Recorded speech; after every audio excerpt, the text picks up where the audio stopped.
Hoyo. We're just going to jump straight over into chatting for a little bit because I'm still hearing drilling noises and bonking noises from way up on top of the roof. And it's going straight down into my apartment. I was not expecting this. They've been quiet ever since, 2 p.m.? I haven't heard a brink from them for so many hours now. And then right on top of, almost dinner time now, they suddenly decide, wow, I'm gonna go back to drilling again. And then I'm just gonna be like, yeah, wait, Bob, why don't you just call it a day? You know? It's Friday. It's weekend. Take the time off. Go have a drink. Don't be here. Leave the residential areas alone. Let us be at peace and have a nice weekend. In any case, hello, welcome in. How are you guys doing? How are you? Has anything changed since yesterday? Has anything really changed? Are we still in good health? Have we remembered to drink some water? Have we remembered to get some sleep? Have we remembered foods? I hope so. Hello, Jamie and Gecko. I see you guys in chat. Hello. Welcome in. I hope you can't hear that. Tell me if you can hear the drilling noises. Because I just heard it. Through my headset. This is why we're sitting and just chatting for just a little wee bit.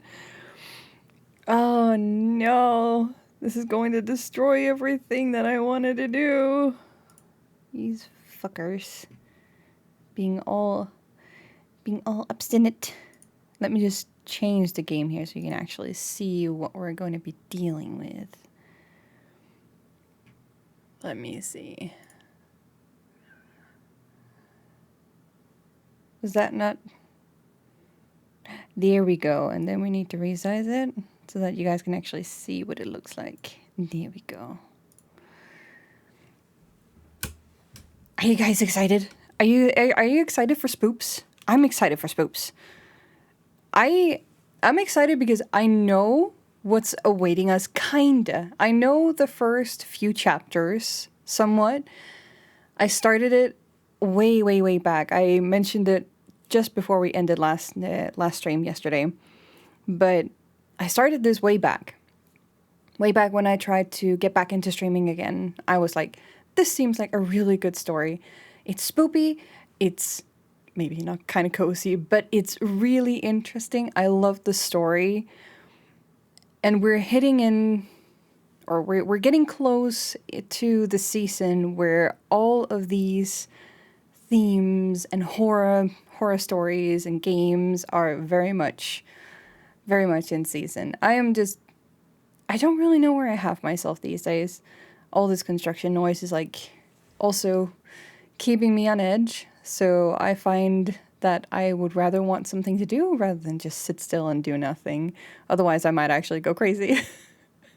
So, what you can expect from today is that this story is, in fact, voice acted. But it's not 100% voice acted. Rankaya, welcome in. Wee. Wow. Welcome in. But yes, this story is indeed very much voice acted, not all of it. So there's going to be plenty for me to sit and actually read out loud. And I hope you guys are okay with that. I hope you would love that. Otherwise, well, sucks to be you. Because I'm going to read it out loud anyways. Of course, with joking. I'm on a side pillar today, okay? We're just gonna take it slow. We're gonna take it slow. Niku, welcome in. Wait, what's that fox? That's such a cute one. Hello, wait. Oh, that's such a cute one. See no glue? Oh no, it's so derpy. It's so cute. So yeah. I'm happy to see that you guys are interested in some horror stuff. You died? Oh well, we can certainly die in this game. I that's not a spoiler. That's kind of like a classic for visual novels. You can always die in these games. No maidens? There will be plenty of maidens in this game. Plenty of maidens. I think we have maybe only one or two guys. Guy character? Unless I have forgotten one or two. I'm not gonna completely spoil everything for you. But that's just like based on the front as well. I've only gotten like one or two chapters into this game entirely, and that's at least the first like 10 plus hours or something. So we got a lot to go. Also, for now it seems like I don't really hear much. Hopefully we can soft lock, or we can softly get started. I don't know how to ramble today. I don't know how to talk. What is that? Oh my god. All you guys' emos are so cute. They're so adorable. Look at the little froggy. Look at him go. He's just jamming away. Oh no, that's so cute. But yes, without further ado, let's jump in. And I hope you guys are ready. Mild trigger warning though. Trigger warning. This is a psychological thriller. There is blood, there is gore, and there is definitely derangement and delusion.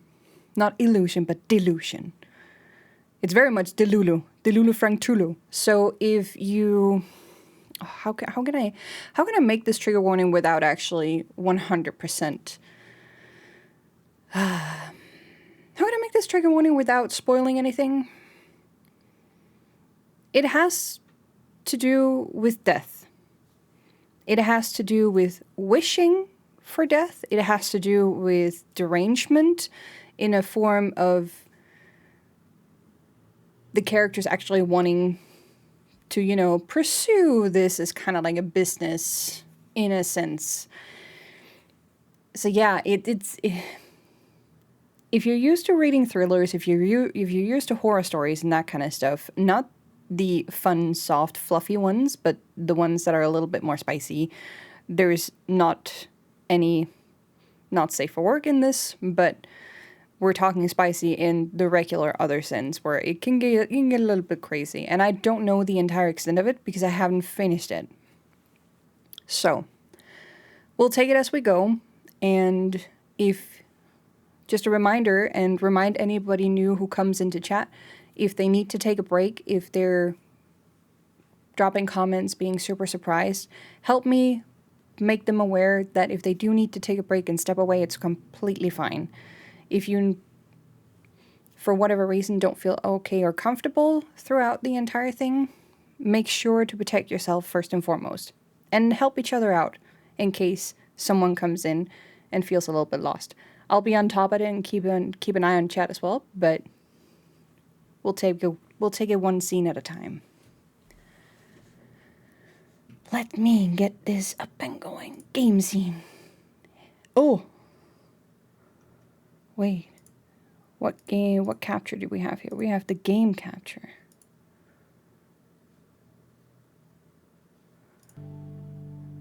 Can I... There we go. Needed to resize that? Okay. Also, I don't know if I'm going to be in the way down in this corner. Let me know if that happens, and then I'll relocate myself to a different part of the screen. For now, let's dive in.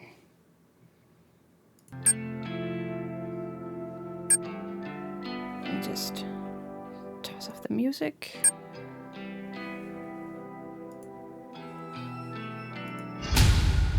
Yes! Mouse and keyboard, by the way.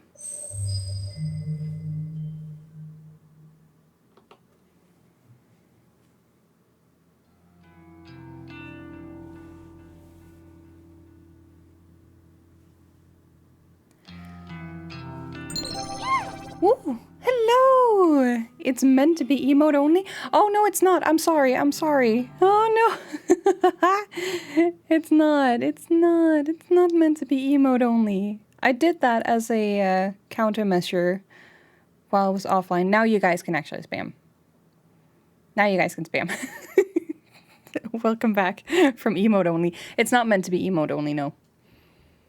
Do you have anything that you would like to say before we get started? Throw me the comments now before we get started. Let me hear it. I was trying to work out how to tell you. And that was like the only way that worked. Well, I was also trying to work around talking.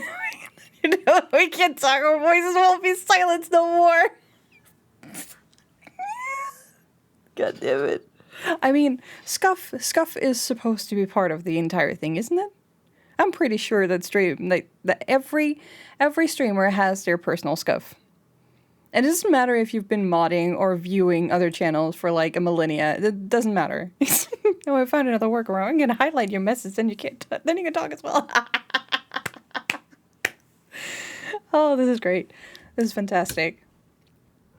But yeah, let me just, before we get started, let me just ask you guys again, how are you guys doing today? How has Friday been treating you? And also, if, like, I've heard them drill a few times over the time that we've been live. Have you heard anything? Now that I know that you're not put on silent mode. If you haven't heard anything, then it's completely fine. We can continue. Now the highlight message didn't work. No! No. Didn't find it weird that we were emoting only. I thought that was just a gimmick.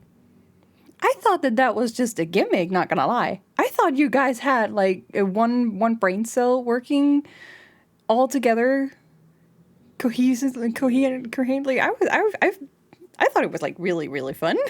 I was only seeing emotes. That was like so funny for me. I was just like, wait, what's chat up to today? Why are they not saying anything? Are they just messing with me because we're doing horror stuff? Back to emotes only then. No, I'm gonna let you guys have your words. You should be able to have your words. Sleepy, so glad it's almost a weekend. That is amazing. I hope this is not gonna be too scary. I mean, you play Phasmo, so obviously it's probably not gonna be too scary for you.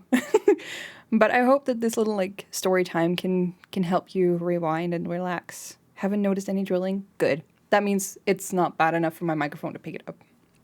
I was looking for emotes, the question mark, but I should have spammed this.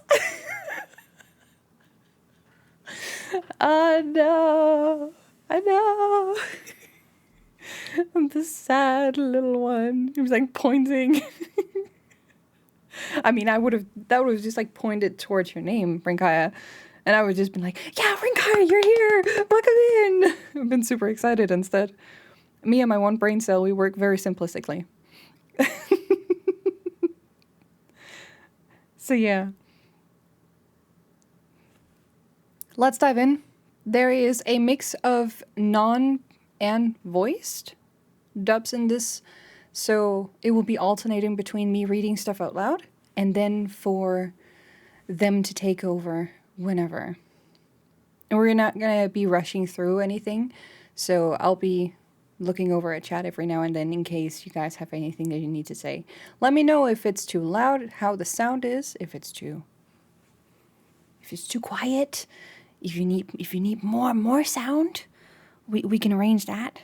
But it's already like 100%, so I don't think I can do much. Anyway,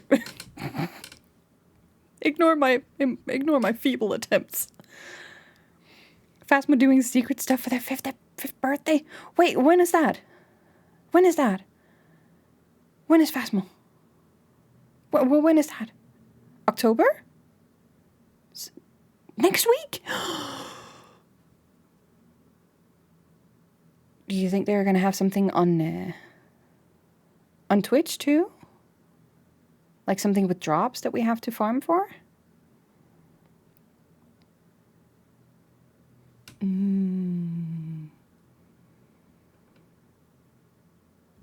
Phasmo stream next week, I take it. I mean, we'll see. We'll see. I mean, that could possibly be a thing. If you guys are up for us celebrating Phasmophobia and their 5th anniversary, and there is drops as well, I could be talked into us doing maybe a Friday stream, Horror Friday stuff.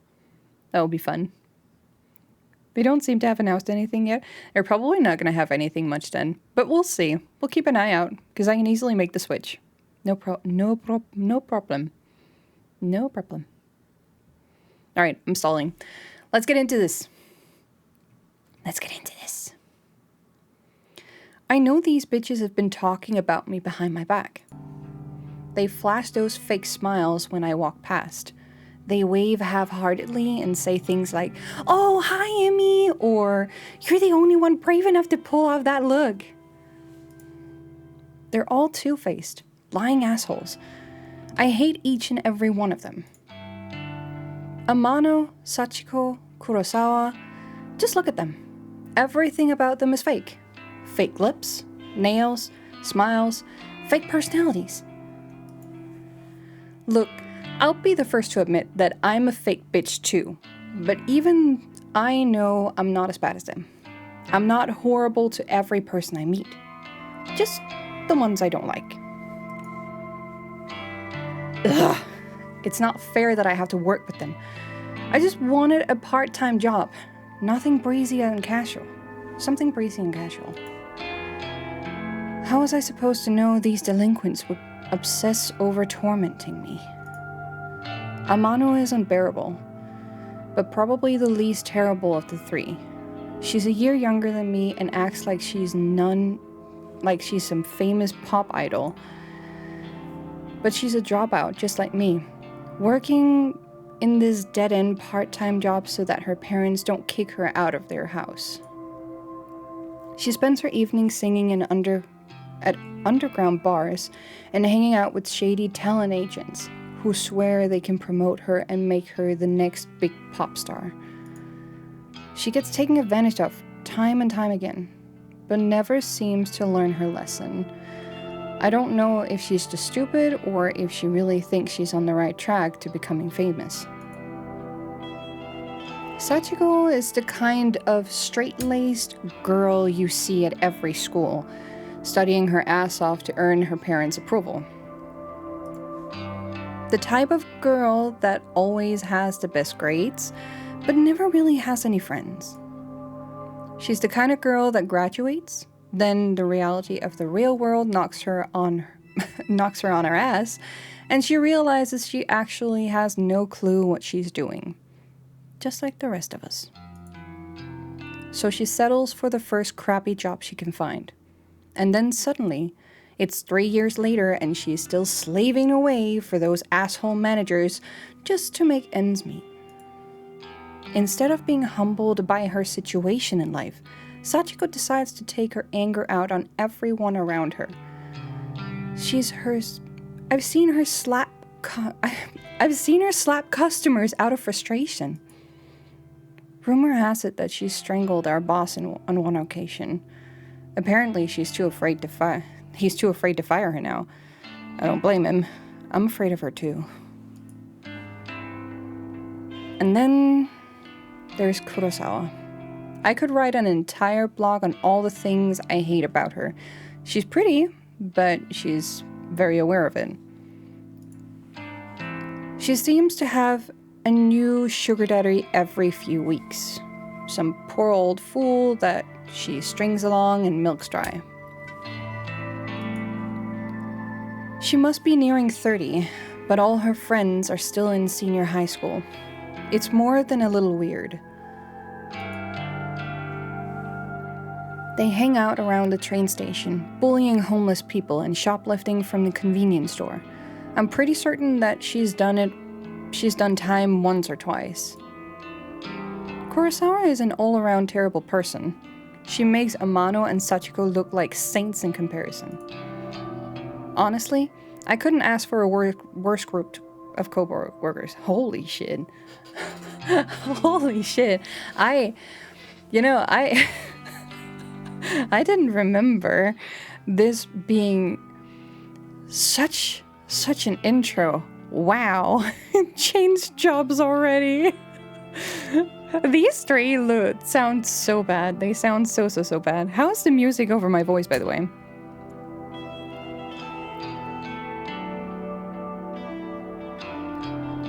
Soothing? I mean, the levels, are they okay? It's not too much, it's not too bad. Sounds good. Okay. I only need it down a little bit on my end, so I'm gonna put it down to 70. And yes, finally, there's me. It's perfect for you guys? Okay. I only pulled it down for me on my end. I have separate tunes for that. Emi Katsuno. University dropout, part-time cashier, and up to my ears in debt. I live in a small apartment in a bad neighborhood just to keep my head above water. My apartment building is filled with deadbeats, loan shark, junkies, perverts, you name it. By some miracle, I managed to snatch up the best apartment in the worst building. Ugh, that sounds terrible. Honestly. Also very relatable. Though my apartment is not the best. Although the place is nice, the rent is questionably low. I'm fully expecting the landlord to wander in one day and demand more money, or murder me. I'm constantly worried about money. Worried about my safety, worried about what the hell I'm supposed to be doing with my life. As if that wasn't bad enough, I have to work 4 days a week with the 3 worst girls I've ever met in my life. Today is no different from any other day. Amano greets me at the door, her disgustingly puffy and pouty lips pulled back in a half snarl, half smile. I can smell the sickly sweet scent of too much lip gloss from 10 feet away. Oh, hi, Emmy. You're late again, you know. Bitch. Yeah, sorry. Just let me past. I'll go clock in. Whatever. Kurosawa wants to see you. Can you, just go see her? I see we have an app break, so I am going to be chatting with chat for the next 3 minutes. Apparently we rounded 1 hour. I don't want you guys to miss out too much. But it's a great game. I'm really loving it.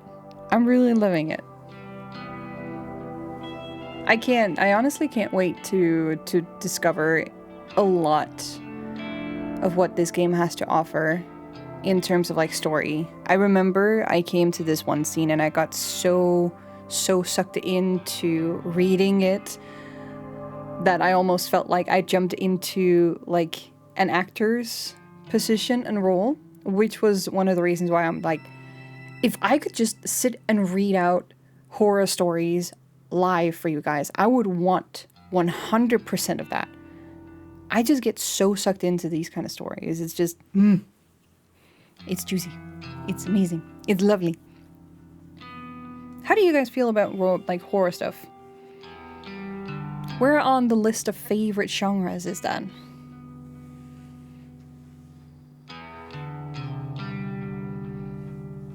Obviously, seeing you guys sitting here today, I am confident that it's probably one of your favorites. If not, it's really, really something that you enjoy watching. Don't faze me, I'll watch just because. Oh no. Amazing. A minute left of the ads and we're back to going. Just making sure that each and every single one of you get to catch on everything, now that I actually have a decent reminder helping me. I don't want you guys to miss out on the story. That would be terrible.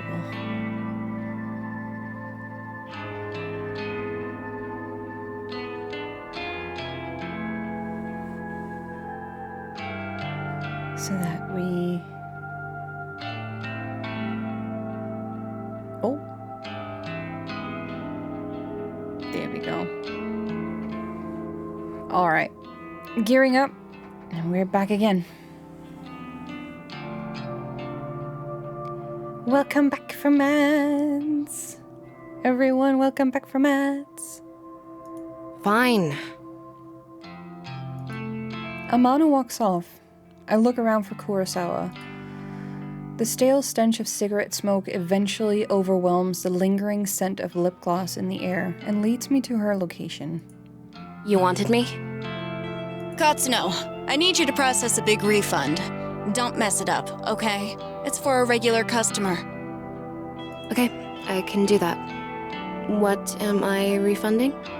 There's a bunch of shirts on the counter. Just ring them up and refund them for cash. You can leave the money in the envelope under the register. Fine, I'll take care of it. Thanks. I'm going for a smoke break. I decide to clock in before processing the refund. I won't be paid for this shift if the company doesn't know I came in to work. I go behind the counter and retrieve the sign-in booklet. I flip to today's date and fill in my details. Done and done. The shirts that Kurosawa mentioned are lying haphazardly all over the counter. I pick them up and scan each one. They're not cheap. The first rings up at 11,000 yen, and the next is 13,000. There are 6 shirts all up, each one a little bit more expensive than the last. They don't look worn, and the tags are intact. I'm supposed to ask for a receipt or proof of purchase before making a refund, but the customer is obviously not here. Besides, the request came directly from Kurosawa, my superior, so I can't exactly refuse. The refund goes through the system successfully and the cash drawer opens up. I count out the correct amount of money in 10,000 yen bills, then pop an elastic band around the cash and put it in an envelope. I also print a copy of the refund receipt and slip it in with the cash. Job done. I slide the envelope back under the register and lean against the counter, surveying the store. I can see that there aren't many customers around. It's still early in the morning after all. We don't usually get much business until around lunchtime. I hover around the register for a while, biting my nails and staring at the clock to pass time. Kurosawa eventually returns from her smoke break. Half an hour must have passed by now. Who does she think she is? You finished that refund? Yeah, I did it just like you said. Okay. She rummages around underneath the cash register and pulls out an envelope stuffed with cash. Her fingers flick through it quickly, counting each note, and she nods as though satisfied. Good work, Katsuno. I'll pass this on to the customer next time they come in. No problem. Anyway, I'll take over the cash register for a while. You want to go tidy up stock? Yeah, okay. I'm not too bothered if Kurosawa wants to take over my register duties. It's boring standing around. I'd much rather be doing something than nothing. As I head towards a rack of untidy jackets, Sachiko bumps into me. Sorry, I didn't see you there. Sorry? Did she actually just apologize to someone? Sachiko? The customer abuser? That's fine. I haven't been sleeping real well. I'm just tired, that's all. It sounds like she's going to steal. I don't trust it. Because it's our duty. we will be thought to be the culprit, yeah. She's definitely going to pocket it, 100%. Well, get some rest, I guess. Thanks. Look, while I've got you here, I know I haven't really been easy to get along with lately. I've got my own personal issues, but that's no reason to take it out on you and the other girls. Cheap followers. Piss off. Thank you. Back to the king. I can't believe what I'm hearing here. Sachiko has had a change of heart? So I'm resigning as of today. I don't deserve this job. I wanted to apologize and make sure there's no bad blood between us. Sachiko, I don't know what to say. I never expected this from you. Yeah. if you're resigning, do you have another job lined up? No, not yet, but I need to work on myself first. I have a lot to think about. Minnie, you're meant to be the streamer today, not a mod. Does anybody want to help me be a mod? I mean, it was just so tempting. He was just sitting there, all kind, with his little decent and delectable little tease. That I couldn't help it. I needed to get it out of my system. Oh, shoot.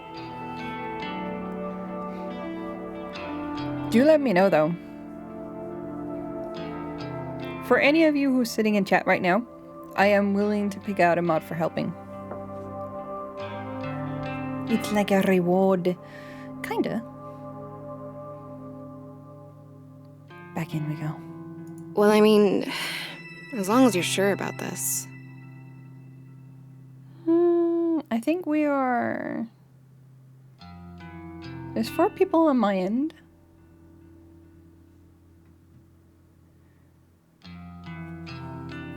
I think there is more, but most of you guys are lurking, which is completely fine. You cannot count on the actual number. It will jump around because we have lurkers.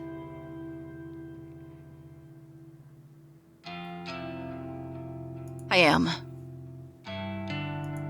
In that case, then thank you for apologizing. I forgive you. We do? Thank you, Emmy. Well, until next time then. Yeah. Until next time. Satoko takes her leave. I'm still a bit taken aback by her sudden personality change. Did I misjudge her from the start? No, that can't be it. She has a history of abusing customers and co-workers. No way I imagined all that. Regardless, I'm actually kind of glad she's trying to get a grip on her life. I hope everything works out for her. If she's resigning today, then I suppose the only 2 terrible co-workers left are Amano and Kurosawa. I glance at Amano, who is standing by the door, waiting to greet the customers. She has a vacant expression on her face, like always. Then I look towards the register, where Kurosawa should have been standing, but she's not there. Didn't she offer to take over register duties from me? Where the hell did she disappear to? I wander behind the counter. The register doesn't look like it has been touched. Out of curiosity, I slide my hand around under the register. And the cash-stuffed envelope is gone. No sign of it. So is this just a visual novel game? Yes, it is. So we will go through an entire story. But since I know that not a lot of people are playing these, and I tend to love them, I don't mind doing them every now and then. Because they are long running, but it takes a lot of like going into it and also being willing to cover up where the voice acting may not cover. So there's like a lot of reading to it. The receipt from the refund is lying on the floor. I bend down and pick it up. It's a standard refund receipt, stating the value of the transaction. My name is signed at the bottom since I was the one who processed it. The refunded money is gone, and so is Kurosawa. Did she? No, she couldn't have. Surely she wouldn't have run off with the money. No one would be stupid enough to risk their job over that. Would they? Ah, there's Katsuno. You should go ask her about it. Huh? Kurosawa is still here? She seemed to pop up from nowhere.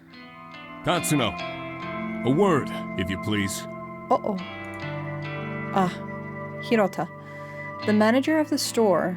He normally spends his time in the office out back, So it's kind of unusual to see him here. What could he want with me? Kurosawa was tending to the register when she noticed the system flagged a large refund as suspicious. Do you know anything about it? Well, yeah, I processed a big refund this morning. Is that so? Do you have the receipt? Here. I hand him the transaction receipt that is still in between my fingers. He looks it over once, then twice, his brows furrowing. This is quite a large refund. No wonder the system flagged it. Did you get approval from Kurosawa before processing this? Kurosawa was the one who asked me to process it, sir. I never even spoke to the customer that it was intended for. That's not true, Hirota. I don't know anything about this refund. Wait, what? Where is the refunded money now? Well, I put it in an envelope underneath the register, but... There's no money here, sir. She's lying to you. Interesting. No money to be found. And Katsuno, you're the one who signed off on the refund. That makes you responsible. Yeah, I did sign it, but... You're going to have to tell the truth, Katsuno. Did you take the money? Don't make me get the police involved. Wait, hang on. Do you think I stole it? Kurosawa asked me to process the refund and leave the cash in an envelope. Nonsense. That's simply irresponsible. It's not safe to leave cash out of the register. But I feel my stomach beginning to sink. What exactly is happening here? Wait, hang on. Is that the dude that was strangled? He doesn't look like someone that gets himself strangled. Yeah, no, I know. I know. He doesn't look like it. Confess at once, Katsuno. I didn't steal the damn money! If anyone stole it, it was that bitch Kurosawa! Ooh. Enough! We're not going to stand here and argue about this like bickering school children. Sachiko! Like the serpent slinking out of the shadows, Sachiko slides beside Hirota. Yeah, Sirita? Did you witness Katsuno take an envelope of cash from the register? Oh, yes, sir. Just this morning. She acted like she was processing a refund, then pocketed the cash. I meant to bring it to your attention sooner, but... Ouch! Hey! Sachiko, that bitch! She hasn't changed at all! She just sold me out! I managed to catch a glimpse of Kurosawa smirking at Sachiko. They nod in unison and giggle. Are they in this together? Are they throwing me under the bus just so they can steal some cash? I can't believe it. I'm so freaking angry. There you have it. Sorry A for getting all witness into to it. a crime. Kurosawa, if you would kindly call the police. Yes, sir. Wait just a minute! I scream louder than intended, but my blood is boiling and I can barely control myself. I didn't steal any money. Why don't you check the security cameras, huh? You'll see that I'm innocent. Oh, you know those cameras haven't worked in months, right? I suppose nowadays they're mostly just for show. Of course, if Hirota really wants me to, I could go double check it just to be sure. Though, I think that would just be a waste of time. Thank you, but that won't be necessary, Kurosawa. Kurosawa's eyes narrow as she gazes at me wickedly. Amano, please show everybody what you found. You got it, boss. Oh my god, that slithing voice. I didn't even realize Amano was part of this discussion. She's leering at me disgustingly and slapping an envelope against her open palm. Found this wad of cash in Katsuno's locker out back. I can feel the blood drain from my face. I haven't even been out the back today. Are they all in this against me? Did they plant evidence to get me in trouble? You're lying! I haven't even had time to go out back today! I mean, what do you want me to say? You think the cash just appeared out of nowhere? It would seem all the evidence is against you, Katsuno. Since we located the money, I won't have you arrested. But you will not step foot in this store ever again. Do I make myself clear? You're fired, and I will make sure you never work in any of our stores again.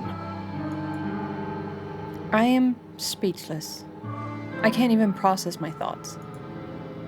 The quiet giggling and snickering of Kurosawa, Sachiko, and Amano buzzes in my ears until my skull feels like it's going to burst. Hirota grabs my shoulder and tries to lead me outside, but I jerk away and stumble backward. My back slams into the glass window at the front of the store. Thankfully, the glass doesn't shatter, but I can immediately feel a bruise forming. I push myself forward, regain my balance, and duck towards the sliding door. See you around, Emmy. Oh well, I guess not, hey? I blink, tears out of my eyes as I dash through the storefront door. Oh, what a scene! My anger and fearings and anxiety get the better of me, and it's a good 5 or 10 minutes before I realize that I've been running aimlessly through the shopping mall. I reach a hand to my eyes and wipe away the moisture and take a deep breath. I look around trying to get my bearings. The escalators, at least I know where I am. I need to sit down and compose myself. If I don't calm down, I might be tempted to return to the store and start punching those 3 absolute assholes. With my head down, I blindly charge towards the small seating area. Watch out! I collide headfirst with somebody in front of me. Without thinking, I scream out in anger. Watch where you're going! Sorry. Wait, this girl. I know her from somewhere. Katsuno? Is that you? Huh? I know you. Have we met? Yes, of course. We graduated from senior high school together. Remember? Did we? Senior high school was more than a year ago. Feels like a different lifetime. How does she expect me to remember that? Maybe. Yeah, you're Sato, right?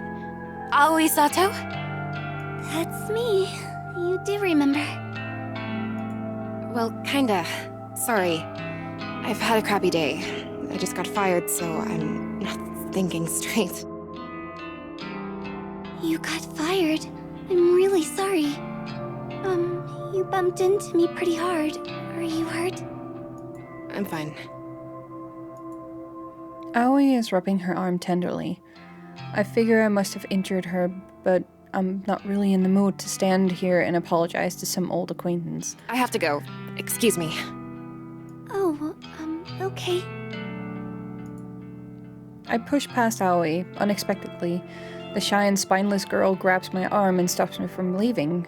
Her grip is surprisingly strong. Katsuno? You said that you just got fired. Is that true? Wait, yeah, I'm pissed off about it. Tell me what happened. Why are you so interested? I just thought maybe I could help is all. Whatever. You can't help. Some bitch set me up. She stole a bunch of money and made me take the fall. I see. Are we done here? Can I leave now? Sorry for keeping you. Yeah, okay. Once again, I turn to leave, but Aoi's next words manage to catch my interest. You know, if someone got you fired, there is a way you could get revenge. Oh? Revenge? What is this girl on about? Does she have some way for me to get back at Kurosawa? What am I thinking? I can't even step foot back in the store. My chance to get any kind of justice doesn't exist. Revenge? What the hell are you talking about? Never mind. I shouldn't have said anything. Hell no. You're not going cold on me now. Tell me what you meant. Oh, okay. But let's talk quietly. There may be a way for you to get back at whoever got you fired. Have you heard the rumors of Corpse Girl's website? Corpse Girl? Who is that? Sounds like some death metal band. What kind of store doesn't have CCTV? She sounds so innocent, but she is the evil mastermind of the store. Oh. Well, she's definitely helpful in spreading the gospel of a certain website. But yeah, what kind of store doesn't have that? I guess this is probably set in a time where CCTV was less common in Japan. And I'm thinking Japan because of all the decorations, all the Japanese words, the characters' names, and so forth. So yeah, it might be that it's just from an older time. Sometimes my brain works interestingly. Let's see if you're right. Aoi ignores my comment and continues on with her speech. They say that if you visit Corpse Girl's website, you can request a death. Interesting. Request a death? What is this girl ranting about? Hang on, start over. I'm completely lost. Aoi frowns and a look of annoyance on her face. Say somebody wrongs you and you want to get revenge on them. Go on. Rumors state that you can visit Corpse Girl's website and fill out a form in order to request a specific person's death. This Corpse Girl. Is she, like, a hitman or something? No one knows the truth. All I know is that her victims always receive a photo of their own corpse before they die. How is that possible? I don't know. I've been wanting to use the website for some time. There's somebody that I'd be happier without. But I'm not brave enough to go through with it. So this Corpse Girl website is like a new version of Death Note. From what I remember, it kind of resembles it a little bit. You go in, you request the death of the people that you want, and then things start rolling. When somebody starts talking about revenge in that voice, it's not innocent at all. No, it's not. See, she wants death. It's the cute and fluffy little ones that always wants to death. Still, I want to know if the rumors are true.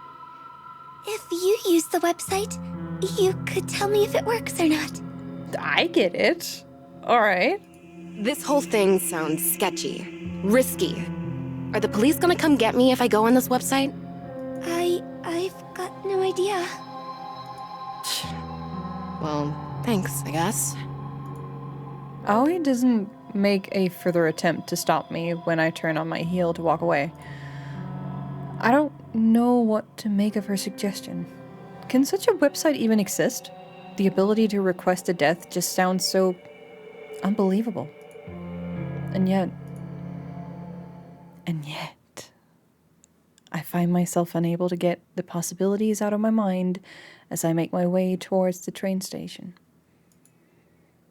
Corpse Girl, a website tailored for revenge. I could dop in Kurosawa, Sachiko, Amano. If I could remain anonymous, then no matter what happens, whatever fate befalls those girls, it couldn't be traced back to me. I start to wonder if ordering the deaths of a few girls simply because they got me fired is a little extreme. Although, they're not exactly saints. They're closer to human garbage more than anything else. they've always been hostile towards me. I'd probably be doing the world a favor if I had them all killed. If they screwed me over without a second thought, who knows what they might do to their next unsuspecting victim. Yeah. Killing all 3 of them is the right thing to do.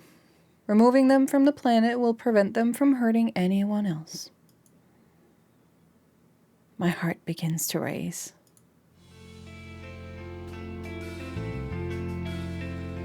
That's what Light thought as well. Yeah, I mean, it might just... it might be, like, either a parody or a very close, like, love letter kind of story to that. But I guess if we're taking references from, like, other stories that we know, a lot can have, like, back and forth similarities. But it's a really fun premise. The trip back to my apartment is boring. The train carriage is nearly empty, save for a few junior high school boys and a couple of women in business attire. I have a few seats all to myself, so I sprawl out and check my phone for messages. When I feel confident that no one in the carriages is watching me, I decide to search for Corpse Girl's website on my phone. I don't exactly know how easy it will be to find. Maybe I should have asked Aoi for the address. Well, a quick search shouldn't be too hard. I begin to type. Corpse Girl's website. A few results pop up on my screen, but none of them seem relevant. There are links to a funeral service and anime fan sites, but nothing really matches what I'm looking for. Maybe this was a bad idea. I should probably delete my search history. True, the thoughts behind a motive is often quite common in different stories, yes. But it's the execution that really helps set the theme for a lot of them. So you can make your work stand out from, like, the crowd.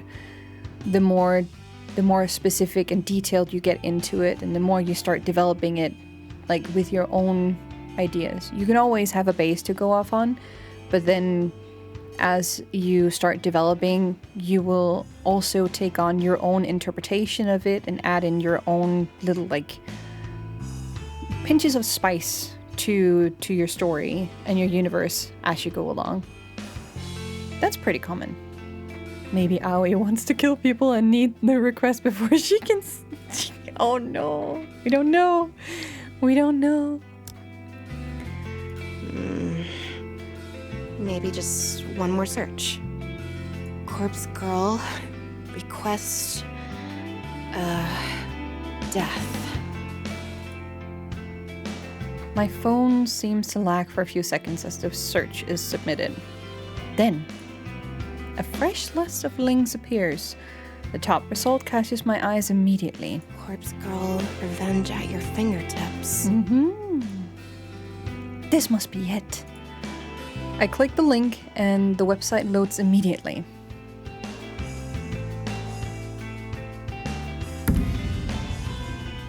The website is simple.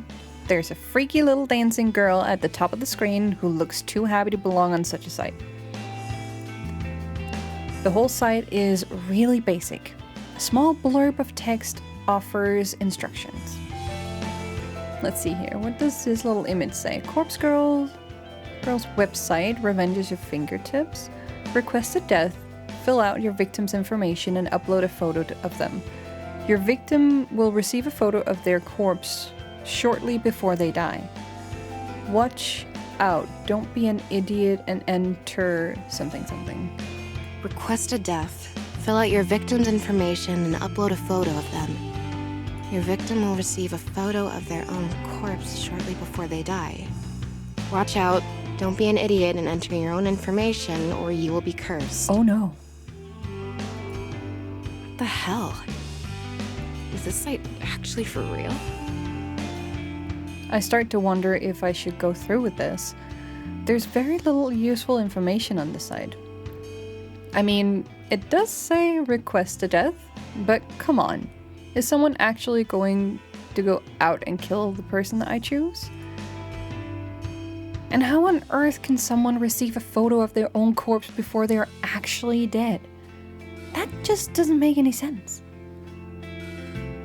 This kind of also reminds me of a less-known manga, Jigoku Shoujo, Hell Girl. If I remember correctly, there was a website as well where you could request spookums. That's actually pretty funny.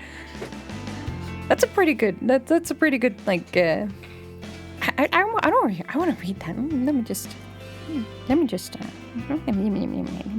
me note that down. I think I've heard of that before. I think Mackie have mentioned Hellgirl. I'm sure. Let's see.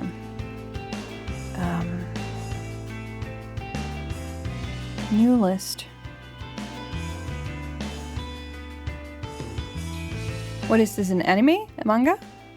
Manga. Manga to read. List created. Hell Girl.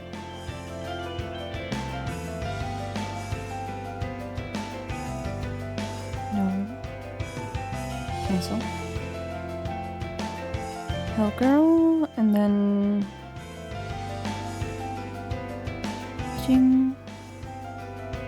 Jigoku Shoujo.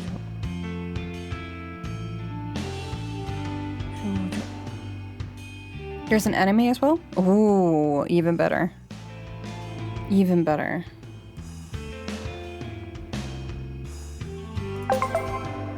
My heart suddenly skips a beat, and I nearly drop my phone when it buzzes at me. Thank God. It's just a text message. An unknown number, that's never a good thing. Wait a minute. There's a photo attachment? Who would be sending me a photo from an unknown number?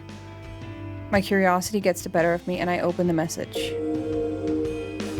Oh. She's flaunting. Chat, she's flaunting. Kurosawa, you freaking bitch. I knew it. I knew she set me up. And Amano and Sachiko were in on it too. They made me process a fake refund to get cash out of the register so that my name would be on the transaction. And all for that? A bit of cash they'd have to split 3 ways?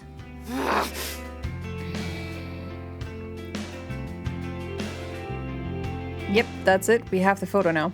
Kurosawa, I'll kill you! I'll kill you! Woohoo! A few of the junior high school boys nearby look at me with worried expressions, but I don't give a damn. I'm angry. I'm furious. Kurosawa is going to pay. I close Kurosawa's message and return to the Corpse Girl website. It's clear what has to be done. I fumbled that sentence so bad.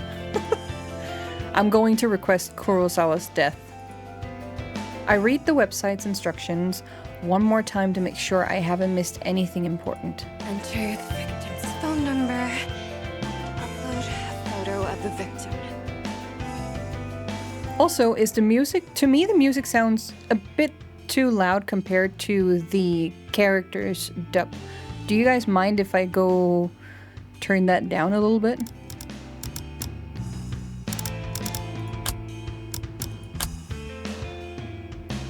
Which is funny because I've already taken the music down. Let's see here. Softer.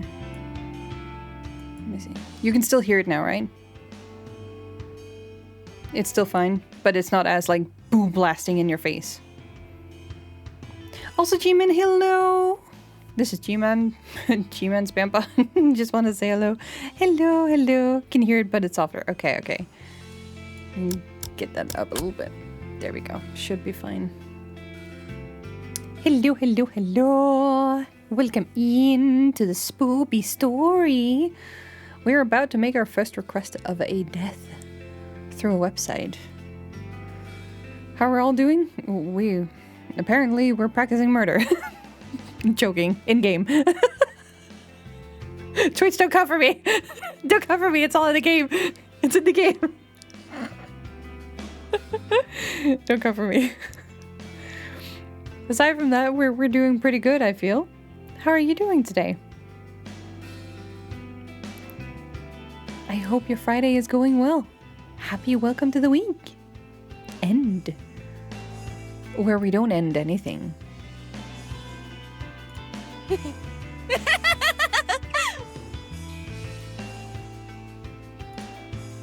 I can't believe it. Kurosawa just signed her own death sentence.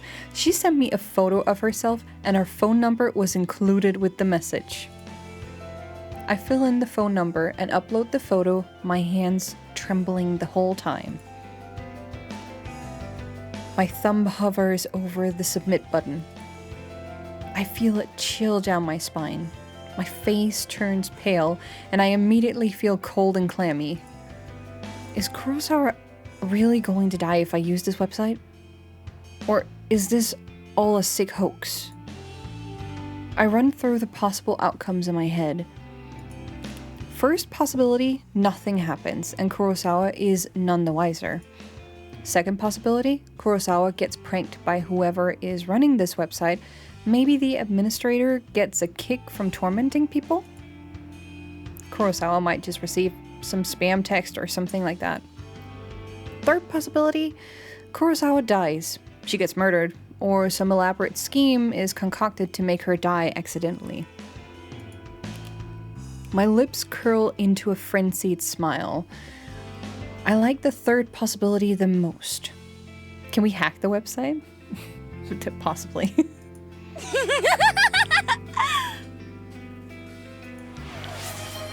Hydrate! We're hydrating! I slam my thumb down and smash the submit button. Smash the like button, chat! And unshrimp yourselves. We have smashed and made our first kill. Or at least like our first request. There we go.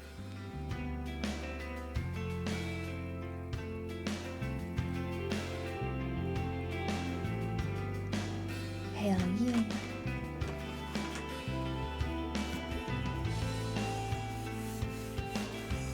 How's this game working for you guys so far? You enjoying it?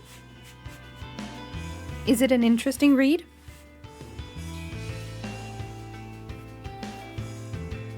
Maybe too early to tell?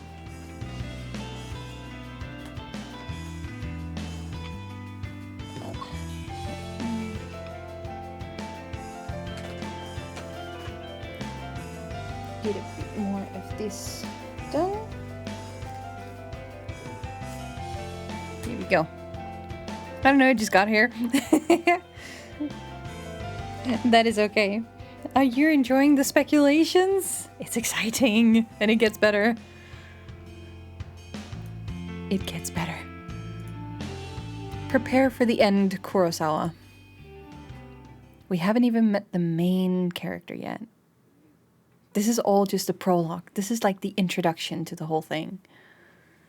When I get home, I can barely contain my nervousness. I'm shaking as I open the door to my apartment. By the time I walk through the door, the sun has just started to set behind the backdrop of the city. Oh, but it's food time for me, so I'll have to catch up to the rest of the stream later. Have fun, everyone. I'll still be streaming for like another 3 hours, so if you manage to get back after food, we'll welcome you in. You're probably gonna have to like guess a lot more, but you're welcome back whenever that happens. Bon appetit! Have an amazing rest of your evening if I don't see you again today, and enjoy your weekend. But then I've missed the story. That doesn't matter. It's not gonna go that fast, I promise you. And if you have any questions, I can catch you up whenever you come back. So, see you later! Even though it's not dark yet, I'm feeling physically and mentally drained. The drama at work this morning is the taunting laugh of Kurosawa. I feel exhausted, like I just want to crawl into bed and sleep. Despite my dipping energy levels, I can't extinguish the burning question flickering within my mind like a candle flame. How will I know when or if Kurosawa is dead? Will the Corpse Girl website notify me? No, of course not. I didn't give any of my personal information to the site. The entire thing was anonymous. And it's not like I can visit the store tomorrow and see if she comes to work. I'll be kicked out as soon as I show my face. So what do I do? That's it. I whip my phone out of my purse and open Noise, a social network app that all my coworkers are connected to. Kurosawa, Sachiko, Amano, and I are all in this group chat labeled Work Life. We use this chat to swap shift with each other and complain about the boss. Just as I was hoping, I haven't been kicked out from the group yet. I swipe through the list of chat members and tap on Kurosawa's profile. Last online, 1 hour ago. Perfect. If I use this app, I can keep an eye on when Kurosawa is active. She only has to be using her phone for Noise to detect that she's online. She doesn't necessarily have to be using Noise itself. It's the best way I can think of to monitor if she's still alive or not. It will do for now, at least. I wonder why Kurosawa sent me that photo of herself via a regular text message instead of through Noise. Maybe she thought she would be busted for it if someone got into her Noise profile? Who knows what that girl was thinking? Regardless, I'm thankful she made such a stupid mistake. I wouldn't have obtained her phone number if she had decided to message me through Noise instead. After all, Noise is strictly an online service. No need for phone numbers. Come to think of it, where did she get my phone number from? Well, no matter. It worked out in the end. I slump down on the couch in front of the TV and keep my phone firmly gripped in one hand, my knuckles whitening. I start to bite my fingernails on my other hand out of anxiety. In an attempt to distract myself, I switch on the TV and stream some stupid reality shows. The distraction hardly works, and I find myself instinctively glancing at my phone every couple minutes, waiting for a kind of update on Kurosawa's online status. The evening passes slowly.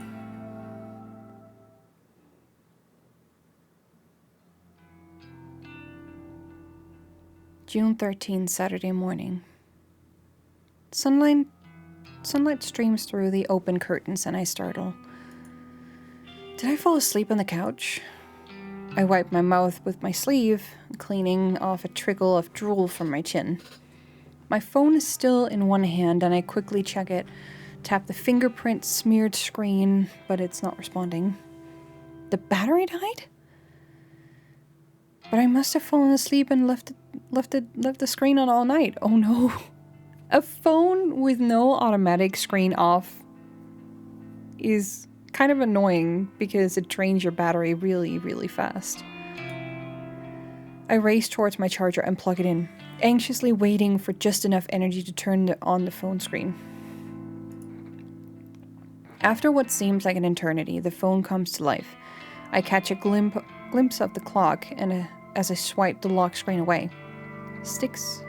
6:34 a.m. Like, recognize we can't see the time up here? Quite clever. They left that detail out. I open up Noise as quickly as I can and flick through Kurosawa's profile. Huh? This profile is private. You are not connected to this person. Damn it! She blocked me! I frantically navigate to the group chat only to find that I've been kicked out. Damn it! Damn it! What can I do now? I've got no way of knowing whether Kurosawa is still alive. I slam my phone down in frustration and it vibrates in retaliation. Huh? Another text message. I blink a couple of times. Who would be texting me at this hour? It might be Kurosawa again, trying to rub my face in her victory. Well, if that's the case, at least I would know that she's still alive. I hesitantly pick up my phone again and open the message. There's no text, just a photo attachment.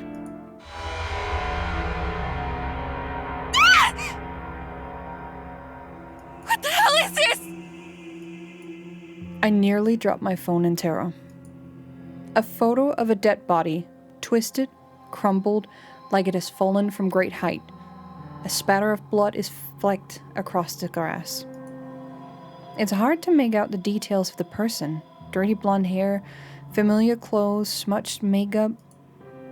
This dead body. Is it supposed to be me? There can be no mistaking it. Without a doubt, this is a photo of my own corpse. I shriek again, unable to process what I'm seeing. I'm so entranced by the battered corpse that it takes me a minute to notice the timestamp on the corner of the photo. It's today's date, but something's off. The time says 7:28 a.m. That's about an hour from now. I shiver involuntarily and feel the sickening sensation of bile rising in my throat. This photo... Is this a prediction of my death? Am I going to die within the hour? And then, the truth hits me, harder than my face hits the ground in this grisly photo. When you request a death on Corpse Girl's website, your victim receives a photo of their own corpse before they die. Hello, Ramen Boy, welcome in. How is your Friday doing? Welcome to the weekend if your day has already passed to that extent. I hope you're doing well. Welcome to Horror. And do be mindful that there are sensitive topics. There are very, very heavy topics as well. Blood, gore, talk of death, delusion, derangement. So if you at any point in time in this story feel the need to just take a step away, please feel free to do so. All good? Thought this was a corpse party? No. Although that is also a visual novel, I think. I think I have that in my to be purchase list, on my wish list.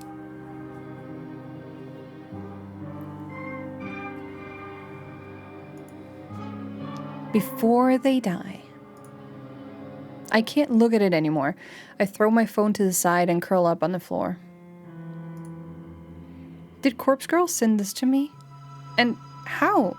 How does somebody get a photo of my corpse? A photo that is seemingly from the future? It's impossible. It has to be a hoax. Some trick, some psycho tormenting me. Yeah, that's all it is. Someone is messing with me. Probably Kurosawa. I get up off the floor and stumble around. I'm kind of lightheaded and unbalanced, and my stomach feels queasy, ready to launch its contents through my throat at any second. I blindly reach out for my phone and finally grasp it with near-frozen fingers. The phone number that sent the photo is an unknown number, but the digits don't match the number that Kurosawa texted me from yesterday.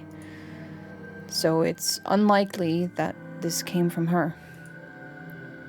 Bizarrely, the phone number is kind of weird. There are more digits than should be possible. I try to count them but stumble a few times in confusion. I eventually conclude that the number has 18 digits, way too many. In addition, the phone number seems to repeat its digits a lot. 666 33 666 22 666 44 666. It seems too strange to be real. Is it possible to fake a phone number? Something interesting catches my attention. Even though the caller ID doesn't recognize the number, it has data on the origin of the number. Tokyo, Japan, my very own city. Perhaps the sender of the photo can mask their number, but can't hide their location. This gives me an idea, and I decide to get to the bottom of the situation, despite my head throbbing and my stomach pleading to be emptied. I punch the phone number into search engine along with the keyword Tokyo. One result. The link points to a peculiar discussion board Noise Channel. It's an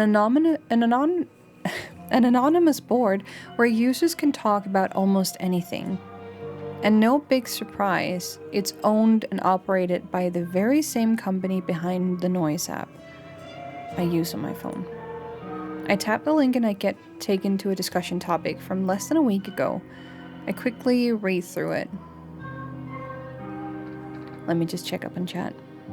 No worries, I'm all good. Hope you're doing fine today. Yes, I am. So how was the day? Hopefully not much banging from the neighbors. They started at 7 a.m. Prompto. I got woken up. And then they continued until like lunch or something. Went quiet for like a good 4 to almost 5 hours.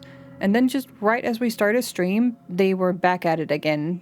Luckily, you guys can't hear it, and by now they have completely stopped. So, very interesting. We'll see how the next 3 weeks go. Topic: strange photo from unknown number. Hey, so today I got a strange gore photo from a number I don't have in my contacts. Not sure what the deal is, but it was gross though. Wondering if any hackers can trace the number or something.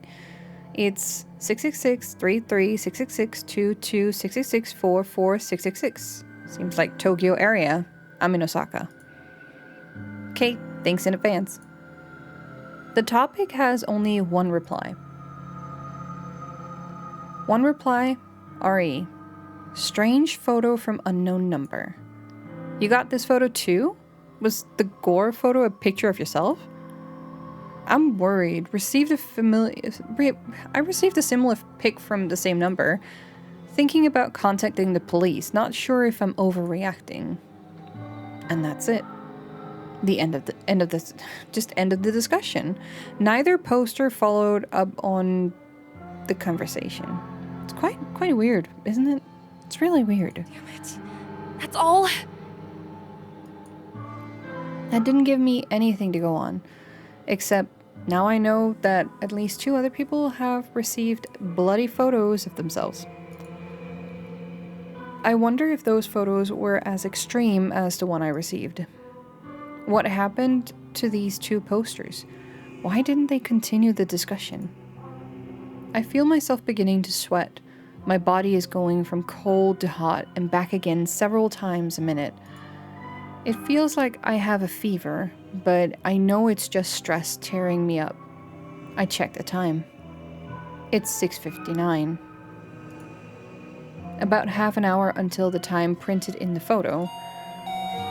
Oh shit, oh no, that sound of the bell actually crept up my spine. No. That was creepy. I take a deep breath and the doorbell buzzes. Fuck, that got to me. I freeze in place, unsure whether I should answer the door. In this sketchy apartment building, it's a risk to answer the door on any given day. Before even taking into consideration that some psycho just texted me a photo of my own corpse. I tiptoe towards the door on stiff legs and gaze through the peephole. There's no one there. I breathe a sigh of relief. Maybe I'm just on edge, and the doorbell echoed from someone else's apartment. Besides, I don't know of anyone who would visit me unannounced, especially this early in the morning. I slump to the floor, my back sliding down the door as I come to rest on the carpet, my legs splayed out haphazardly in front of me. I've had enough fear for one day. I have to just believe this whole thing is a hoax. It's probably karma for trying to get revenge on Kurosawa. Yeah, that's it. Karma. The doorbell rings again, and I scream in shock, my head slamming back against the door I was resting against. I jump to my feet and ignore the peephole. This time I simply swing the door wide open. A gust of chilly morning air sweeps into my apartment, and I shut my eyes tightly against the sudden cold. My messy hair tangles in the wind and obscures my vision when I open my eyes. Quickly, I sweep the hair out of my face and I look around. There's no one there except a metal trolley is blocking the walkway in front of my door. A stark white bag, about the size of a human body, rests atop the trolley. My heart begins to race as I immediately recognize what this is. On TV, they always show these trolleys used in morgues to cart dead bodies around. Dead bodies. The vomit that has been trying to escape my body all morning finally finds its way out of my mouth. I retch and heave in the doorway until nothing is left inside my belly except the stinging stomach acid that threatens to burn through its fleshy container. The stench wafting from the trolley is overwhelming. Pinching my nostrils close does little more than trap the horrific odor inside my own skull, and I gag and splutter involuntarily. My hand reaches forward as though controlled by some being other than myself. I can't pull back and I can't prevent my fingers from grasping the zipper tag attached to the front of the body bag. I unzip the bag. Oh shit. And there I am, a wretched corpse exposed to the day's first ray of sunlight. I stand here in the doorway as I lay atop the trolley, simultaneously alive and dead, but more dead than alive in both bodies. Oh, we are having a break. right in the middle of the entire thing, we're having an ad break. No. Oh, how are you guys holding up? To anybody who's still sitting with me, who knows? How are you holding up? I hope you're holding up. So let me take this time. Let me take this very quick time to do a... Oh shit. Let me make sure that we do a little breaksy breaks. So that we can ensure that nobody is being missed out. Like, really? Another hour?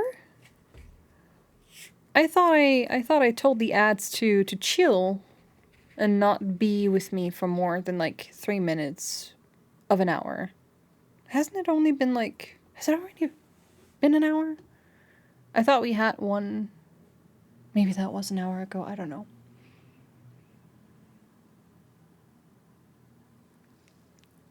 Well, doesn't matter to me. It does not matter to me. This is getting creepy really fast. I remember the first time I went through this scene. It was really, really... I was feeling everything that the character was feeling. I was almost having like a cold sweat live running while playing.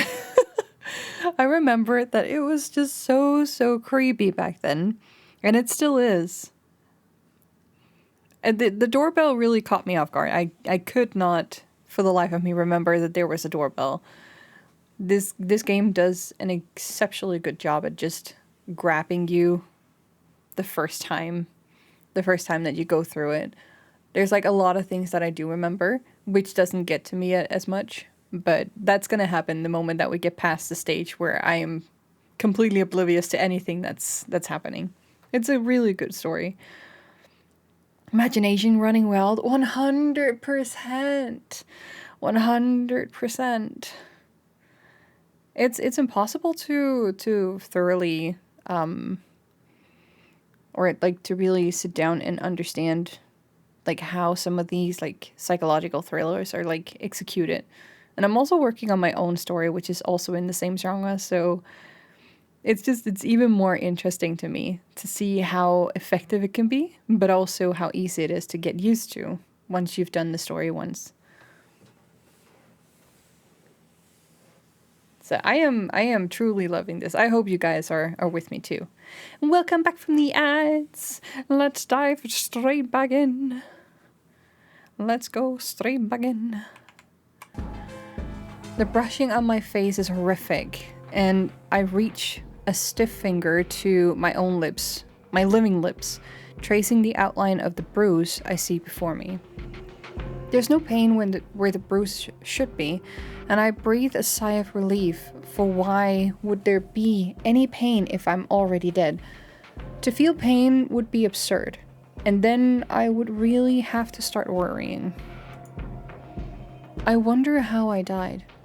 Did I fall from a great height? Did somebody hit me with a car? Or did I collapse from some internal reason? Perhaps from organ failure or some undiagnosed sickness. Maybe I didn't die, and the corpse in front of me is alive, living and breathing, just as I do while standing in front of myself. Maybe this is all a prank I've pulled on myself, dying just as a joke, but never really dying. Always living until the point I actually die, and it's no longer a prank. My head is splitting. I can't think straight. All the thoughts in my mind are jumbled, the meanings behind unspoken words disappearing behind foggy clouds inside my shattered skull. To clear my head, I step around my corpse and stand by the walkway railing. I'm on the 4th floor of the apartment building. There are 2 floors above me, so I could go higher if I wish, but I'm pretty sure a leap from here will be enough to render my living body identical to that corpse on the trolley. At this point in time, there exist 2 versions of Emi Katsuno. One is living, and is me, and the other is dead, but is also me. I can choose now to be alive and dead, or be dead and dead.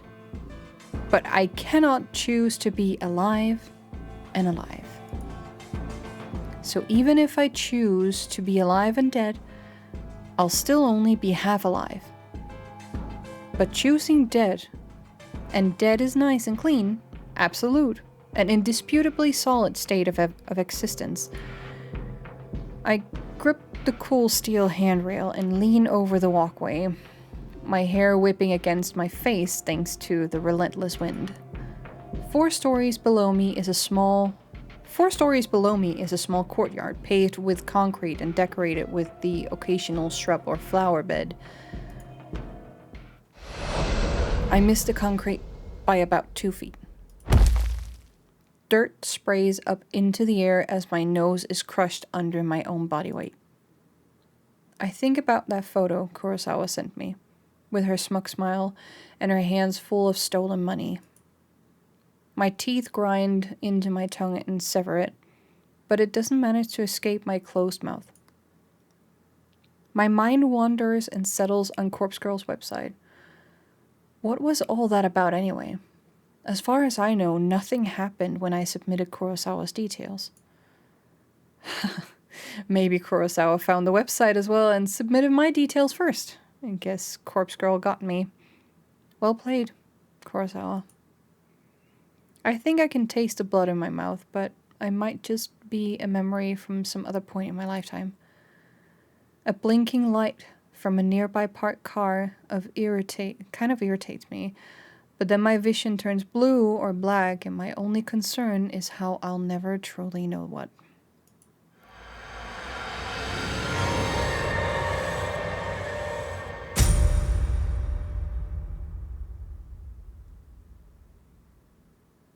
Corpse Factory.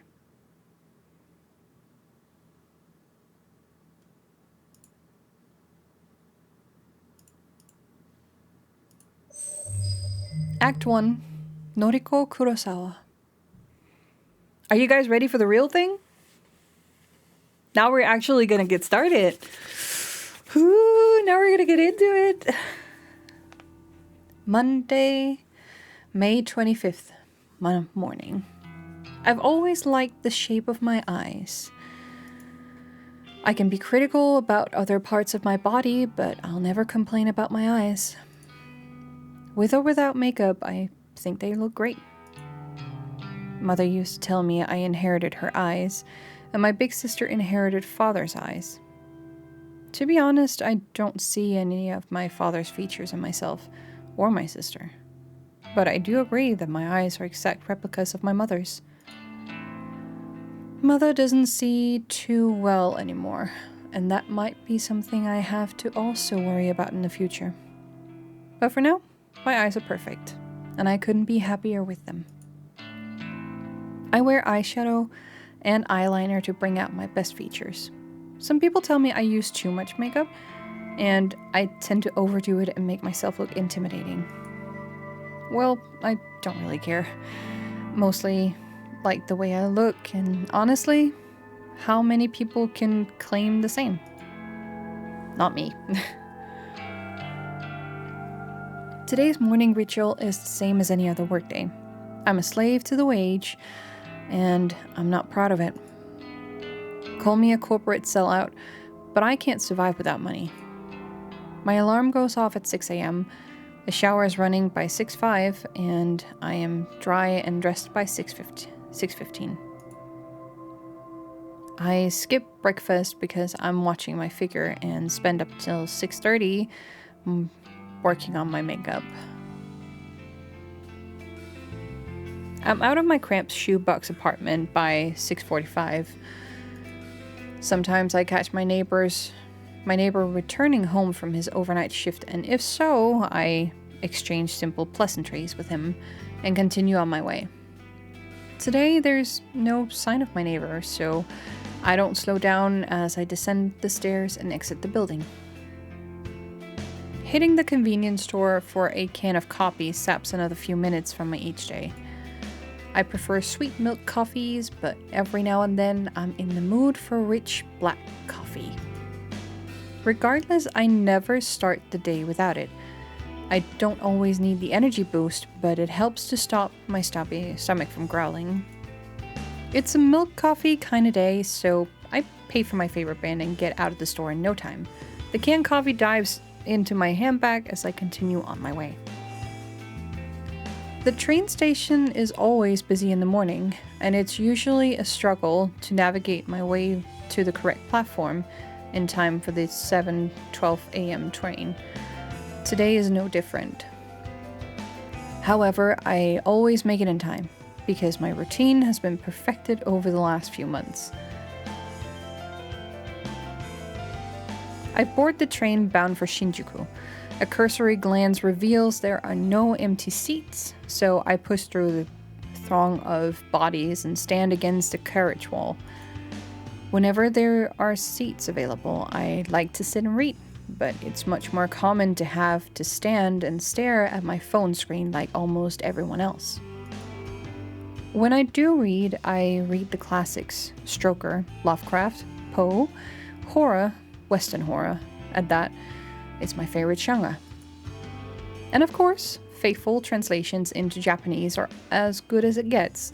My English isn't nearly strong enough to read these novels in their original language. Hello, Sleepy. Welcome in. Happy Friday. I hope the day treated you well. Welcome, welcome. Gotta go now. Bye, y'all. See you later, Jamie.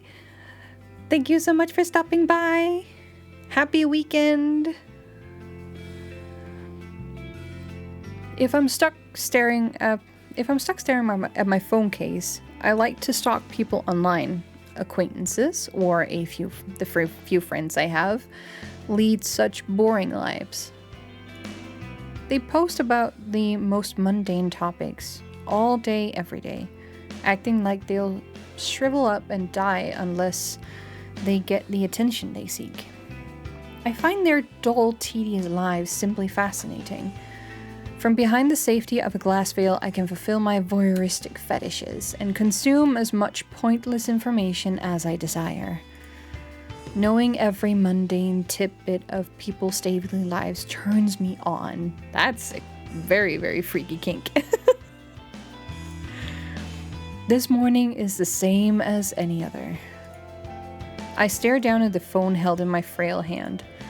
My fingers move of their own accord, scrolling and tapping against the blacklit display, pausing, pondering, pouncing on any post or picture that my pupils haven't yet consumed. Standing in the train carriage, packed to the gills with people, I can't help but feel my face getting flushed and my steamy breath escaping my lips. I digest post after post, photo after photo, memorizing comings and goings of every single person on my noise activity feed. I catch my breathing getting heavier, my gasps becoming short and sharp.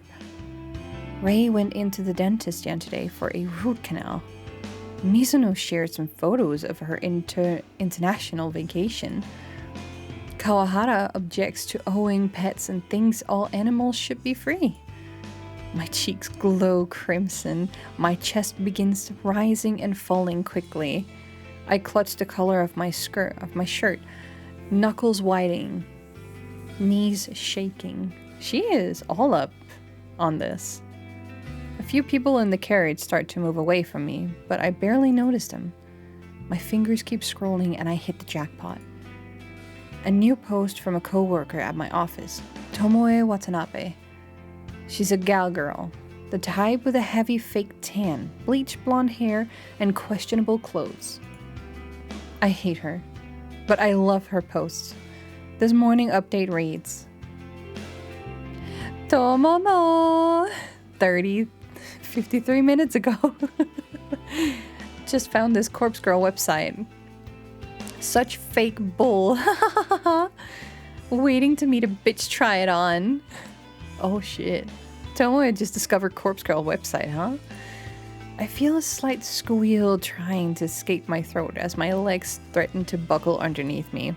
I can't take the excitement anymore, and I have to force my phone away from my hands and bury it at the bottom of my handbag. Deep breaths, Noriko. Deep breaths. I need to calm down and control myself. Composure is key. I close my eyes and let a cool breath of fresh air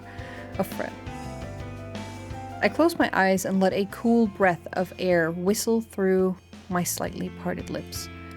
Feeling a little calmer and no longer ready to explode, I analyze the information I just read.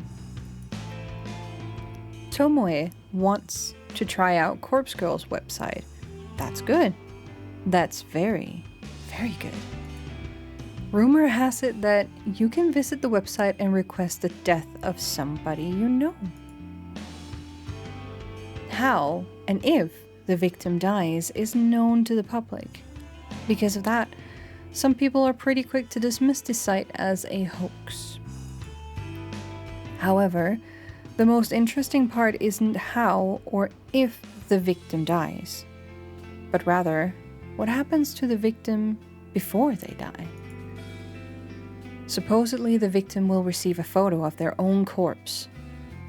How this photo exists before the victim's life is snuffed out isn't public knowledge, but the thought of this phenomena occurring is utterly intriguing.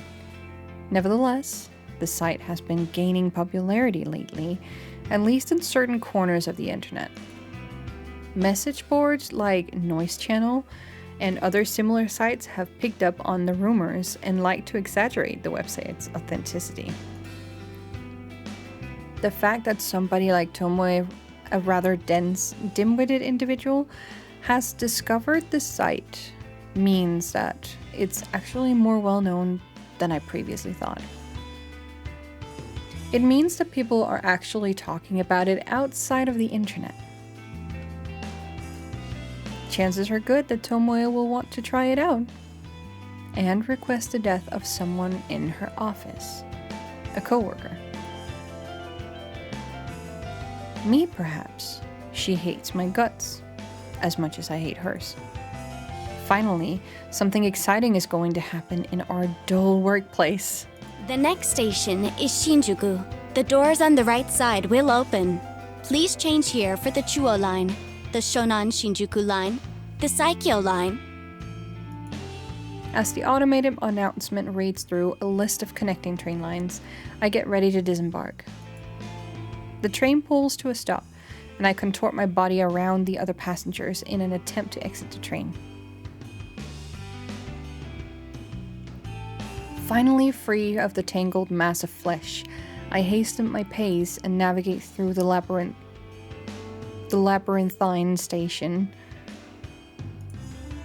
I take the exit closest to my office and settle into a slower walk. I'm on time, and I never desire to reach the office any earlier than needed.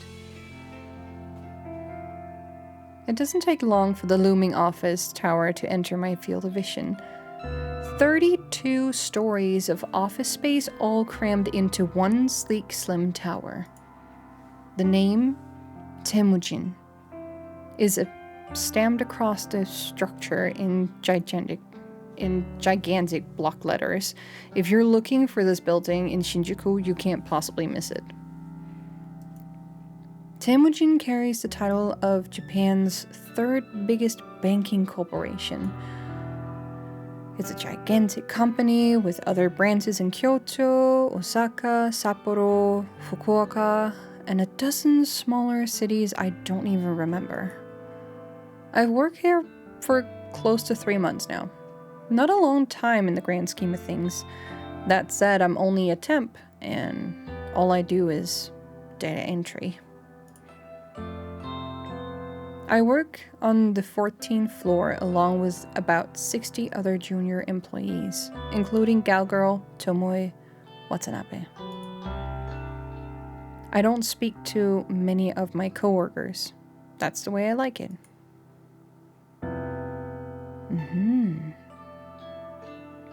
When I reach the building, I enter through the giant double sliding doors and find myself in the familiar lobby. Comfortable couches line the walls. Circling a reception desk, 4 large elevators are tucked away in a nook behind the reception desk. It's already busy this morning, although, to be fair, this place is packed all the time. I avoid the crowds of sharply dressed business people, feeling a little out of place in my semi-formal skirt. Ducking into a newly open elevator, I tap my employee ID card to a backlit panel and press the button for my floor. The doors close and the elevator begins its smooth ascent. I'm surprised to find that I'm the only one traveling up.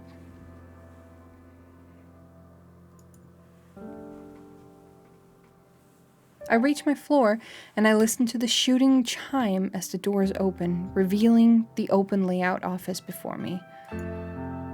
The static drone of workspace noise fills my ears. Conversation ringing phones, fingers tapping against keyboards, photocopiers, even the steady low hum of the air conditioner contributes to the overall dim. I make my way to my desk, stationed in the middle of the floor and surrounded by a dozen other identical desks. Hello!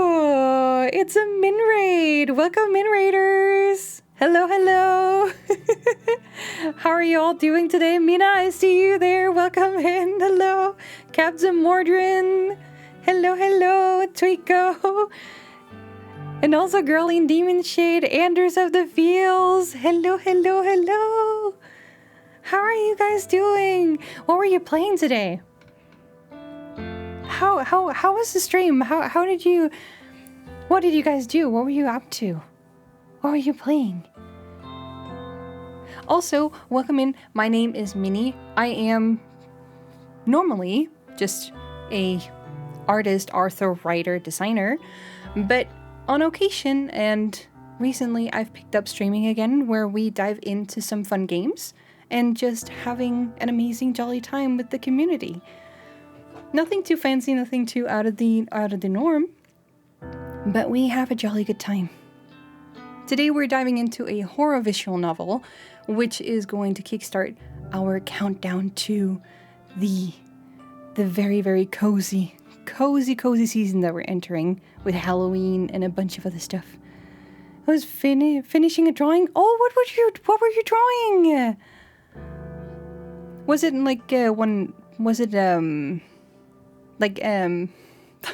I'm losing my words. I'm still stuck in reading mode. Did you do some fan art, or were you making one of your OCs? It was a great stream. Yes. Oh, that's so nice to hear. That's so nice to hear. And you're two of my dragons. Dragons! I love dragons. Swimming in a cave. Oh, that sounds like such a cute picture, though. That sounds like such an amazingly cute picture. Holy shit. Holy.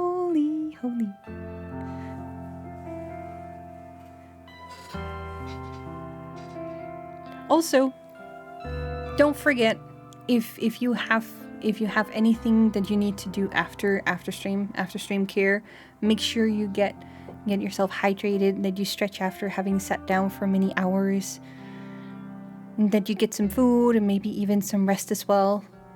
And if not, you're welcome to stay behind and lurk while we go through this very spooky story. It did turn out nice. I'm very happy with it. Oh, that sounds really great. I hope you're having a great stream so far. I'm honestly, I have done the first few chapters of this, so I'm familiar with the context of the story that we're going through now. But I stopped streaming in the middle of it, so I never quite finished it, and I was like, I want to finish the story. So I decided that while we're gearing up for Halloween and the spooky season, that we are just going to pick this back up again. Also because I wanted to have something else aside from Elden Ring. On Thursdays we do Elden Ring, and on Wednesdays we do drawing and yapping. Lots of drawing, lots of yapping. But I wanted something aside from Elden Ring as well.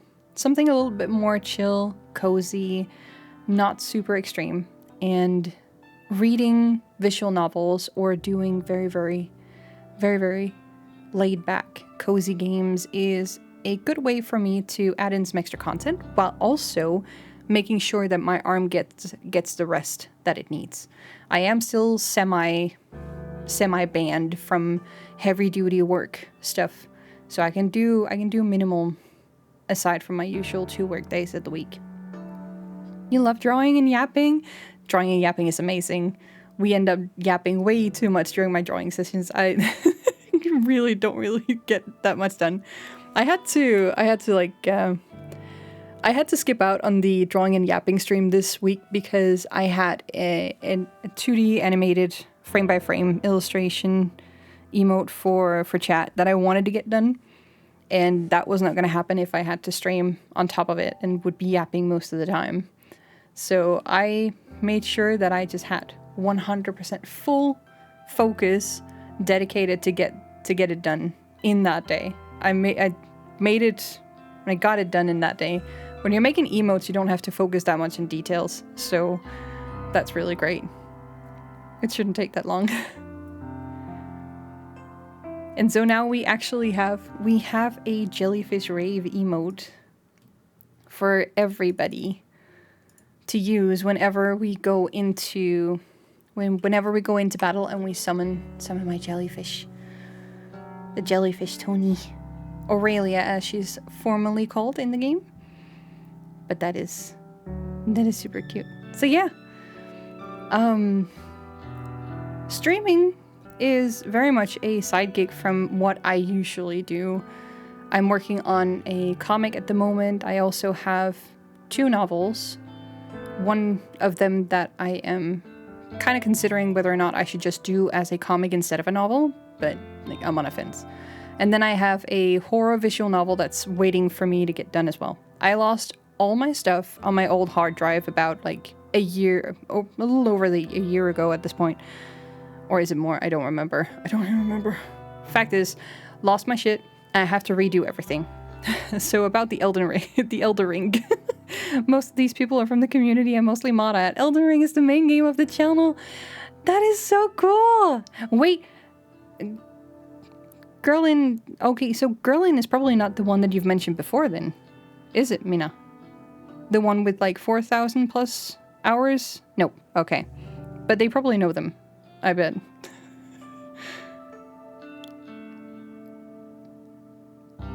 She monster? Ah, that's so great. That way she knows it. That's so great. But yeah, I am finally understanding in Elden Ring, if we if we loop over into that area for a little bit, I have finally acquired some better stuff. So now I can actually go back and bonk some of the heavy duty bosses that I have been leaving on the back burner since I started. And now I feel too over-equipped for everything. I can now formally agree to the fact that I'm too good for Caelid. I'm too good for like the swamp area and many other things. So I'm just cleaning up basically at the moment. Last I checked, you had meteorite, staff, and rock throw. Solid setup. Yeah. Were you lurking yesterday? Were you lurking yesterday? Because we were definitely swinging around rocks and balls. I'm having way too much fun with it. It's nice going back to like bonking the enemies that you gave a hard time before. Yeah, but you know, it's kind of like it's also really it's a precarious little thing, because I do love the fact that I can go back and bonk them properly, but the way that it feels so easy to do so kind of takes away the yes feeling whenever you do get a difficult one. But I feel like it's really difficult to find that like sweet and neat balance between having good enough gear and then finding good enough mobs and bosses to go up against where you feel satisfied. I feel that's a little bit like either you're not good enough or you're too good. I've not been able to make out the sweet spot yet, but I'm constantly chasing that sweet spot because I love it. I love just having that challenge and being able to not do it being able to not like do it like first time, but going in and learning the mechanics, the patterns, and all that kind of stuff. So that's actually, it's not even a bad thing, but it's just something that I've noticed. It's like either you're not good enough and you need to go back and gear up again and grind a bit more, or you're too good and you're just like wiping out everything first try. And I'm just like, oh, well, I'll take it. I'll take it. It's fine. I can't really do the yes victory with a sound and like genuine heart, but I can definitely be like, hell yeah, we got it. We're done. Moving on. Next one. So it kind of feels like it's just pumping me up to like keep going until I hit a wall again, and then I'm just like, where do I need to do? What do I need to do now? Where do I need to go to get more? It's very addicting, mind you. It's incredibly addicting. I didn't know that Elden Ring was this addicting. Honestly, it is. I have the next 3 or so builds that I want to do after this already. Mainly melee, and then there is definitely the other mage build, which is more over in faith and incantations. But I'm gonna leave that on the back pedal for a little bit. So sadly, I got into fights and bashed my heads against them until I'm done. Oh no, that's so that's hilarious. It's frustrating but fun when you can pull it off. For sure. When we went up against the first disc guy yesterday, because I was just like, well, I have my rock balls now. I have a solid pair of balls in my hand that I can throw. It's like, but this is also an area where I don't really feel like I should be able to do this, but we can try. And we did. We tried. And it's super hilarious. I've been able to beat the second and the third disc guy. Like, if we think about like the beginning area and then going on to the swamp area, 2 disc guys are down in the swamp area now for me, and I've not been able to conquer the first disc guy in the main basic starting area yet. He's just like, he's way too good. He's way too good. He's too melee for me. I'm too squishy. After Elden Ring, you have the DLC and Night Rain and then all the Dark Souls. Yes! I am so excited. I'm way too excited. I have all of the Dark Souls on my list of games to play now. And I'm 100% going to play the DLC before I go back and do a rerun. And then we have Night Rain. There is people have been asking me if I want to play Night Ring, but I was like, I haven't finished Elden Ring. I was like, you don't need to. No, I don't, but damn, if we play, I'm gonna be meeting bosses and mobs that I have not battled yet, and that feels kind of cheaty. I don't want that. So I want to finish. I want to finish the game. So I'm very excited. I'm very excited, both to explore and actually get through the entire story, but also just like getting to experience and explore even more, because I'm nowhere near done. I don't feel like I've done enough. If that makes sense. I think Elden Ring just leaves you with that feeling that you've never done enough. Like, there's still more to be had. There's still more to be done. More to be explored. Someday you should take a look at the Happy Hops Ultimate League. A bunch of players competing in Souls games in the most chaotic way possible. Where the rules can change at a moment's notice. That actually sounds like a very chaotic crowd control feature. I was sitting in on a affiliate celebration stream where the streamer was playing Elden Ring, but then they had crowd control on where chat could basically just throw, like, they could throw all this shit and like make changes. They could be like assholes, or they could be like super supportive side players to whatever that was going on. And it was hilarious. I had to dip up pretty fast because I started seeing monsters pop up that I had not met before, and I was just like, shit, no, I don't want to be spoiled, but this is so fun. This is so chaotic. And it was just like, it didn't even know what was going on. We were just running around all over the place, being like bonking headfirst into mobs that kept spawning. And at some points it was like so chaotic and so glitchy that I think not even their PC could probably render everything that was going on, and it kept getting like backpedaled a little bit. So it's really nice. I love it. It's such a fun game, and I look forward to it each and every single week. In the beginning, I was very eager. I was very, very what can you say? Frustrated and excited. And also, like I couldn't wait. I'm lacking the right word for this. But I was just like, I cannot wait an entire week to go back and play this. I want more of it. And now it's gotten to a pace where I don't have the same frustration over waiting an entire week. But I'm more like, okay, I can actually plan. Now I know where I need to go. Now I know what I need to do. I can sit and actually take notes and figure out what I want to do the next time. What do I want to explore? Because there's opening up so many more areas. So, definitely love it. The Souls community and friends raised $30,000 for games to sick kids just a couple of weeks ago. Oh no. They spend a weekend playing. That is so fucking sweet. That is so fucking sweet. That is, you know, that's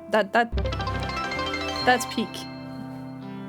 Also, a new star just joined the galaxy. Welcome in, welcome in. We have anonymous followers here on the channel, meaning that if you want to remain lurking, you are more than welcome. So I will not be reading out your name, but if you make yourself known in the chat and you come in and say hi, I will definitely take you in on the conversation. But this is more to establish that we do have a lurk safe space. So we do celebrate that we get new stars in the galaxy. You are my amazing little lights. You light up my day each and every single time I'm here. I love seeing you guys in chat. So, you're precious. You're sweet. You're adorable. So yeah.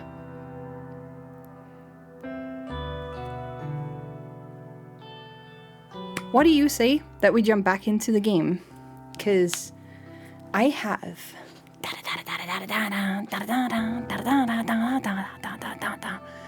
I have a story that we must get to. And we must solve this precarious little mystery surrounding a concept that's very keen on Death Note. If any of you have either read, watched Death Note, you'll probably feel familiar with this whole scenario of going somewhere requesting someone's death only by giving a photo and a phone number.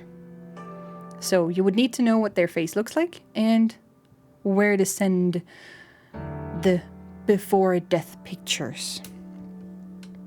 So it's gonna be lots of me yapping and voicing over in between where the voice acting does not cover. I do my best. I don't promise magic, but I promise that you won't have to sit and actually keep up with everything that's being read on screen. So kick it back, relax, grab a cozy little mug of something nice, wrap yourself in a blanket, do whatever you need, and sit down and just be cozy. Also, mild trigger warning though. It is a horror. It is a spoopy one. We do have gore, we do have derangement, we do have a lot of not so great, not so great and not so kind topics. It deals with death, wishing of death, and like basically mutilation also in a sense. And the main character that we're just meeting is, well, you'll see. She's peculiar, but I like her. She's very well written. She's very fun. Milder or worse than Doki Doki?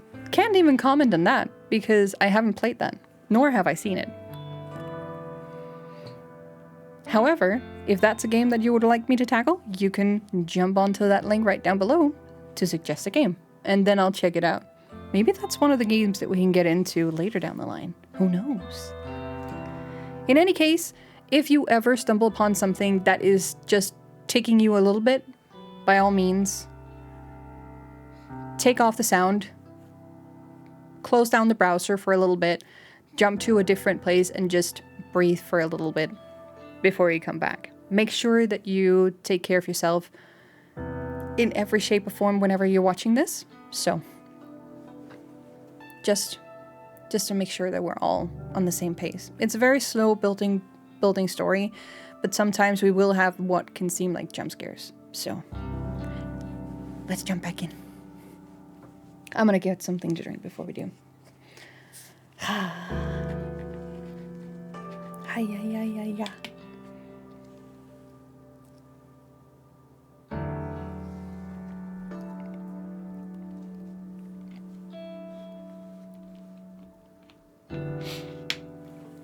Yups. Yes, hydrate everybody. I'm gonna get back into the story.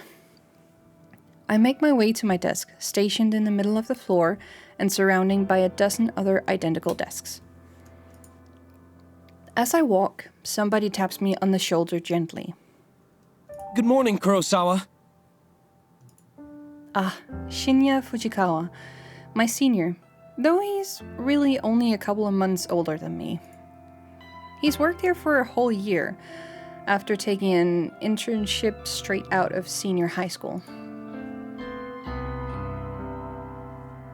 Excuse me for a second. Mind your ears. It's a barb! I'm sorry, that has to happen. We do have a little kind of ritual here. My voice even cracked if you noticed. Welcome in, Burp. How are you doing? It's a ritual. Whenever I see Burp in a different channel, whenever Burp stops by, I am literally just compelled to shout out Burp. Burp is my burp across all different kinds of platforms. Is this the game you were talking about yesterday? Yes, it was. It was indeed. How is your day going? How is your Friday treating you? Are you ready for weekend? I'm very, very, very sure you're ready for the weekend. You're good? Fridays, thank God. Ready for the weekend. Yes. Ready for the weekend. Ready for the weekend. I like yapping too much. I like being way too much in tune with you guys. Also, I just noticed that they hand drew the patterns on his shirt here. Oh, that's so great. Can you catch me up to what's been happening? So, this story... No, you don't have to say sorry to anybody. If anybody needs to say sorry to chat about what I do, and you're 100% okay. First suggestion. Nice! Oh, I'm gonna go check out the suggestions afterwards, after stream. I'm gonna check up on what you guys have been up to and actually done. So, this game follows... We did the prologue where we were introduced to the concept of what happens when you feel so enraged that you want to actually murder somebody. And then this one person was introduced to this website called Corpse Girl's website, where you can go and submit a photo and a phone number of the person that you want to get killed. And then you don't get any updates on it. You don't know what's going to happen to that person other than the fact that you submitted it. So if you don't know how to keep tabs on that person you want dead, you're kind of like let out of the loop. But we follow this first girl that actually makes the entrance. And what happens is that even though that she made an entrance for somebody else, she herself got a photo of her own body, her own corpse.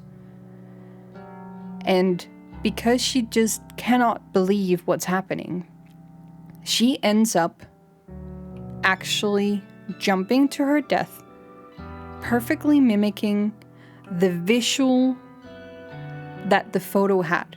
So the photo was illustrating her. It looked like her body splattered on the ground in a pile of flowers somewhere. And she ends up jumping out from her apartment. And she ends up in a bed of flowers as well. How this happens, whether it's just people going delirious from seeing their own corpse and being so scared of it, or if it's something else at play, we do not know. But we'll find out. But that was the introduction. So we got to see how the Corpse Girl websites actually function firsthand. So now we're going to see what else this story has to offer, and if it is all a hoax, or if there is paranormal activities at hand. We do not know. We will find out. He's not an intern anymore, though I'm not quite sure of his job title. Morning, Fujikawa. How was your commute this morning? Fine, same as usual. That's good to hear. Did you read any of your novels? He's referring to the horror books I like to read. I can tell from his tone that he doesn't exactly approve of the subject matter.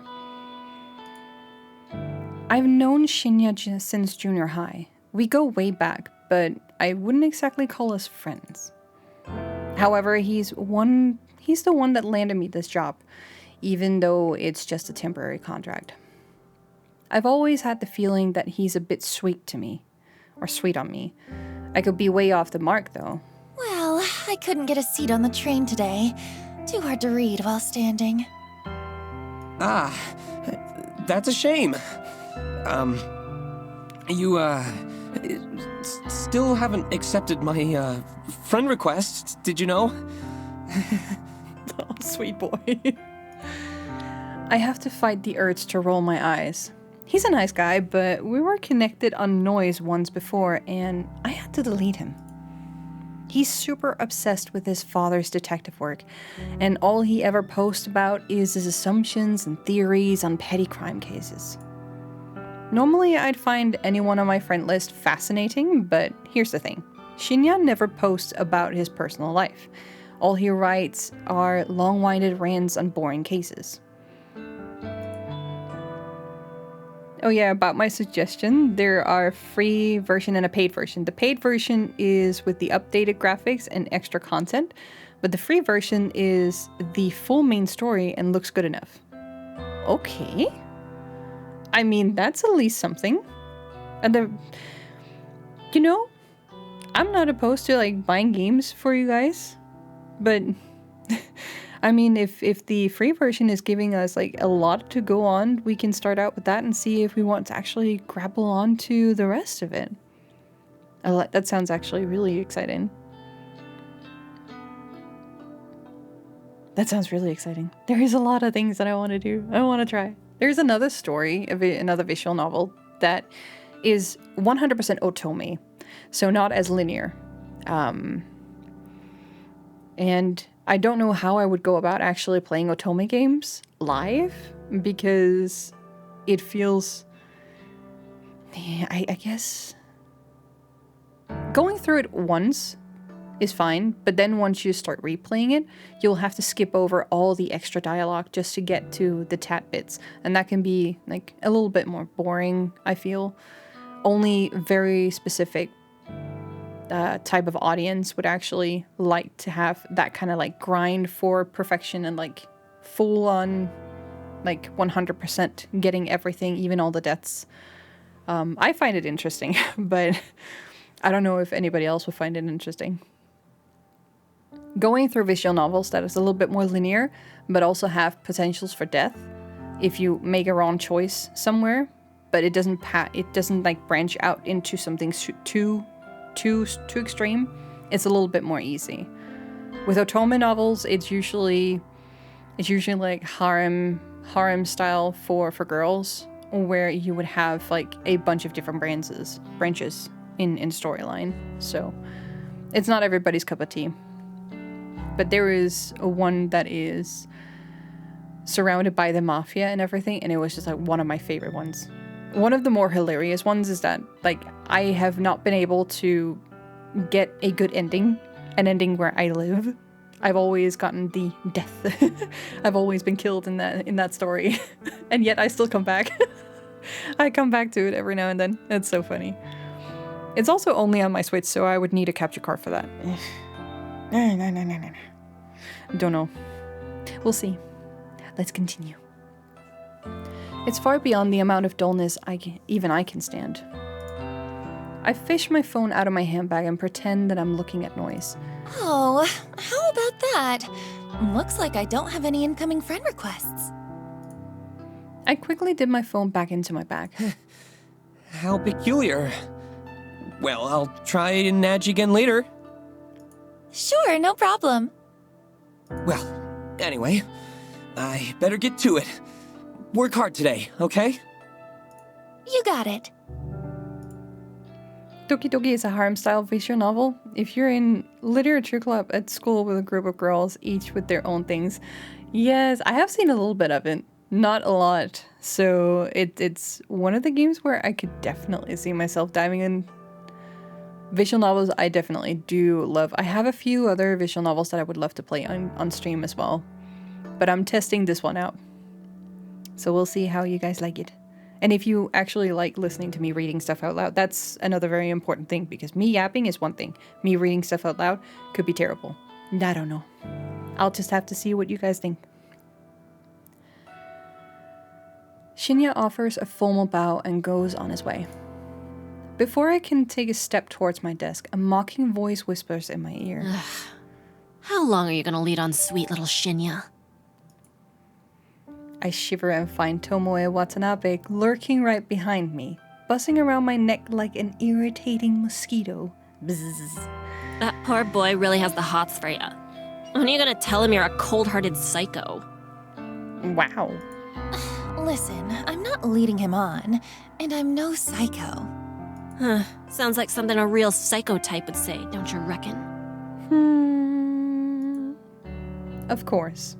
This is none other than Gal Girl, Tomoe, the very same brain-dead moron who posted this morning about wanting to try Corpse Girl's website. She's the kind of person that likes to stir up trouble and instigate conflict. She's had her vacant eyes on me since the day I first stepped into the office. She loves to torment me at any chance she gets. Maybe I rubbed her the wrong way somehow, though I'm not sure what I ever did to her. Even though she's a data entry temp like me, she's worked here just a little longer than I have. Unfortunately, That means I have to defer to her as my superior, and in this as my superior in this professional environment. She knows as much and likes to take advantage of the fact as often as possible. It's funny, you know. You don't look like the type of skank to lead on a goody-goody like Shinya. I told you, I'm not leading him on. Well, if you're not interested, maybe I'll take him out this weekend and tongue him at the cinema. Oh, no. Gross. Do what you want, but I doubt he's into someone with your, looks. Oh yeah? What would you know? You think he likes your flat chest, little Miss Gothic Lolita? I know I should shrug off comments such as this, and normally I would.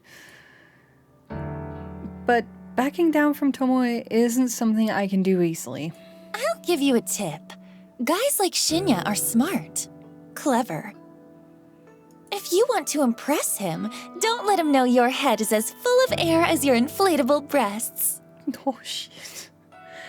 A flash of crimson lights up Tomoe's face, and she looks ready to lash out at me. A group of coworkers, juniors like us, look over to us in concern. Oh no, she didn't. Exactly. Tomoe takes a step back from me, but not before signaling a rude gesture with her fingers. We ain't done here, Noriko. Watch your back. I'm trembling. Tomoe walks away and I breathe a sigh of relief. If it wasn't for having to deal with her, I wouldn't dread coming to work every day. Anyway, I wonder when she's planning to test out Corpse Girl's website. Will she try it on me since we just fought? Some water for that burn? Ouch. I'm not really sure if I should be excited or scared. Either way, it will definitely be fun to find out what happens if she does try the website. I finally reach my desk and I take note of the time. I was supposed to start working 5 minutes ago, so I quickly log into my computer and check today's task list. It's all standard stuff today. I need to transfer a few tables of numbers from a spreadsheet into our company's database. When I'm done, I have to run by a few other people and then commit the changes to the server. The work is dull and repetitive, but my salary isn't bad. On the plus side, I get to wear headphones and listen to music while I work. I dip into my handbag and retrieve my headphones, my phone, a can of milk, and a handful of breath mints. I lay them all out on my desk neatly. I slip my headphones on, plug them into my phone, and hit play on my work playlist. Do you guys have that too? I have a bunch of different type of playlists on Spotify that I tend to listen to, like based on like given occasions. I have one for sleeping, then I have based on language, and I also have for each of my projects to get in the mood. Loud symphonic metal lovingly trashes my ears as I crack open a can of coffee and take a long sip. Not the metal! Not the metal! I've had my ears blasted out with metal all these days where the construction has been going on. I can't have my windows open and it just gets so overheated in my apartment. Okay, let's get started. There's so many playlists. I have a ton. And if I don't make them myself, I find them. I return home to my quiet, crammed apartment after work. The place is eerily silent, a stark contrast to the bustling office where I spend my days. Luckily, it's gonna go down below 10 Celsius during nights in the coming week. Yes, it's gonna be great. It's gonna be great.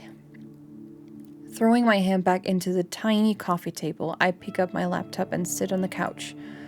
I lie back and get comfortable, letting the laptop rest on my stomach as it boots up. The welcome screen loads up and so I pick I pick a couple of times, open up my web browser, and then head to a very specific website saved in my favorites. Corpse Girl's website. A cute, dancing zombie girl is animated at the top of the page, a peculiar irregularity that always makes me giggle. I noticed that the page view counter at the bottom of the site is nearly the same as it was yesterday. There have been maybe 4 or 5 new visitors. I heave a sigh. Maybe the website isn't quite that well known after all. That begs the question, how did Tomoe discover it? Well, never mind that. My eyes scan the website's content. Request a death. Big, bold letters headline the site. The intention couldn't be clearer. We have ads, so we're taking an ad break. Make sure you grab a snack, make sure you get some stretchies, and go to the toilet breaks, and then we'll be back. I too will also... Oh no, that's not it. That's not it. I too will be quickly taking a small break. I also don't know if you guys are actually like getting ads as it's being described. But since I have something detecting ads when it's supposed to be rolling, I will take a break either way, just in case. So, I'll be right back with you after I do some stretches. Also, let me see if I can actually get you some music. See if I can get you some music. There we go. Be right back.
Welcome back from the ads. I hope that everybody is back out from ad jail and that we can ready jump straight back into it.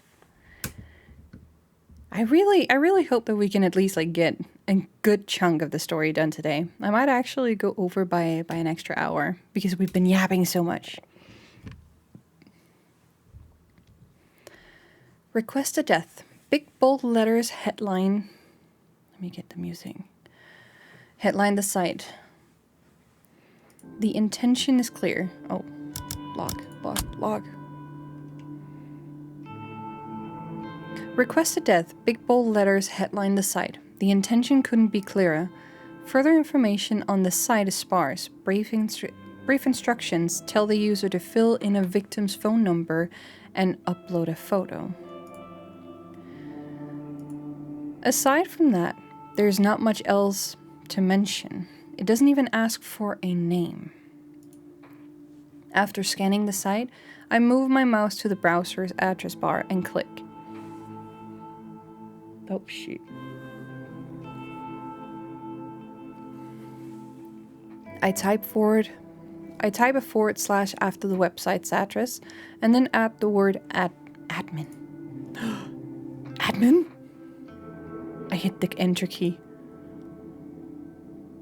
A login page presents itself with empty username and password fields waiting to be filled in. My fingers tap dance around the keyboard, and within moments I'm presented with a brand new page. A blinking slab of text greets me. 1 new request. A crooked smile cracks my stony expression. Finally, somebody has requested a death. Somebody has asked me, Corpse Girl, to kill a victim.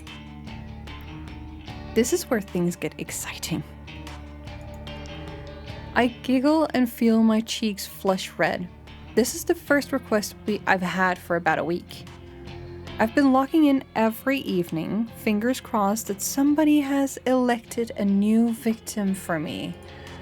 Today, my wish has come true.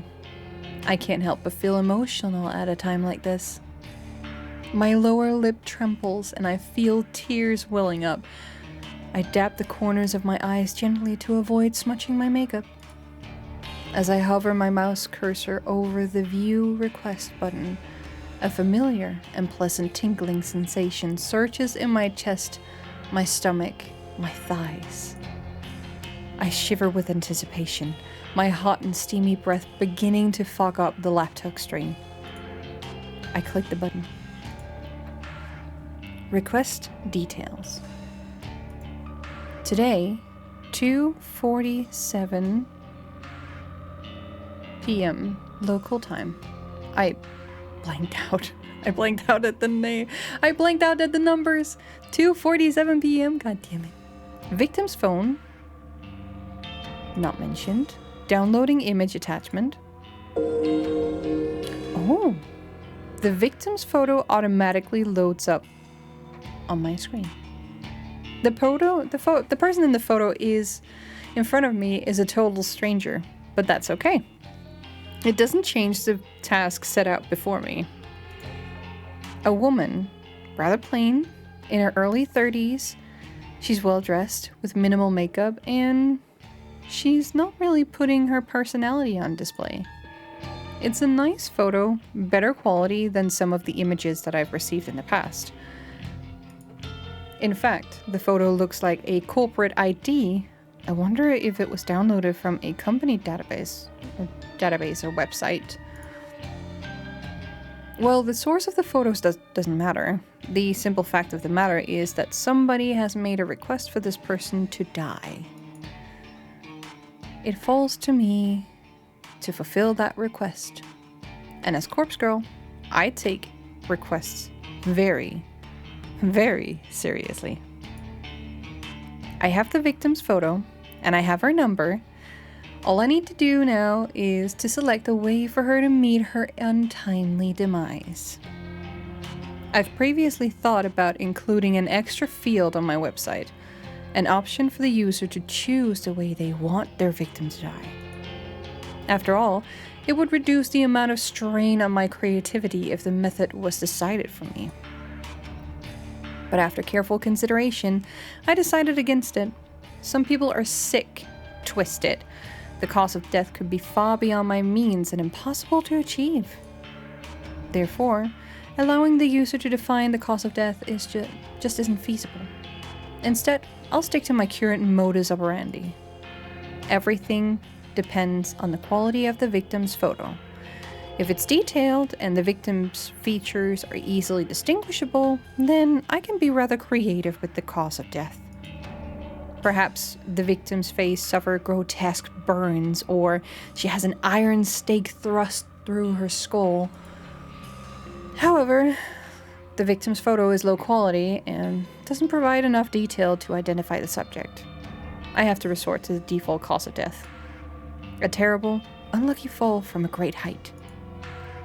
Maybe she slips, or maybe someone stumbles into her and sends her tumbling over a rail. The end result will be the same. A swift, crushing death from on high. The victim will end up face down on the concrete, completely unrecognizable, save for her clothes and accessories. It's not my favorite cause of death, but in some cases it's necessary. Regardless, it is still a valid way to fulfill the request. For now, it's time to get started. I can barely contain my excitement. I squirm against the couch, crossing and uncrossing my legs in vain attempt to dissipate the heat rising through my body. Taking a deep breath, I try to calm down my nerves and get to work. She is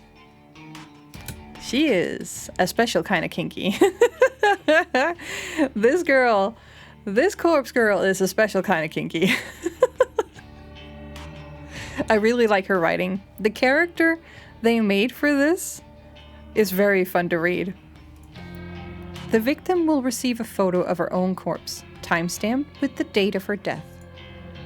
It's Corpse Girl's signature move. My calling card, if you will. Seeing an image of one's own disfigured corpse is sure to strike fear into one's heart. And that is precisely the reason I take this step. To make the victim panic and act rashly. Goth Girl is evil? Who would have thought? Not me. First things first, I save the victim's photo to my laptop's hard drive. I store it in a folder discreetly named System Files, hidden away in the root directory of my operating system. A password encrypted directory, of course. Next, I open up my favorite image editing software and load the photo. Looking carefully at the detail in the picture, I can see that this will be a work of art. I can really go to town with this request.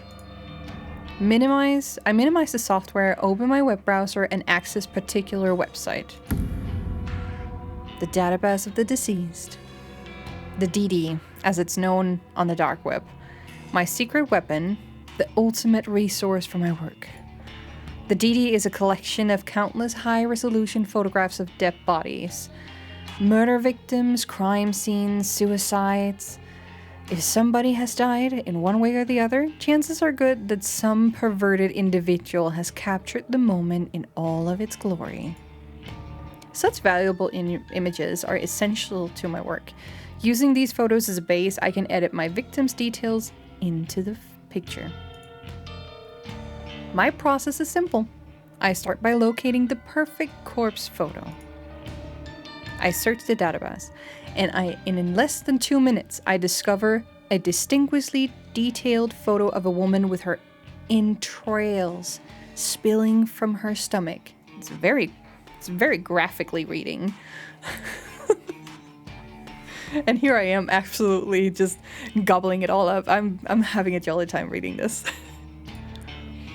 The face is blue. Her face is blue, having suffocated from even having a chance to bleed to death. She's about the same age as my victim. She is of a similar height and build. Finding a photo that specifically suits my victim features is easy thanks to the DD's excellent catalog of tags and filters. I simply search for the keywords that match my victim's description and find a corpse that fits. Using this photo as a starting point, I digitally edit my victim's face onto the body. So, now we know how that is done. It's not some quick job that even a child can do. It's painstakingly crafted work of art that would fool even the keenest eye. An hour passes, then 2, then 3.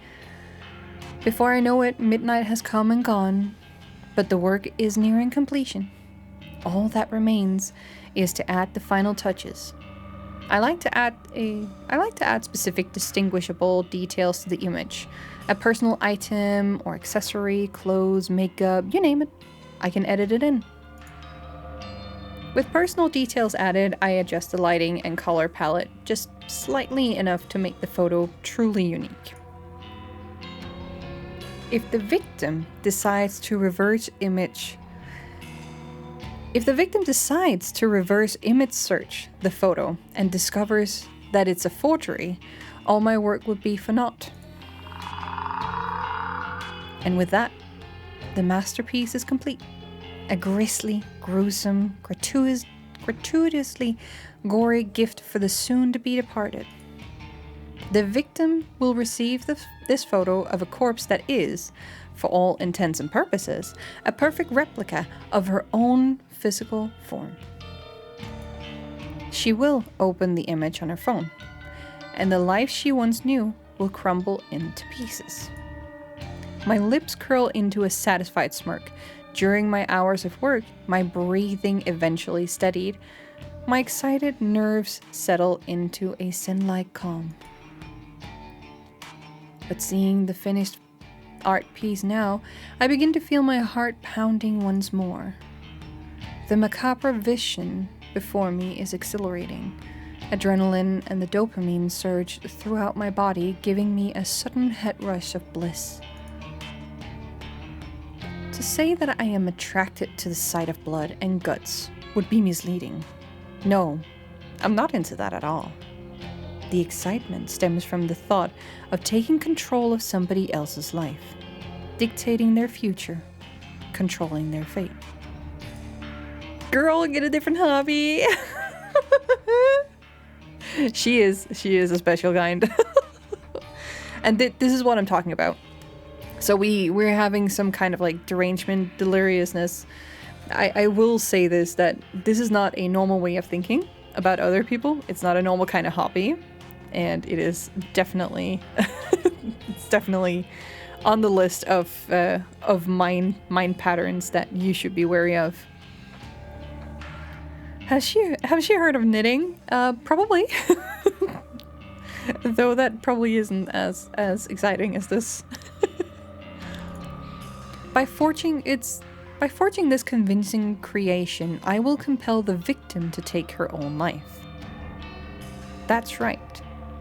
My own hands need not become stained. The hands of Corpse Girl have never been dirtied with the blood of the victim. This is the true nature of my work. Carefully crafting corpse photos in such a way to convince the victim that their fate is already sealed, that no matter what they do, they cannot escape the death that awaits them. And the date stamped on the photo is the icing on the cake, the ultimate driving force behind the victim choosing to end their own life. A date so near in the future, a time that has not yet occurred, a fiber of uncertainty carefully interwoven into the image that causes the victim to pause and consider the possibilities. Is this photo from the future? Is this truly my fate? How can I outrun a future that has been pre-decided? These are the thoughts that run through a victim's mind. Despair and dread floods the senses. Overwhelming anxiety gives way to calm acceptance. This is my dead body. This is how I die. Why should I fight it? And when the victim's last vestige of persistence gently breaks, like a silk spiderweb being torn by a cool breeze, they finally give in. They invite their end. This is the way it will go down for this woman. This complete and total stranger. I'm confident, certain, convinced.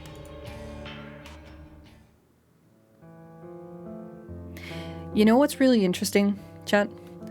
The thing that's really interesting is that 5 years ago, about 5 years ago, this is not a personal experience, but about 5 years ago, I would have imagined this could still be very much a thing for a lot of people because the internet wasn't like fully caught up on all the image generation that we have now. If we go back before the pandemic, for example, we would probably have seen that this could be very much likely for people who are not that familiar with the internet. I think there still are certain areas and people who would very likely be susceptible to these kinds of... It feels wrong to call them pranks, but some people would still be like very susceptible to this kind of threat. It's kind of like today's age where we still see celebrities getting all these different kinds of like quote unquote gifts and death threats, where you would have writings and letters, or maybe even disgusting dead bodies of rats and mice and other kinds of things sent in because the person hates the celebrity. That still happens. So it's not too far-fetched to think that this is still it. But I can definitely see now that we're like at a certain part past the pandemic with all this image generation and AI going on and like flying around, that a lot of people who are online would probably be less likely to fall for something like this. Or at least be more aware that this could just simply be something that's like AI generated. That is not true. That is not real. It's more on the back of the mind of a lot of people now than it used to be. But it's still a quite interesting concept. It was a sudden spark of inspiration that guided me to begin fabricating corpse photos about a year ago. I can never quite recall exactly what it was that spawned the idea. Sometimes I get close to remembering, but the recollection dances at the edge of my mind and slips back into darkness. Regardless, I ventured down a dark and dangerous path. I built Corpse Girl's website and invited strangers to request the deaths of people they knew. It was a sales tactic, simply a way to encourage users to submit images. I had no intention or means of ending lives. Little did I know the true power I wielded. I only intended to create corpse photos and send them to people for fun. I wanted to startle and scare some unsuspecting fools.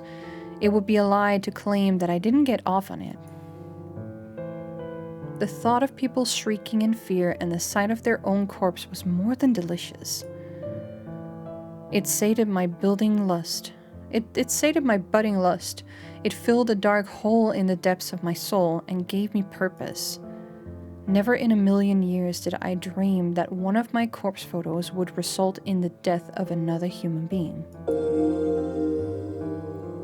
I'll never forget her name. Ruri Hatano. 20-something, slim, gorgeous, eyes that took my breath away the moment I gazed upon her portrait. She was the first person to make me feel bad about crafting hoax photos. The only person to make me feel bad about it. But I did it anyway. Corpse Girl never rejects a request. It's my conviction. I forged a beautiful rendition of her death. Thanks to some rather macabre source photos obtained via the database of the deceased, I strung Ruri's corpse up in a field like a ghoulish scarecrow. The photo was incredible. It was my fifth or sixth work, the fifth or sixth time a user of Corpse Girl's website requested a death. Ruri Hatano died just hours after receiving the photo. I don't know why. I don't know if she killed herself, or if someone murdered her. But I know one thing. Ruri Hatano's body, her real body, was found in a field, hanging like a scarecrow, surrounded by crows. Her eyes had been gouged out of her skull, and her stiff fingers clutched her phone tightly. According to the news report, her phone displayed a familiar image, the very image I created of her corpse. When I first learned of Nuri's death, I was overcome with varying emotions. I felt sick, elated, disgusted, overjoyed, depressed, and aroused. Had I somehow caused her death? Was Corpse Girl responsible for taking a life? Even though my hands weren't stained with blood, I still felt responsible. A lurid truth descended upon me at that moment. Corpse Girl held the power to end lives. And the more I dwelled on that fact, the more obvious it became to me. I began to feel the power pulsing through my veins, thrumming in my blood as my heart pumped and pounded within my chest. I can't explain how the power works, and I don't know why I have it. But somehow, the corpse photos I create can compel a victim to end their own life, or compel someone else to end it for them. Nuri died in the way that I envisioned. Her dead body matched the fake corpse photo I painstakingly crafted, and I didn't even have to leave the safety and comfort of my apartment to ensure her death. Corpse Girl's power is real, extraordinary, and I vowed to exercise that power as frequently as possible. Ooh, wow. Wowie. Nuri Hatsuno died last year.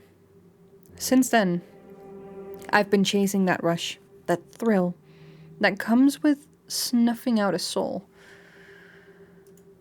It wasn't hard to grow the popularity of Corpse Girl's website after that incident.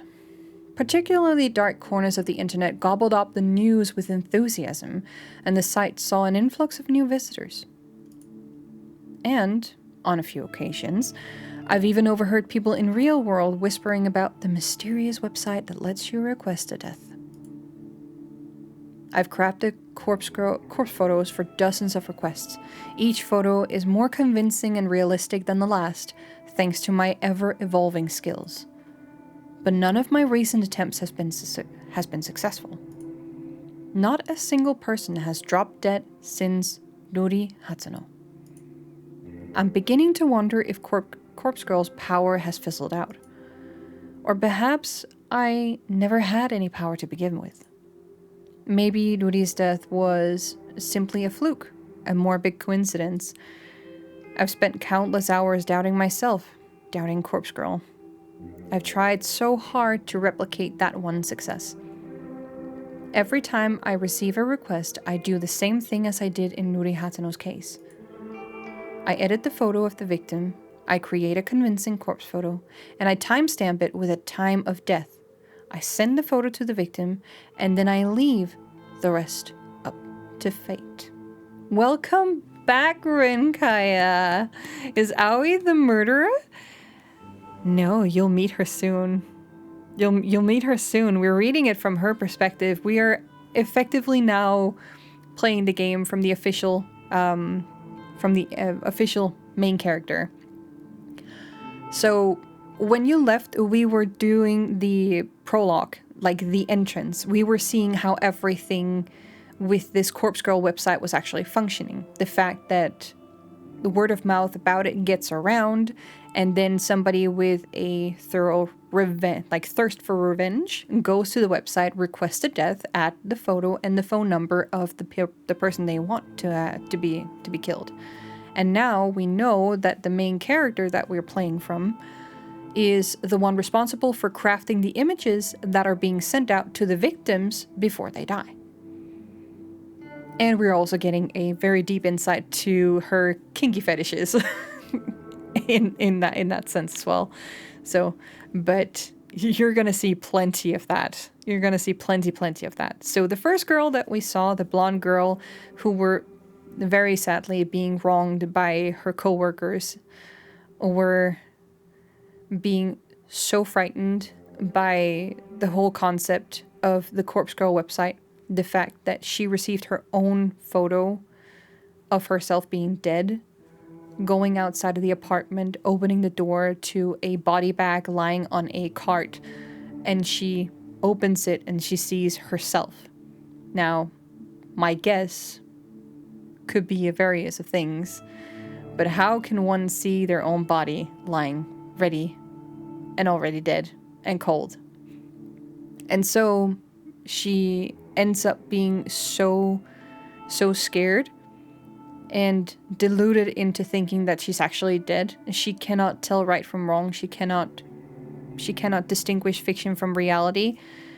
And because her photo displayed her dropping from a higher height, she ends up jumping over the railing in front of her apartment, and she ends up in a flower bed right down in the concrete parking lot.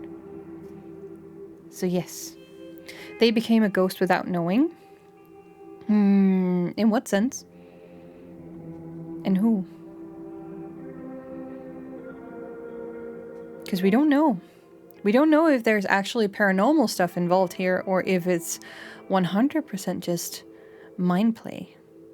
Well, they saw their own body. That's true. How can one be alive and see their own body lying dead? That is a very, very peculiar thing. And we don't know. Not even I know how this actually pans out, because I've only experienced the first two chapters. Ghosts, most of the time, don't know that they're dead in Japanese mythology. That's true. But we also have a description of how she feels after she jumps out over the railing. The fact that she lands, the fact that she tastes blood, and going over some of the final thoughts of her supposed death. And that could also just be mind play from somebody coming slowly to acceptance that they are dead. Did she have feet? If so, she wasn't a ghost. We did not see any feet. We saw no feet. We only saw the body bag. So we don't know.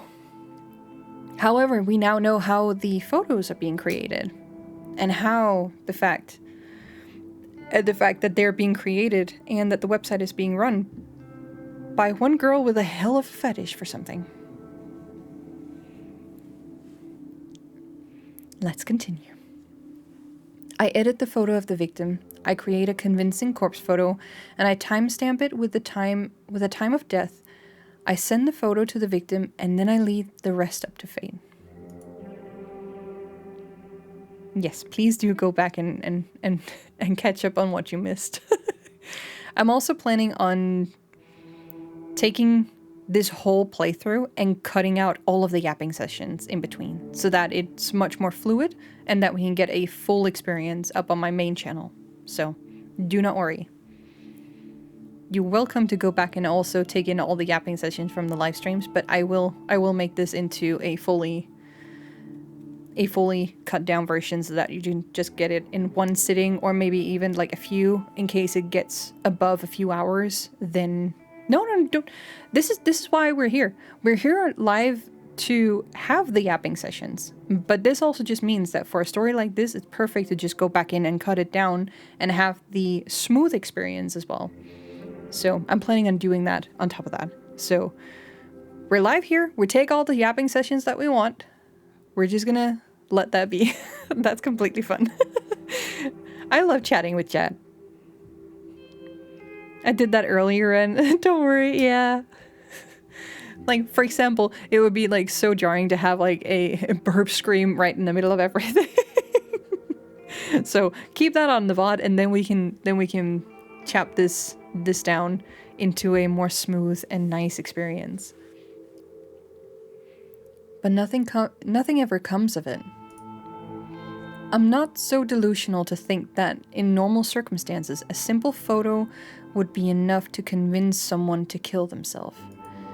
And even if that photo fell into someone else's hands, it wouldn't inspire them to go out and kill the victim. Of course not. However, these are no ordinary circumstances. I once activated a power beyond the ken of mortal men.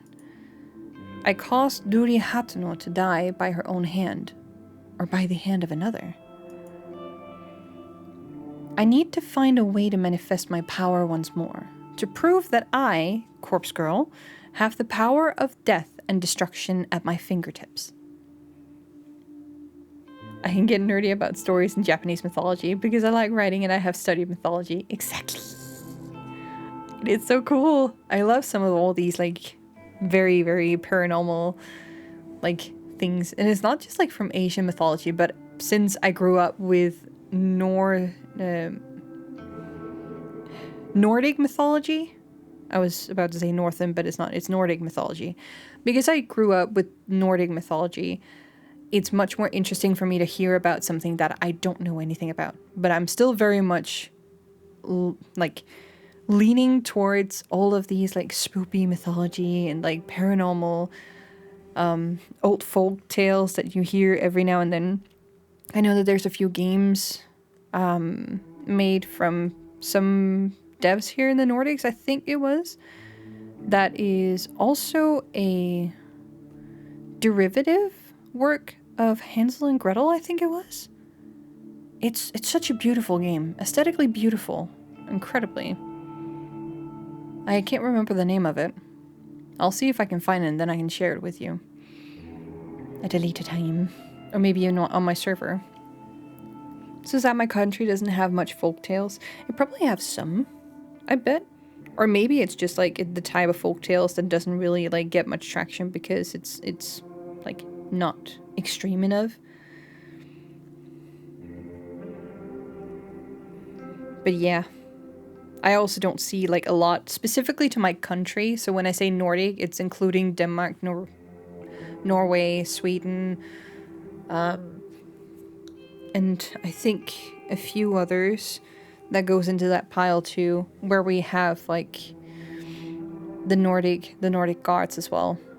Like oh, what was that one game again? I keep thinking of games. I remember the visuals, but I don't remember the names. I'm so bad at names.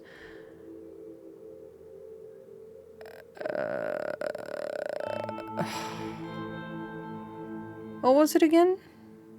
Gods. Something where the main big god keep calling this one boy for just boy. I know Jacksepticeye, he went crazy. He kept saying boy all over like the time, like all over and over and over again every single time. But that's like some of it. And my country also belongs to some of those like old folk tales. I haven't dived much into them, but I do thoroughly enjoy them each and every single time I see them. I saw in Khan's Discord you're from Finland, is that correct? Denmark. God of War? Yes. That was it. Denmark. I may sound Finnish, I don't know. Do I sound Finnish? Should I be rebranding to a Finnish content creator? Maybe not. That would be terrible. No, I was close to remembering, but yet so far. It's very fun, because if you say that you're from Sweden, somebody will remember that you're from Denmark. And if you say you're from Denmark, somebody will remember that you're from Norway. And if somebody say that they're from Germany, somebody will say, oh, maybe you're from further down south, or you're also up from Sweden or somewhere. I don't know. We're all just a big pile up here. I'd love to learn more about Nordic Scandinavian countries, because I'm ashamed to say I know almost nothing. Oh, don't you worry. I too feel like I am a terrible ambassador to my own country. I am the most horrific ambassador to my own country. You don't have an accent I would assign to that region, so don't worry. Like yeah, this is interesting. I can sometimes hear if I've been speaking too much Danish, for example, then it will bleed into the way that I ring vocals and the way that I pronounce certain things. But in all honesty, I don't lean into one accent. It's kind of like amalgamation of all the different accents that you can find in English. Most people, when they hear me talk, pinpoint me to Canada because I have much more of an open A an open and light A for a lot of like A pronunciation words, which is more typical for Canada in comparison to Britain and Ireland and Scotland and even like the southern part in like America. So like I'm not so much into the deeper downs, but once I start speaking more Korean, for example, I dive onto the deeper parts of the vowel accent, and then I tend to lean more over towards like British, for example. So like it really varies a lot. It varies so much. If I talk to a lot of people who's from Britain or from Scotland or Ireland, I will pick up on that accent. Vice versa, if I start talking to people here from EU, I start suddenly opening up and everything becomes like lighter and brighter and more like washed out in a sense.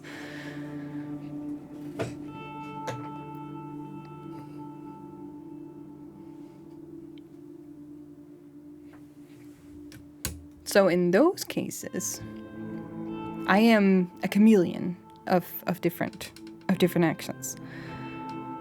I'm terrible at keeping up for more than a few phrases though, because I'm not strong enough and I'm not confident enough that I can actually pull it off. But you can teach me how to say one thing properly and then I'll keep it in mind. I'm intrigued with that people think your accent is Canadian. It's not that it's wrong, it's just I think it's cute. I would definitely put you as European. Thank you. At the very least, I'm closer. Now, I think it's because I've been back in my home country for so many years now compared to when I lived in South Korea. Because Canada was typically the placement that they would give me when I met other foreigners while I was living in South Korea. And that's probably because I completely did away with the European type of accent that I tend to lean towards. But now that I've been back here and I speak with a lot of people and I dive much more into Germanly, what the fuck? To German, like the Germans are speaking. Also because I want to learn more about that, it affects you. You cannot help but be affected by the languages that is surrounding you. And because I already grew up learning British grammar, but listened to American for help in terms of pronunciation, it's a very hefty mix. But I can tell you this much, that if you apply British grammar to American pronunciation, it's going to get very complicated very fast, because there's not a lot of American pronunciations that can actually tackle the British grammar. It doesn't sound right. It sounds so weird sometimes. And I remember I got scolded so hard for it because I kept on doing that. I kept on like bringing the American into the British grammar and into the British lessons. And it was like, my teachers didn't like that. Denmark is amazing. The old CEO of Novo Nordisk, there we have it, Danish, once sat across Bernie Sanders and was yelled at for pharmaceutical prices. And the CEO calmly explained how pharmacy benefits managers pig the brand of products to fill the shelves across most of the country. And that Novo Nordisk once tried to lower the prices of insulin, and the PBMs simply dropped it in favor of another brand because the PBMs would receive a higher cut per meds sold. Wow.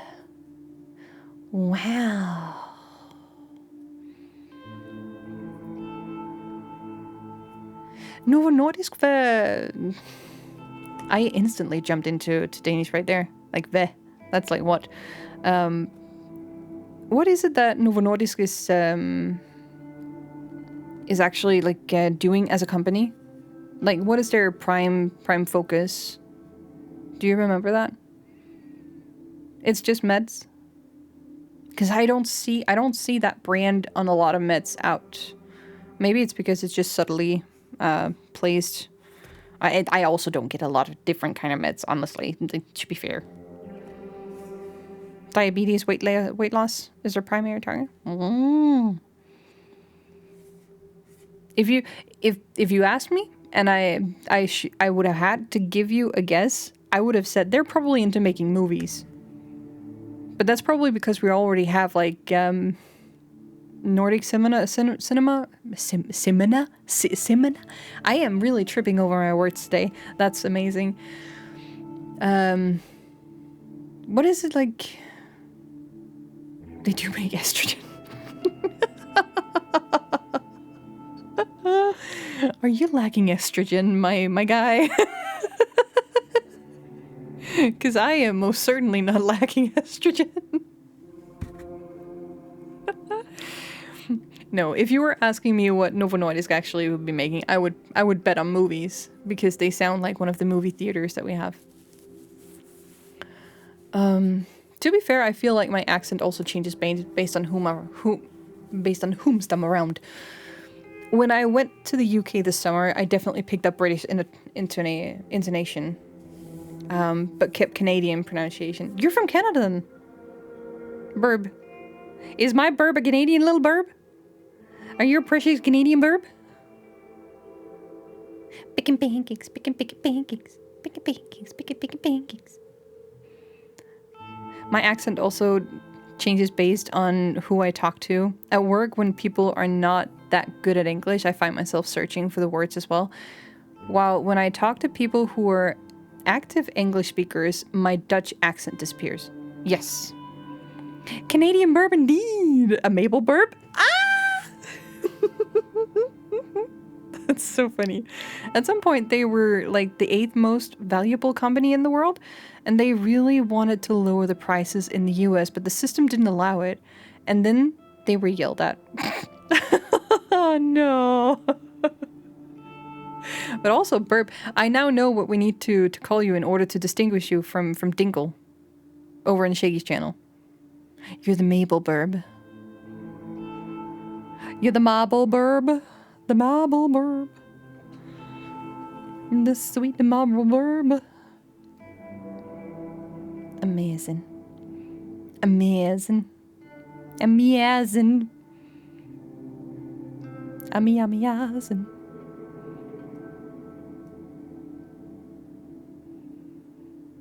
I'll tell Jakey that later. We have found you a great odd out. We have found you a great denominator, so that now we have room for all the burps. I find it so hilarious, and I really do love the word burp in general. It tickles my brain the right way. And that's also why it was so easy for me to just jump in on the gimmick that we've established. It's so fun. I love it. It's hilarious. And I fully enjoy just calling you out whenever I see you. It's like if I see your name in passing, we're not talking, that doesn't matter. I'm gonna poke you anyway. And it's nothing other than just, oh, that's my burp. I found my burp. I found my burp in the wild. It's kind of like finding, what is it? It's kind of like Willy Wonka, I think it is. You know, the red, white striped guy, you have to find the special one in the midst of like a huge pile of something. Where's Wally? Yeah, that one. I always forget the English name. Where's Waldo? Something like that. I think you guys know what I'm talking about. That's fine. That's enough. If we just start calling you Maple Burb, Shaggy will ask about it at some point. 100%. Shaggy's gonna get curious. It's so much fun, but it's also very lovely seeing you in so many chats. I am just, I keep getting dragged around, and that's fine. I love it. And especially since Khan introduced me to Gary's channel, it's been even more amazingly to discover so many lovely streamers and also content creators here in the EU, specifically over in the UK. But it's just incredibly amazing, and it's so sweet and endearing. And I love seeing the vibes that are going around everywhere. It's right up my alley. So I'm definitely being positively influenced by all of you guys. It's so amazing. I love it. Oh, also, another good story to tell about Denmark. When COVID happened, the state offered to cover some of the salaries of workers in close companies. Lego took the money, But then after their quarterly earnings was calculated, they sent all the money back to the government. No one asked them to. They set a precedent which Novo Nordisk and Maersk followed. Oh. Wow. Let's go, Lego. Let's go, Lego. That is impeccable. See, I didn't even know that, but that is impeccable. That is peak behavior from a big giant corporation, which Lego is. When you're up on those scales, it's basically a corporation. There is no small company left. I think it's fun to recognize people in the crowd. It really is. I find it endearing. There was a time when I was really scared of doing it, though. I was scared of, like, poking at people because I didn't know how they felt about me or how they saw me. And that alone put, like, a wall on my actions. So it was only if people reached out to me first that I would be very kindly and very openly and happily responding, because I was just so happy that people actually thought that I was worth paying attention to. And this is coming from, like, some deeper trauma. We're talking PTSD.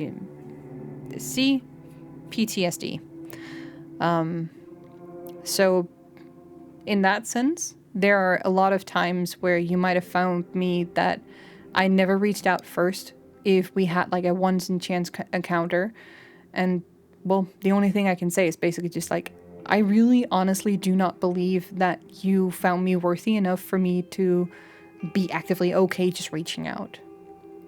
So a specific case like me and Burps, where it was just very much an instant gimmick that exploded and then we've just kept it up, is very rare. It's so rare. I don't do this all the time. So I'm very, very happy. I'm very happy to have those, like, very tiny small instances. We need to set the precedent. Yeah, we do.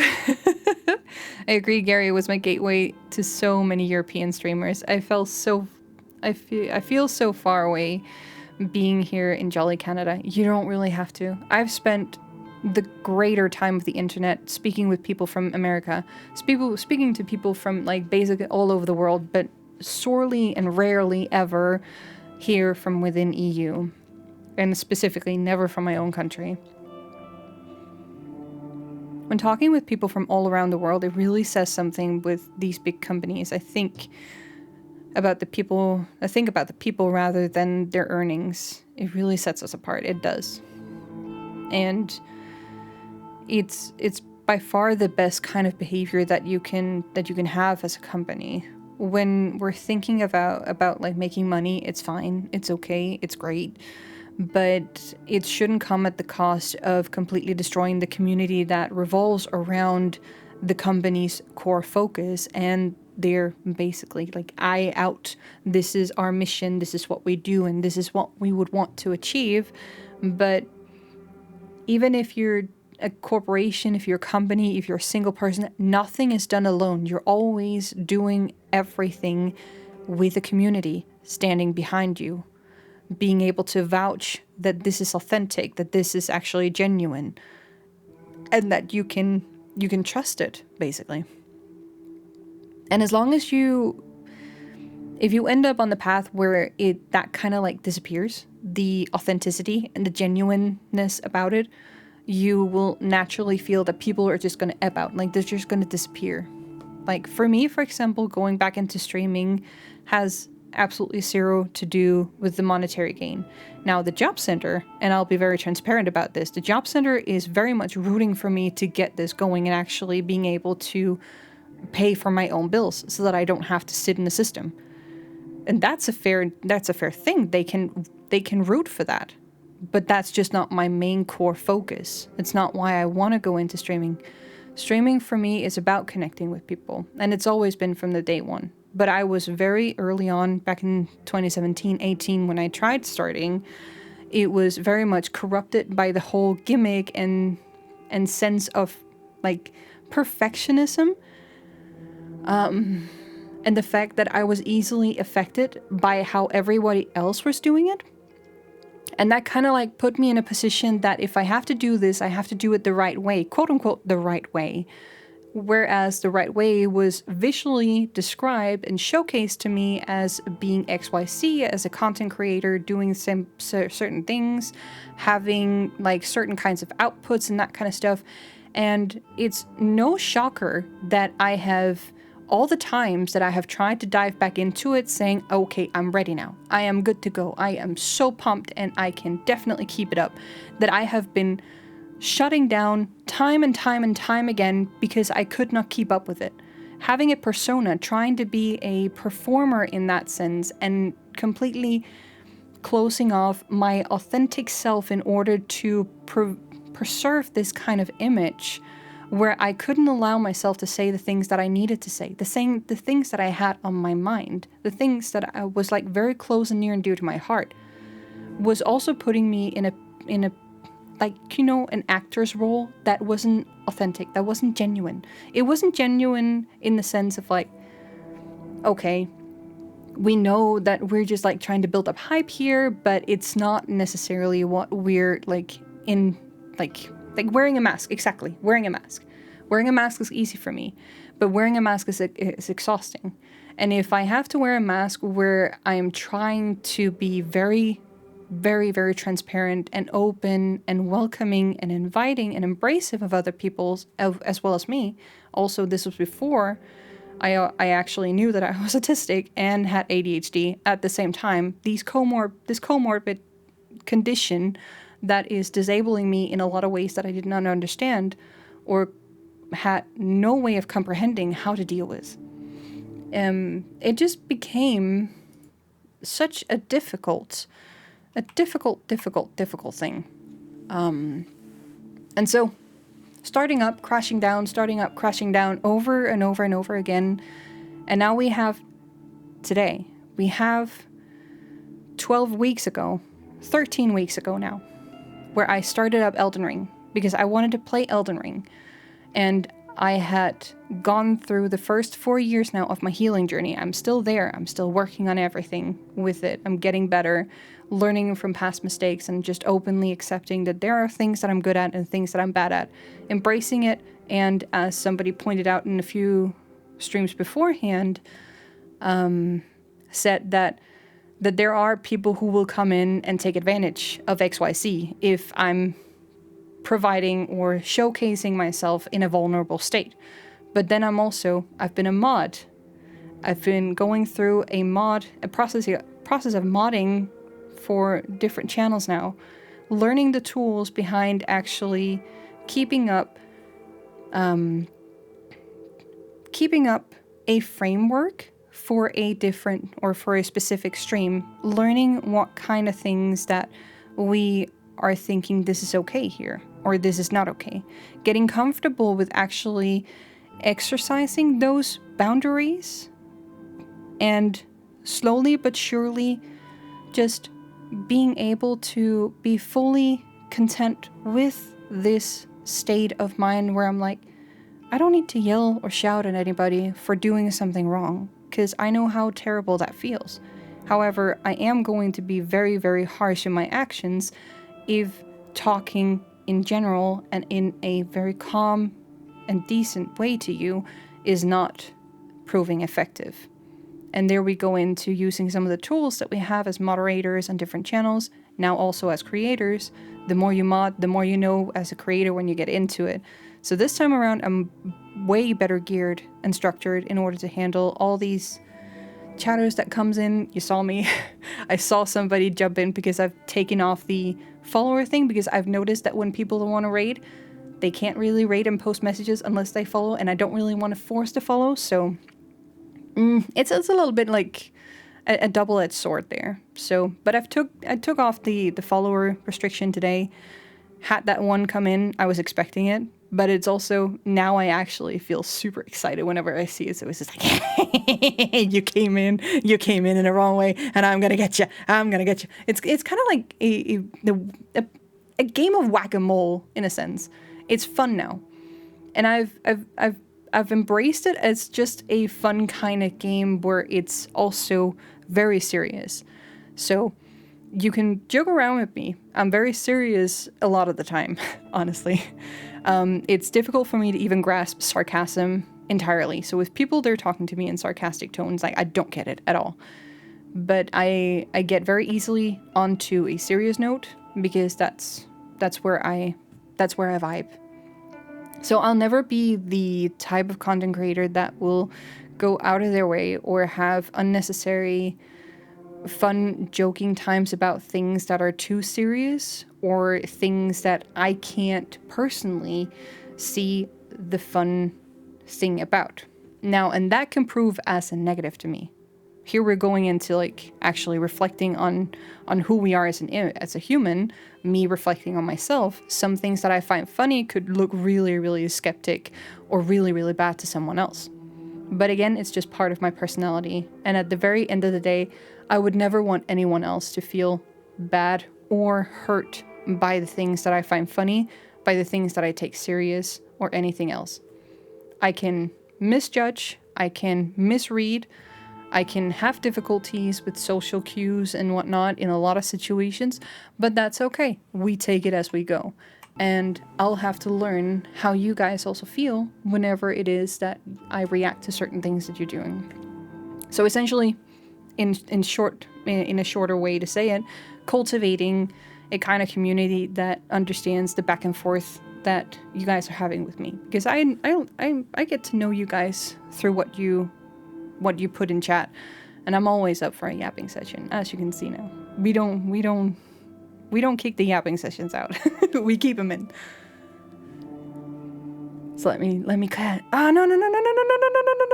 Lag it. Also, let me go here. Let me see. Chat. Let me catch up to chat. I have watched Gap for years, Gap Smolders, on YouTube, and then Easy Small started, and I found out Gary and a Twitch. I found out Gary had a Twitch, and I wanted more content, so I went to Twitch, and then got too many streamers to watch. I do not blame you at all. I have a lot of streamers that I cannot bounce and balance. Because when a lot of them are like streaming at the same time, it's very, very difficult to keep up with. But it's also not impossible because there will always be content that we can go back and rewatch in VODs. That was also the thing that was a little bit of an issue when I started streaming, or when I tried to like gear up streaming beforehand, before this time around. It was also very much a push for me that I felt like I couldn't stream at certain times because I rather wanted to watch some of my favorite streamers instead. Or I didn't really have much of a connection or a community to kind of like rate out to, so rating was also never much of a thing. Now, having Kan poked me over to both Lemmy, to Gary forwarded me to Crazy Hazy, they're on forth to Shaky, and then having a few other people coming in and rating my channel also, having similar interest with also Elden Ring. There is a certain streamer that tends or has rated me a couple of times during Elden Ring streams. Super, super amazing, sweet bean. But I cannot sit in her streams because she's playing Elden Ring and I don't want to get spoiled. But it's also this like, that's another thing. The rating culture is very much something that's very, very part of the streaming culture in general. But yeah, for me, streaming is about community. I'm taking a break, or I'm taking time out of my schedule for working on my projects to connect with my community, to have all you guys just like also have an open space where you can honestly come in and you can just shoot me a message, shoot me a question, or we can sit and yap about things that we don't normally know when or where to talk about, and that's okay. We take it all here. It was scared to reach out at first, but I love what we have. Oh no, burp! But I 100% get you. I get you so hard on this. I get you so much. I kind of had the same feeling when we were talking at Hazy's Lego stream about visual novels and drawing, and at some point I felt like maybe I should just stop talking. I'm afraid that talking is not interesting enough, or something that I am not picking up the signals others drop down, that they get bored of me or the subjects. That's actually not true. There is only one worry I had, and that was that maybe our conversation overlapping with the rest of the chat might be too intrusive. And I was like thinking a few times, maybe I should just like drop you a DM and then we can go hams balls on just talking about all this, because I was absolutely loving it. And I really wanted, I could see that the crazy also like picked up on it and wanted to jump in on the conversation. That was absolutely phenomenal. That was why I wanted to like at least drop him a little message, like kind of rounding up what we were talking about. And then he got to actually ask you a few questions about it, and you formally got to introduce what you were talking about, what we had been sitting and discussing a few times back and forth. But that's actually like, that's the only thing. Other than that, there was absolutely like no issues with it at all. I sometimes lack words to express excitement, or it seems repetitive. But that's it. Aside from that, there's like absolutely nothing. Nothing wrong done there. Me stopping YouTube back in the day, I was still recording games. Stop it, Snooze! We're yapping! Me stopping YouTube back in the day, I was still recording games. Partially was because my health not good enough, but also because when I felt a bit better, I thought people wouldn't watch anyway, so I put energy into it. The best thing to think about in those kind of scenarios is just that do these things with the mindset of you having something, a memory coming back to. So when you're sitting down to make a video of something, or when you decide to record something, you're recording it for the sake of just keeping a memory. And keeping a memory should first and foremost be for yourself. At least that's what I believe. Especially when you're doing the kind of content creation that is not sorely geared to mainstream, and you're not a content creator that's locked in with a company under a contract where you have to put out certain stuff in a certain amount of time. You don't have to churn and like be on the grind in the same way. When you're indie, when you have your own way of doing things, you can 100% tailor it to your taste. And then it becomes kind of like a blog in a sense. And that kind of blogging, recording of what you do becomes like a log of activities that you can fondly look back on.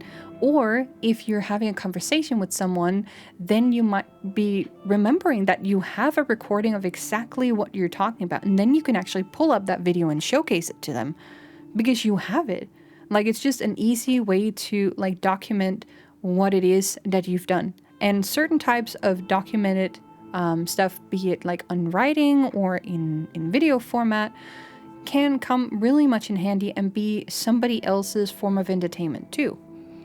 So there's like a lot of ways that you can think of it, even if you want to like keep on doing that again.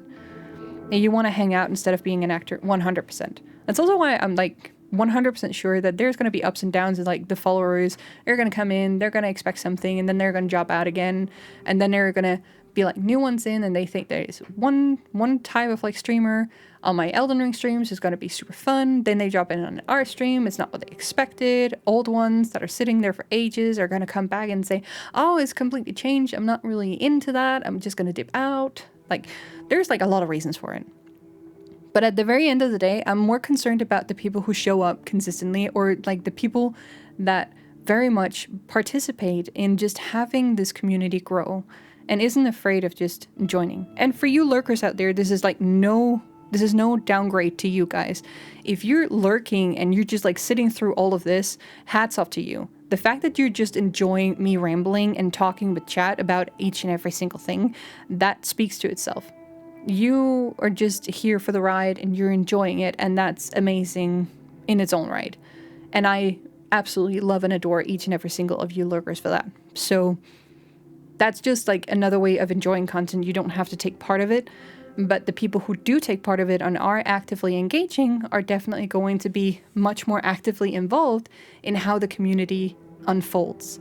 So like it's a perk that you engage in chat and that you sit with questions and that you don't allow yourself to hold back, that it's okay, that I'm really open to all these different kind of questions. You'll probably get to know down the line how easy it is for me to jump in on a different topic that's probably completely sideways or 180 or 360 in comparison to what I normally talk about, because it's just really interesting for me to get to know people. Not everybody is the same, and I grow very, very tired and very, very stale if it's the same kind of content that I get in all the time. I need novelty, I need variety, but I need it in a structured format. My first stream, I had 200 viewers, and the entire time I felt like I had to keep up the energy. And you know me, I have no energy. I know. Man, the movie nights that we've had while we're still in college, I remember, fuck me. Oh wow, it was really just so laid back. It was really laid back. I was so burned out after I quit, and I quit immediately. Yeah. Man, I know. and I really do feel that it was... I was scared in the beginning when I started streaming. I was really scared because it felt like I wasn't really going to be there as a person. I felt like it was just emptiness, empty and hollow emotions all around. So that has definitely changed, because I'm just like, I don't want to be here if I can't be myself. That's it. My one criteria for streaming is that I get to be my authentic self. And yes, if I end up doing or saying something that is not okay, that is on the bad side, then we take that in, we talk about it, and I get to reflect, and I get to learn. That's how I want it to be. Because I'm not done learning, I'm not done growing, I'm not done like evolving as a human being. I want to continuously and consistently learn the goods and the bads, sides of life, and especially when it comes to like social engagement, because I'm not perfect. And if people they compliment me for being like a good and honest human being, I'm immediately shaking my head like, nope, I'm not there. I do my best, but honestly, there's gonna be people coming in and honestly seeing me as the biggest fucking idiot that can walk on two legs. That's gonna happen. And that's because we can't cater to everybody. So I will be, the type of person that I am will be someone's nemesis, will be someone's menace, someone's most hated type of human being. And I'm completely okay with that. That's not really going to be an issue for me, unless they jump into my community and make a problem of it. Then I'll take issue with it. It sounds like it would be so stressful. Yeah, 100%. I also appreciate when streamers understand that you stream hop makes me feel less guilty. Yes. And I guess that happens when streamers, they have been watchers and viewers for like by themselves of other streamers, their own favorite content creators for a longer time. They understand that, okay, we're a viewer, we can't be everywhere at once. So if we jump into streaming, we know what it's like to be a viewer. We know that there sometimes will be like ups and downs. There will be like very high energy versus very low energy. And it's very, very normal. And it's because you cannot be everywhere at once. And so if you're just like, yes, this might just be the kind of content or the kind of video that I would come back to and just watch the VOD of, so that I can skip all the yappy session and actually get to the game part where I really like it, that's completely fine. You can do that.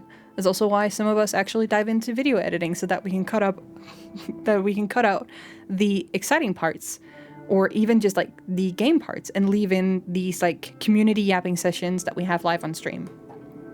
So there's like a lot of ways to do this. Being a longtime viewer on Twitch has definitely taught me a thing or two. I was so done with it, except I have to stream test this weekend. Who made a dual stream tool that allows separation of audio channels for recording while also streaming on both Twitch and YouTube. Something OBS plugins can't do. Yeah, OBS only allows for filtering out music from VODs. But then the entire music audio is completely gone. like it's not saved anywhere. And that's something that I'm definitely also considering, like a system where if I want to go deeper into video editing and recording on my own, where I can definitely record the audio or even like just separate my mic from the game. That would be enough. Because being able to separate those two things, I don't have a camera, honestly, so that would be more than enough. So being able to separate those two things would be really nice.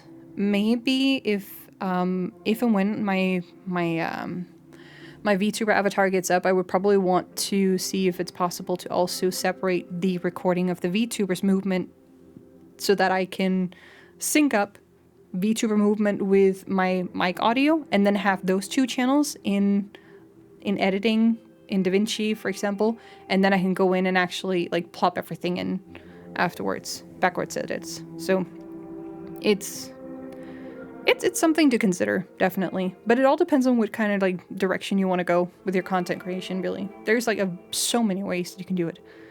Luckily, you can stream secretly. That's so nice.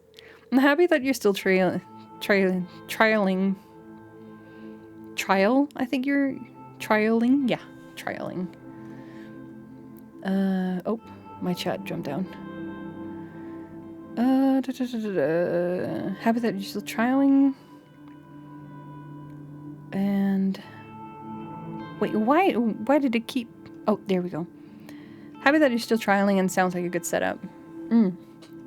Definitely. That's for me, modding for a streamer who wants to stream both, but also record for editing purposes. Yeah, the solutions are bad. They really are. It's not really that. It's not that great. So nervous when Hazy jumped on the subject.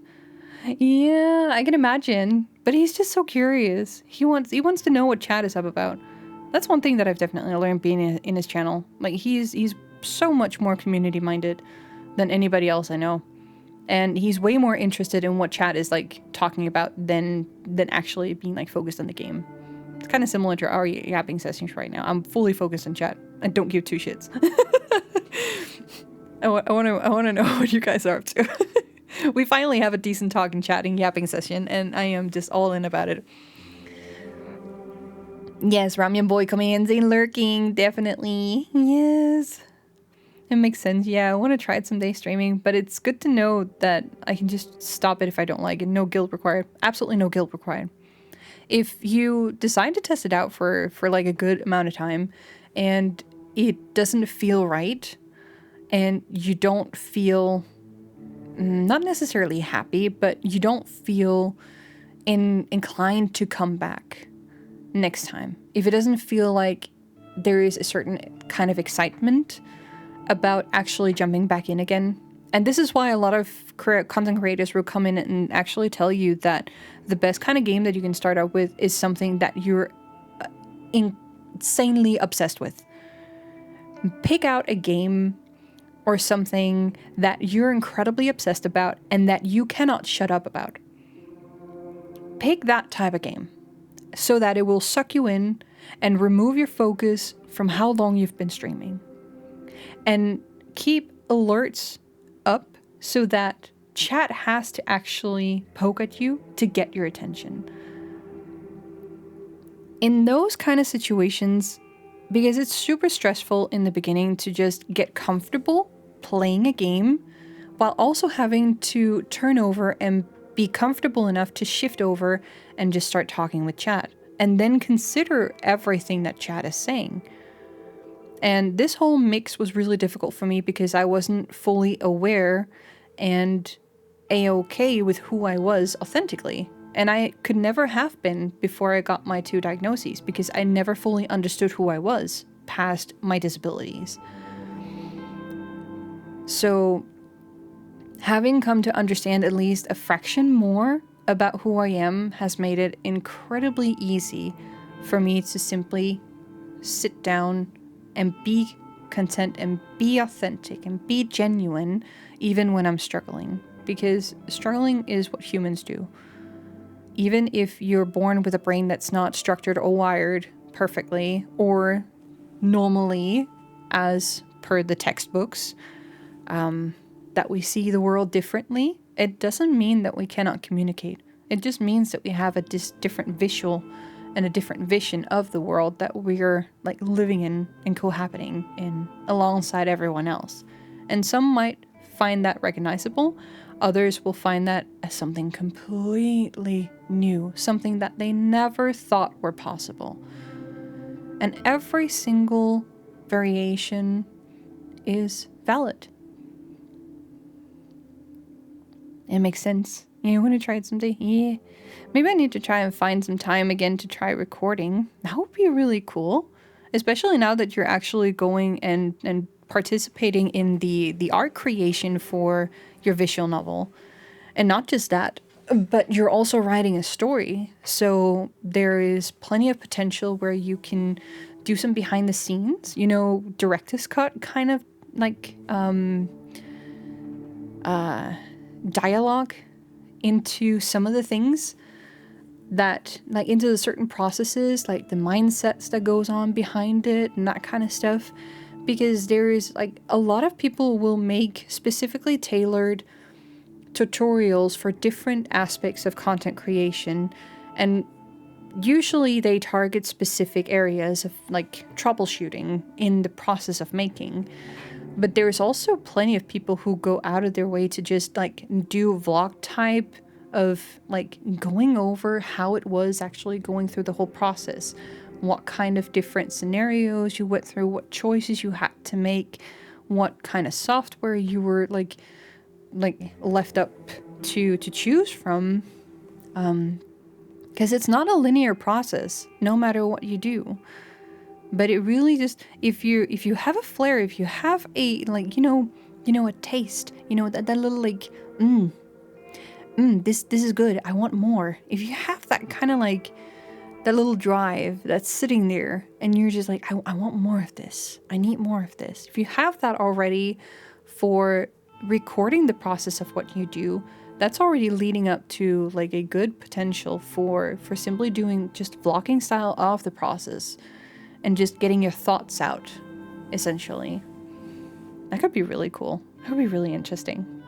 And get to know the inside and behind some of the developers' mind process when they're going through it. A lot of people go and do interviews also with these kinds of, like, concepts as well. Love the lurkers. We love the lurkers. Always recording my game visuals with OBS and recording my mic in Audacity. Kind of clipboarding so I could sync it with the edit in my game. Yes. You would need Audacity to record like just purely audio for, like, even like Fenrir has been in here a few times and helped clip out some audio stuff that I would want to turn into just, like, some SFX, sound effects, basically, for the stream, redeems, and other kinds of stuff, because I kind of want to... I've been looking around the interwebs for like, good kind of, like, redeem sounds and alerts, but I'm always being fed with these, like, formal, big processing websites that already has, like, a bunch of, like, clip stuff that is possibly copyright stricken.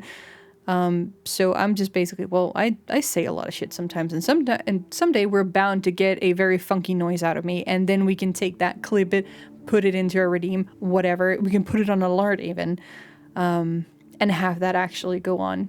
In that sense, I'm way more comfortable using my own voice for that kind of stuff, instead of just, like, trying to dim down on a lot of, like, stuff that could potentially put a DMCA strike on me.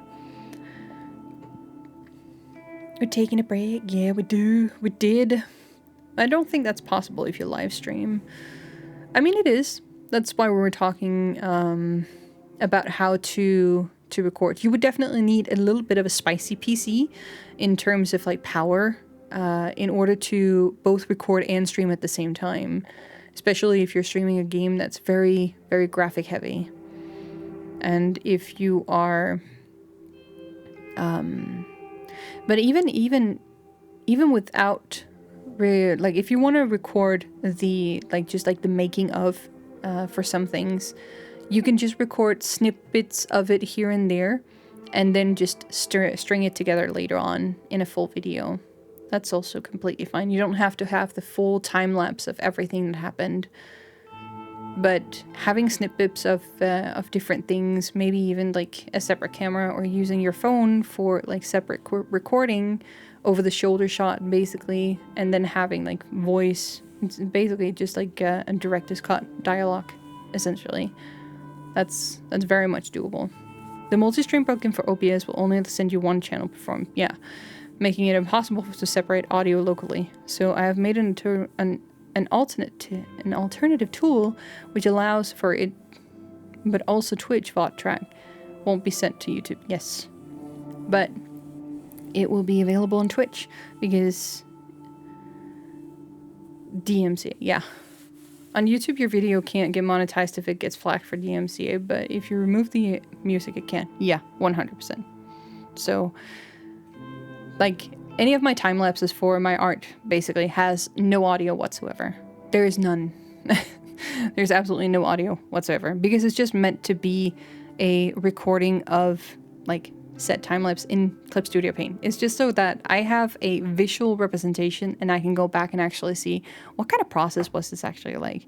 How did I get through it? Because I can recognize my own process through these, and just having those up there, of course, will like make them available to everybody else, and then people can go in and say, "Oh, what was the process actually like?"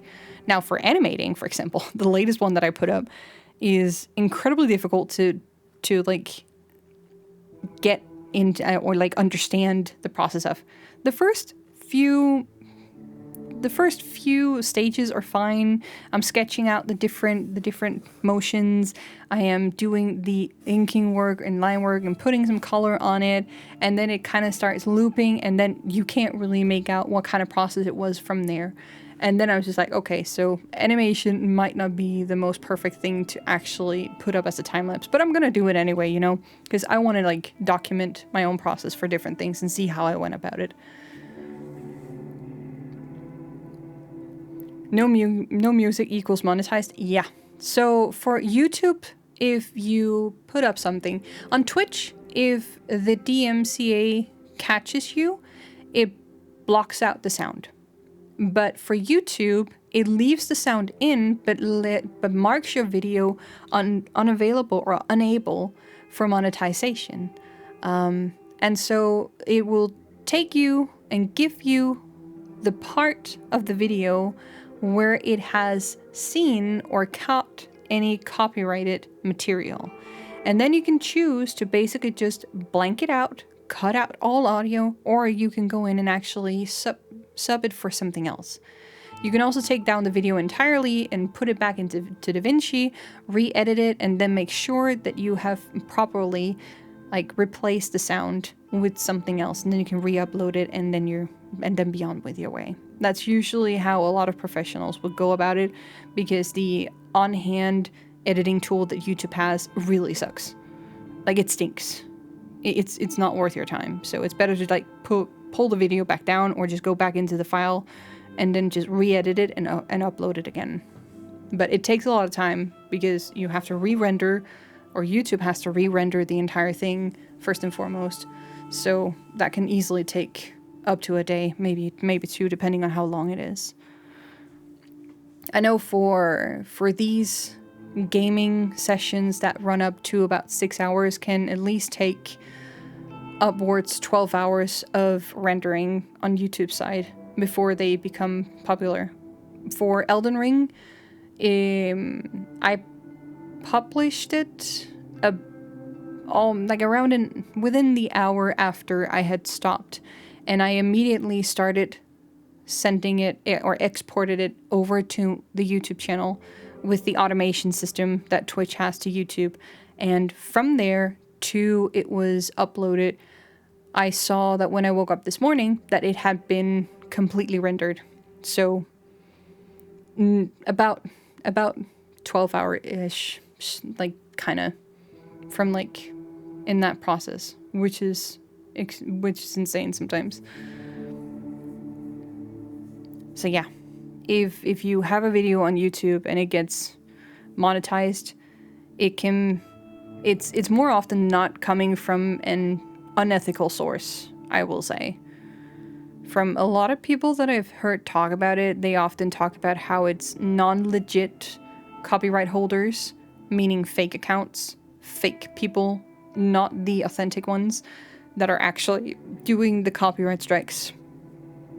And with the way that you have to handle it, you have to hand over all your information during that process in order to, like, try to verify that that copyright is not effective. You don't get to see who it is that actually gets your information, but you have to send off that information in a form anyway, and then they have to decide what to do with it. So copyright trolls exist, and it's just for YouTube, it's just insane. They need to fucking they need to fucking get their hats off. I could not. I had to. YouTube needs to deal with this. They need to do something about this. Because it's not okay. Behind the scenes. On that note, it's more cheaper to have like 2 Ps, or is it just one beefy PC? It's better if you have a 2 PC setup. Why? Because in case something goes wrong, and you probably saw this happen to Crazy Hazy too, he recently had one of his PCs break down on him. That would have rendered him completely unable to at all even like consider streaming in any shape or form if he had only had one PC running the both of them. But if you are having 2 PCs that is of similar quality, that they can both handle streaming separately, and they can both handle like most kinds of games on maybe low to medium quality. If you're having such a dual setup, you're still pretty okay. I know Mina is probably going to come in with some inputs here because he knows a lot more about it than I do, but that's at least like if you're doing basic cozy indie games that doesn't sit in the AAA section, you can easily do some pretty decent. Cheaper? No, not cheaper. Just some inputs in general. You probably like pop it up and say that it's probably need to be beefier in order if you want to carry on those heavy games. So not cheaper, no. That was wrong wording of me if I put in cheaper. It's just chipping in. So yeah. But you're better off having a 2 PC setup if you can. But it's not required. I don't have a 2 PC setup. I do have an older PC sitting and with a tower that I could easily use for building. So, oh, he asked if it was cheaper. Yeah, it's not cheaper. It's not cheaper. It will cost you. It will cost you double the electricity, of course, for running 2 PCs. So yeah, it's not cheaper in that sense, but it's more effective. And it will save your ass in a lot of situations. I don't have a dual PC setup, but it's definitely something that I would want to consider. Or at least I would want to, at the very least, consider running and buying my games on consoles, meaning acquiring PlayStation, Xbox, you name it whatsoever, and then a capture card so that I can actually, capture the games that I played that way through. It wouldn't change much for my monitors because I would just be like applying I would just be like plopping those consoles into my desktop screens. I have 2 4K screens, so I can easily divide one of them to the dual set, but it's very advanced. Many 200 to 800 viewer streamers try it and just go back because it's not worth the headache. It is. Electric bill makes sense. Yeah. It is not an easy thing, and it's not something that I would advise newcomers to do, but it is something that you can look into while you're doing it. And once you get up on a higher hand, and you maybe have to like deal with higher demand, then yeah, you could. It's not something that is needed. That it's basically if you go from a 1 PC setup to a dual PC, or to a 2 PC setup, you're basically entering the stage of like you're entering the last stages of streaming, basically. Like it's kind of like you're getting into endgame, in a sense. You're doing something that's not entirely necessary, but it's definitely something that if you have the means and the financials to, could definitely solve a little headache or two here and there. So like the final boss of streaming, yeah.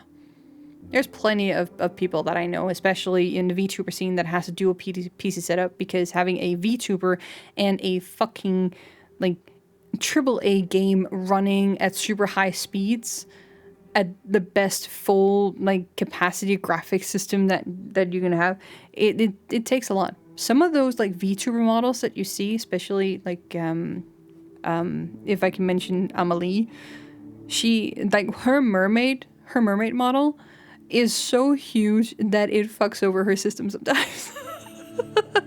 Even when she just have to sit and have a what is it? There is a VTuber Studio DLC extra thingy that allows you to have other VTuber models come in, and then you sit in the same room, and then on stream it actually looks like they both are sitting in the same room. But they're like some of those models can be graphically super heavy, and that just takes a shit toll out of your GPU when you have to do it. And she's not sitting with like low end quality gear either. A big motherboard you should be able to do 2 GPUs with no problem. Yeah. So there's like a lot of ways. You can easily build one PC that can handle everything with extra power and that kind of stuff over it. I'm not an expert. I know a little bit, but there is like multiple ways that you can do it, and there is like no final one way to do it. It's all about your personal preferences, but also what you want to achieve with it, basically. Mina is very much more than me well versed in building and setting up systems like this.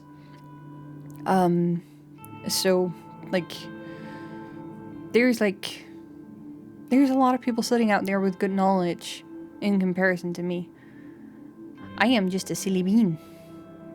I can tech resolve most of my own shit.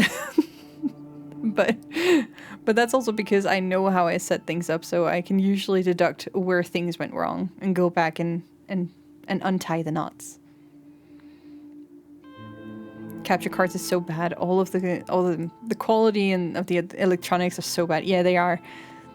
It's just like, I wonder if we're ever gonna see anything better. I wonder if we're ever gonna see anything better on the market. I kind of hope that we would. Did help a small 4 to 10 viewer streamer to become partner, and with Elden Ring and win Elden Ring tournaments. Hell yeah! What is it? Is it a penguin or is it a snowman that's nodding? Absolutely fucking hella cute. Noble nodders. I don't know. It's a blob. I was just gonna say it's a blob. It's a very cute blob. I love it. Very much love it.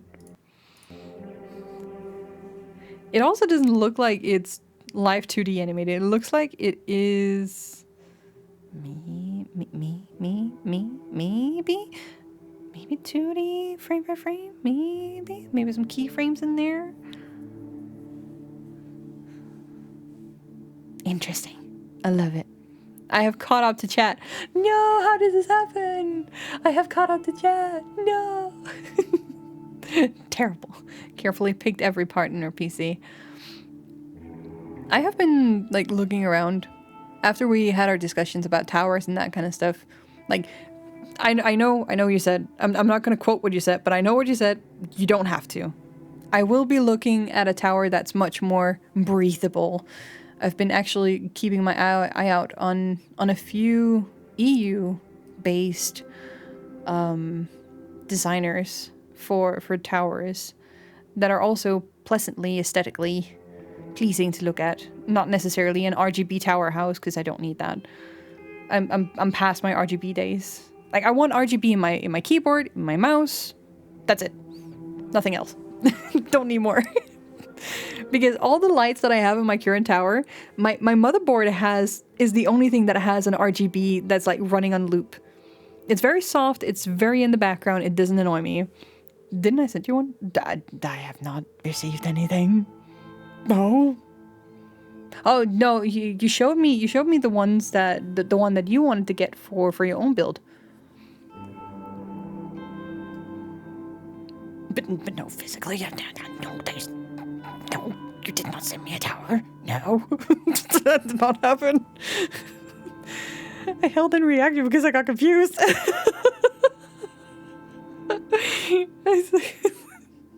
I got so frustrated with Mina actually telling me that I needed a more breathable tower for my PC, and I was just like, you know what? I get it. If you have one, send it to me. just give me one. Shut up and give me one. So basically, I was just like, okay, yeah, no, I'm just gonna get one. I'm just gonna get a new one. Just give me one. And then he was like, yeah, sure, give me a few months. And I was just like, I'm like, you know, you don't have to. Don't waste your money on that. If I get to it, I will. If we hold some kind of celebration, you can shove a few extra coins my way, and I'll pull that towards saving up. But there is absolutely no reason why you have to go out of your way to buy a full fucking tower for me. They're not necessarily super expensive, but they're also not super cheap sometimes. You can send your tower that's like super quiet even with the biggest and most expensive hardware. No RGB. Oh no, I wanted the 61. Yes, always. Always. That you can always.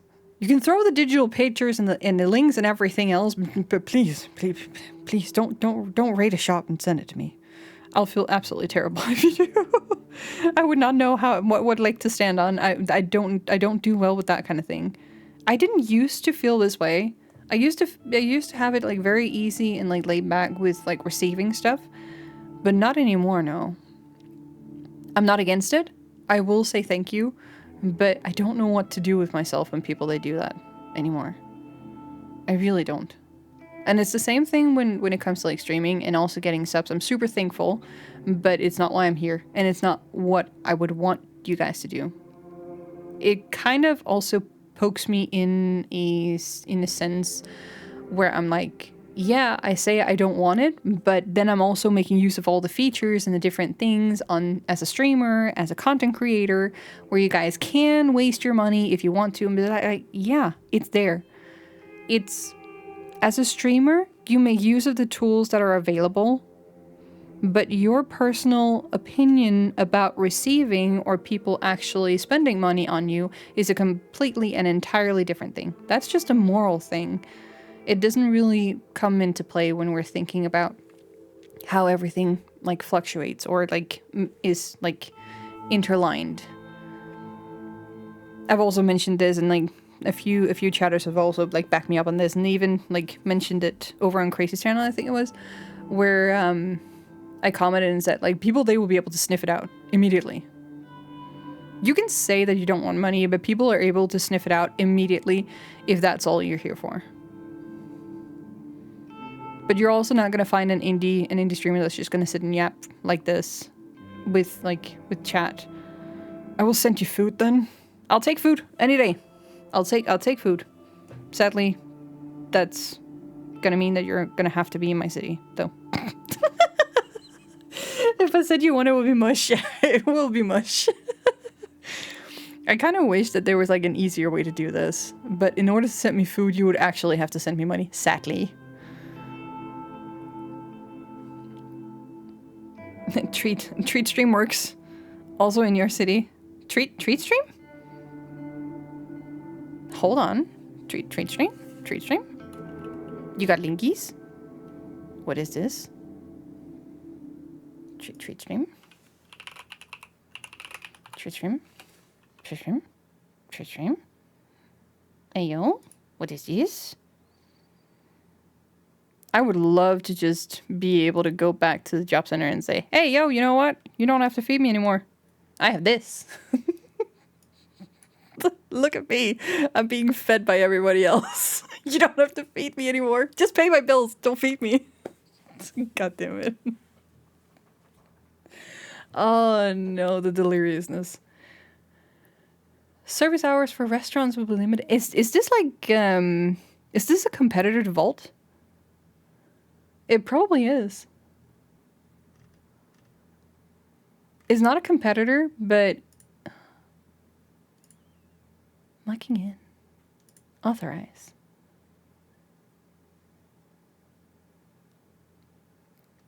New treats. Add new treats. Oh, they have a kitty. That's so cute. You can now mark a treat as a favorite or dessert. Okay. Marking a treat as favorite moves it to the top of the list. Marking a treat as a dessert allows people to send it even if a non-dessert treat was recently Okay.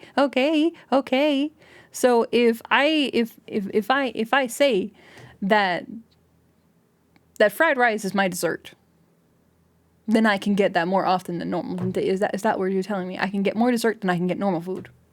Is that it? Is that it? I mean, I guess I got it. I don't know. I don't know. What is these? Need a logo for your stream? No. No, I don't. Delivery. How the fuck do I add stuff? Add new treats. How do you work? You must set up your delivery address to be able to set up treats. God damn it! You're forcing me to dox myself. Proceed. Yes. What? Yes, fries fried good. Fries fried is fried rice is good. Amazing. Amazing. Input complete delivery address. Okay.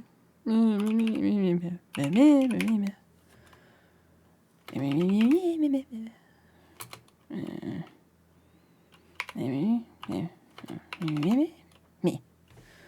Not Copenhagen, no. Apartment, suite, phone number, email address. You have my address. God damn it, you want my phone number too? Jesus, as long as you're not inviting me out on dates, I'm fine.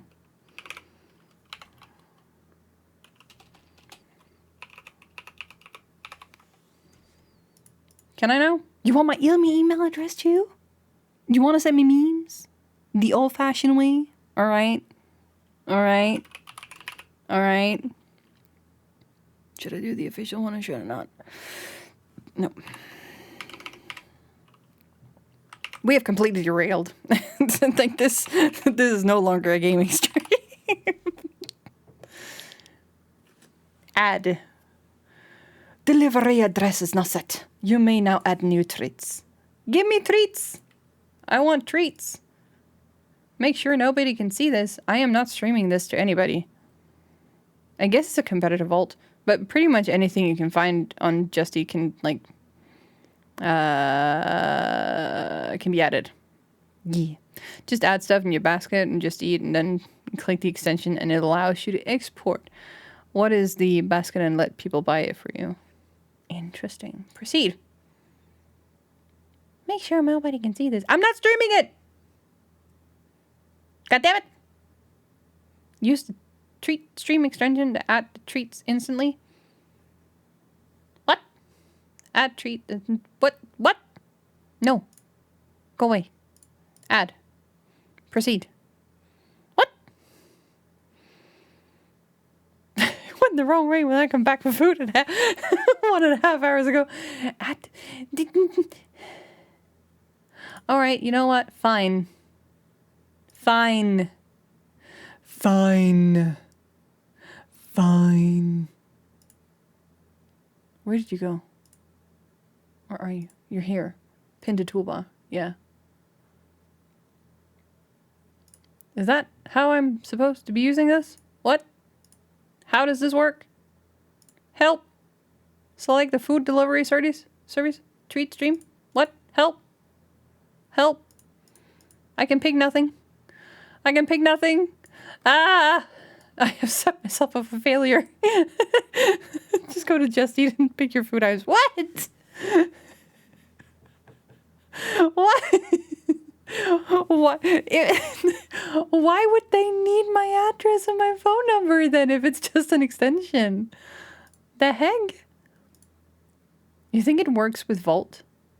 You think it works with Vault? I'm gonna try with Vault. Does it? Do we know? Have anyone else tried?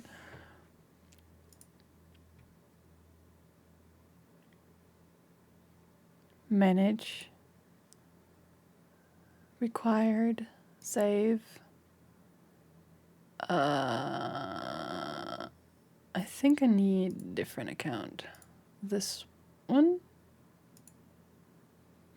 Like that? Yeah. Add new treat? The fuck? Ah, now I see we have a delivery service. Okay. So, because I opened up Vault, it immediately picked me to Just Eat. Now I can go to Just Eat. What else do we have? View my treat panel, treat settings. The heck is this? Oh, food cooldown timer. I want food every 4 hours. I want food every minute. Oh no. Allow offline timer? Your treats. Send yourself a treat. I send myself treats all the time. What is this? Nothing's open, by the way, right now, so I wouldn't be able to get a treat. Nothing is open. Not even my front door is open. I've seen it been used on Danish streams. Sent myself fried chicken earlier. Huh? That is so fun. Wait, I want to see if they have my favorite Thai. Do they have my favorite Thai? No, not that one. What was that again? Thai to go?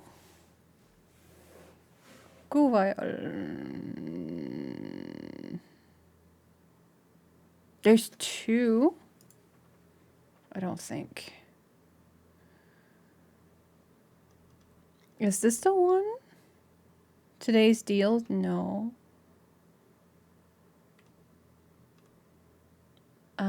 I know you're not live. I know you're not open. But I should be able to still find you. Where are you? I'm always in for food. I'm always in for food. Why can I not find it? Why is it not showing? Give me my Thai. My Thai food. Is this the one? Is this the one? Main courses? No. I don't know. I'll have to come back to this. What is your favorite food, Minnie? So, for delivery, it's definitely going to have to be fried rice. Because I have a sensitive stomach. I'm going to save this for later. Now, it's installed now. I can come back to it. It's definitely there. Thank you for letting me know. I completely derailed myself for a second. So yeah, my stomach is very sensitive. And I fail to get my veggies in a lot. So fried rice is basically the best thing. And the one Thai that I was just trying to find makes two versions that I definitely like. I can either get chicken meat or I can decide on just going full on with eggs. And regardless of which one I choose, I can also get an extra like sunny side egg on top of it, on top of like the thing. So there's like extra good protein, which is nice. So that's really fun. That's really nice. That's typically the one that I go for. If I'm feeling extra spicy or I need something really, what do you say? If I am in a specific spot, I definitely like going for my, what is it called? Yellow Thai curry with potatoes and chicken and onions and lots of stuff and coconut milk and that kind of thing. It's a really good one. It's a really good hearty one. Now I don't know what happened to it, and this happens a lot with takeout and places when they get new chefs, but they've kind of like made it more oily. Like there's like this thick layer of like reddish oil sitting on top that I always have to like scrape off.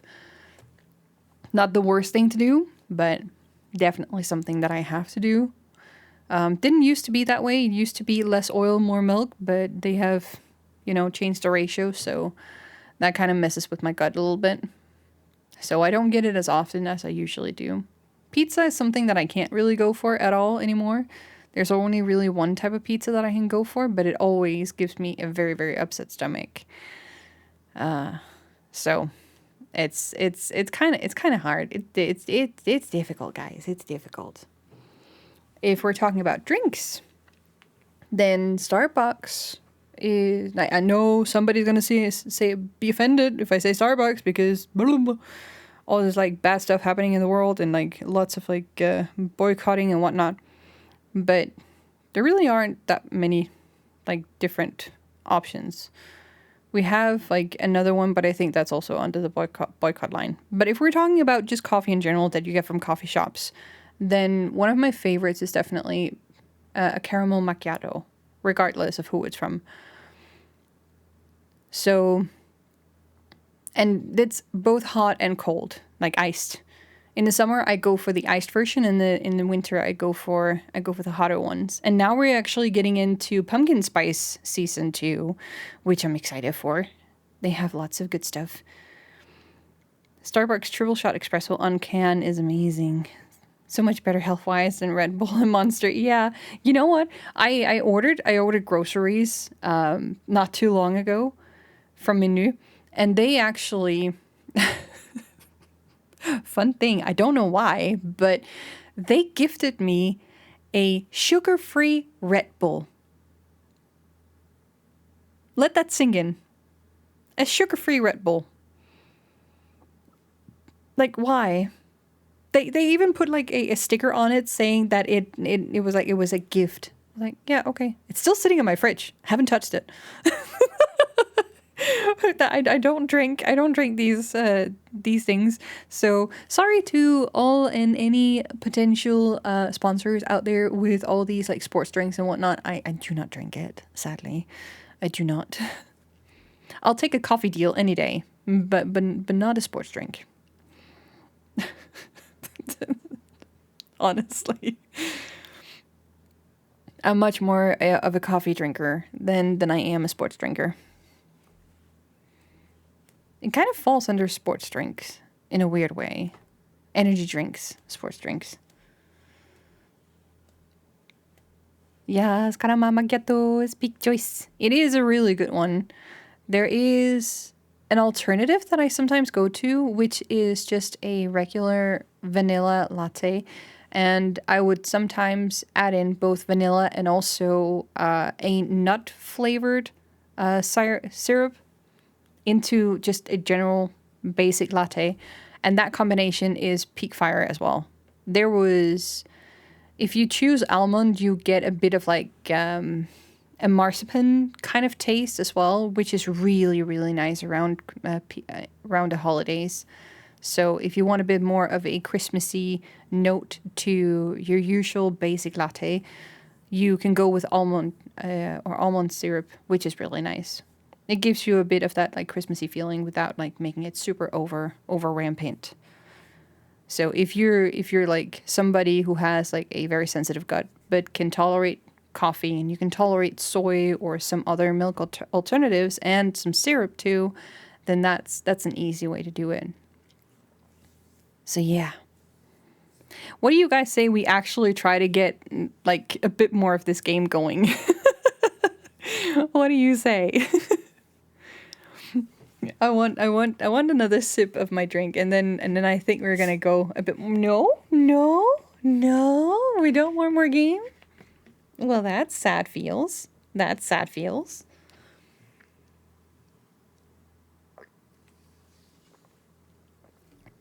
very sad feels. You like yapping? Chat likes yapping. Chat's feeling very, very comfortable yapping. You don't like me reading stories for you guys? Go continue it. It feels bad, man.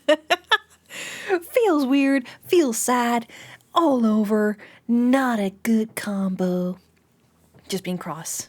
You can be cross anytime. I'll take it. It's not going to be that much different from what I remember. So, let's see. We get the game. Fenrir! Welcome in. Hello. We just had an amazing, incredibly, huge yapping session. And we're just jumping back into the game again. Welcome in. How are you doing? How's Friday treating you? If we stop now, we'll only have 1 hour to edit. That's true. That's true. You're rolling the R's. God damn it. Rolling the R's. Kick you. Kick you. Kick you. You're at work? How much do you have left of your workday? Has it just started or is it ending anytime soon?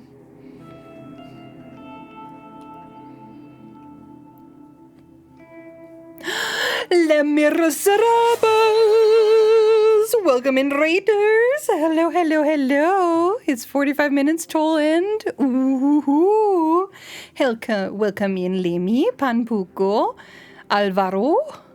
We have Candismon. We have... Wait, what? Bread Foxu? Bread Foxu?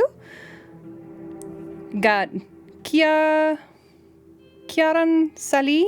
Magri, I see you. Hello, hello. Welcome in, everyone. Wait, why are you using my full government? Candismon! Sit.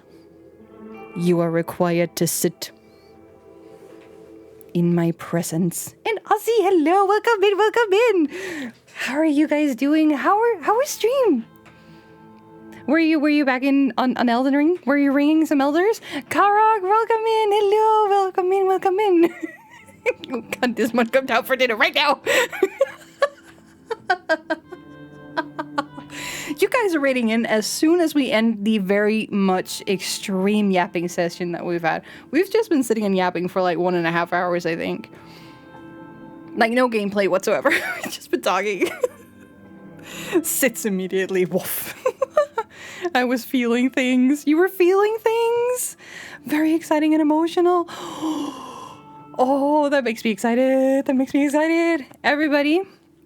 Also, let's get a shout out for Lamy. Our precious little Lamy. She's also playing Elden Ring at the moment for the very, very first time. It's very exciting. I cannot wait until we get to, or I get, not we, I get to go and see all of the VODs on Lamy's adventure. I am very excited. I am missing out on so much because I'm playing Elden Ring myself because I couldn't actually sit in and watch if I wanted to play the game. So, it happens for the best of us, and a lot of people and a lot of you guys will know that if there's someone else playing one of your games that you want to play, you cannot sit in on a stream. So yeah, no, you have to dip now, get some food, and yes, it's very, very late. Get some food after stream care. Make sure you take care of yourself. Thank you so much for dropping by and entrusting your little community to me. I am very, very happy. You guys feel free to sit down. We're going to continue the game. I'm not done for today. I already knew that it was going to be an overtime thing, but that is okay. We're going to be getting more into this horror game because I am very much invested and I want more. I'm not done rating. So, and thank you so much for the follow. Welcome to the galaxy. Another little light has joined the heavens and the skies and is now glinting from their own little cozy nebula out there. And that is precious. That is amazing. Thank you so much. We do anonymous followers here to ensure that we have a lurk safe space. So even if you do want to join, you don't have to feel forced to. Or if you just want to, like, you know, jump in, sit down and lurk and stay in the background, not engaging in chat, that's completely fine. It is a lurk safe space. You have all the right to do as you want. I am not going to force you to do anything. If you jump into chat, I will definitely talk to you. So beware. I'll definitely be happy to sit down and chat with everybody. I have to dip too, Minnie. Have a good rest of your stream. You too, Aussie. Make sure you take good care of yourself. Thank you so much for joining in on the raid. It was so nice to see you again. I am so excited. Also, let me just make sure that we get the shout out done here. Shout out for Lemmy. Also, does anybody know that if you have to type the entire name,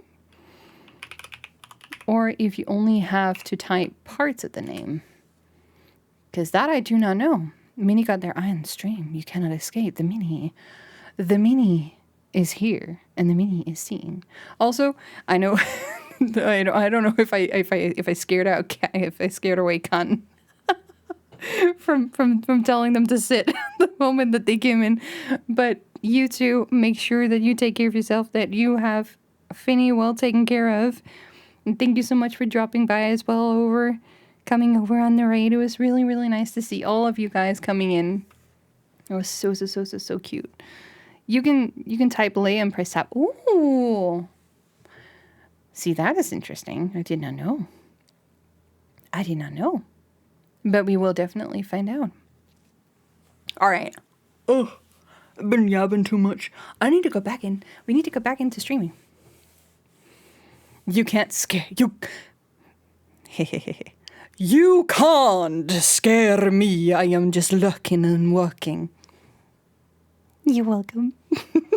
Brett fucks who redeemed hydrate. I just took a sip. God damn it. We're taking a sip. We're doing much of the sipping of the hydration. Also, what are you working on, by the way? Since we're hydrating and not fully committed to going back into streaming again. Because yapping is not streaming, apparently. According to Minnie. Cheers.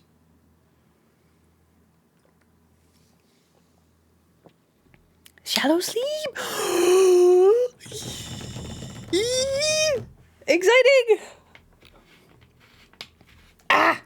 Excitement all around. More shallow sleep pages. But it's so sad it's gonna be ending soon! A tiny little short is gonna be over soon. No.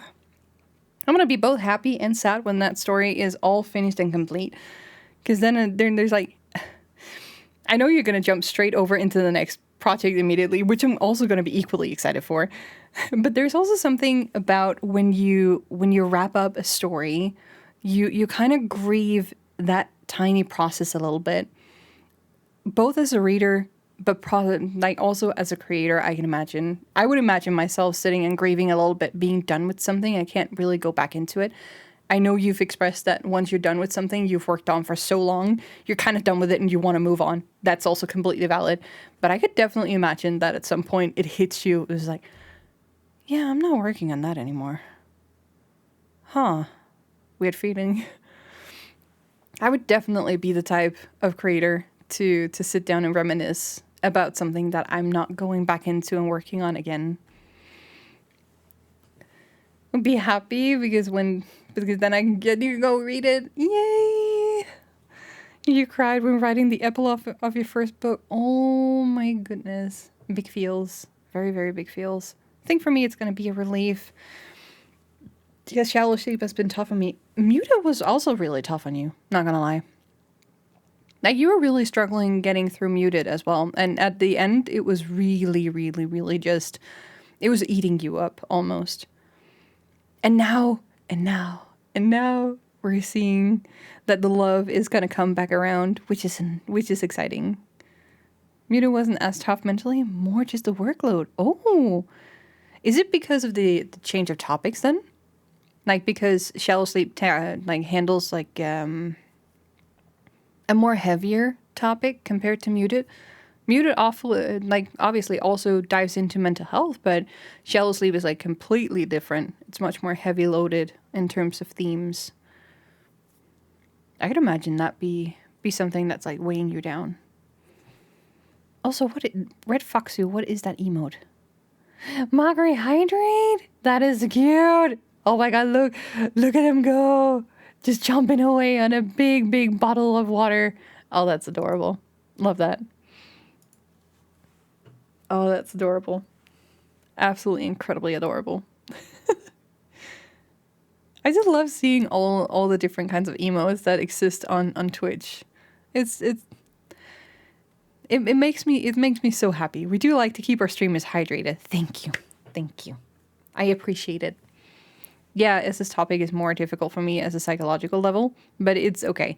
I need to get it done so I can move on. It's gonna be precious having another big kind of work sitting. What the heck is that? What is the puppy doing? Also, for you guys sending in big giant emotes, like thank you for the biddies, by the way. I don't really get much of a notification for those kind of biddy redeems, but thank you.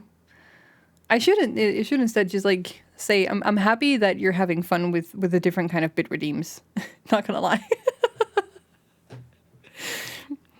I'm not really that much interested in all the monetary gain of it. I just really get excited when I see the different features being featured on my channel. The big emotes is something that's really fun. If I had enough coins, I would probably be like the most obnoxious person in somebody's chat because I would be redeeming these kind of thing all the time. Like, I should not be having money on my hands. I should not. It should not be allowed. Square peg, round hole. Then is the square bigger than the hole, or is the hole bigger than the square? Good question, Minnie. Where did you want to go with that? I don't know. Let's go back into the creepy fetish of a game that we have. That reminds me of the spooty hands from Elden Ring. Thank you very much. What kind of lovely creature is that? Speaking of Elden Ring, I didn't even see that message as I saw the emote.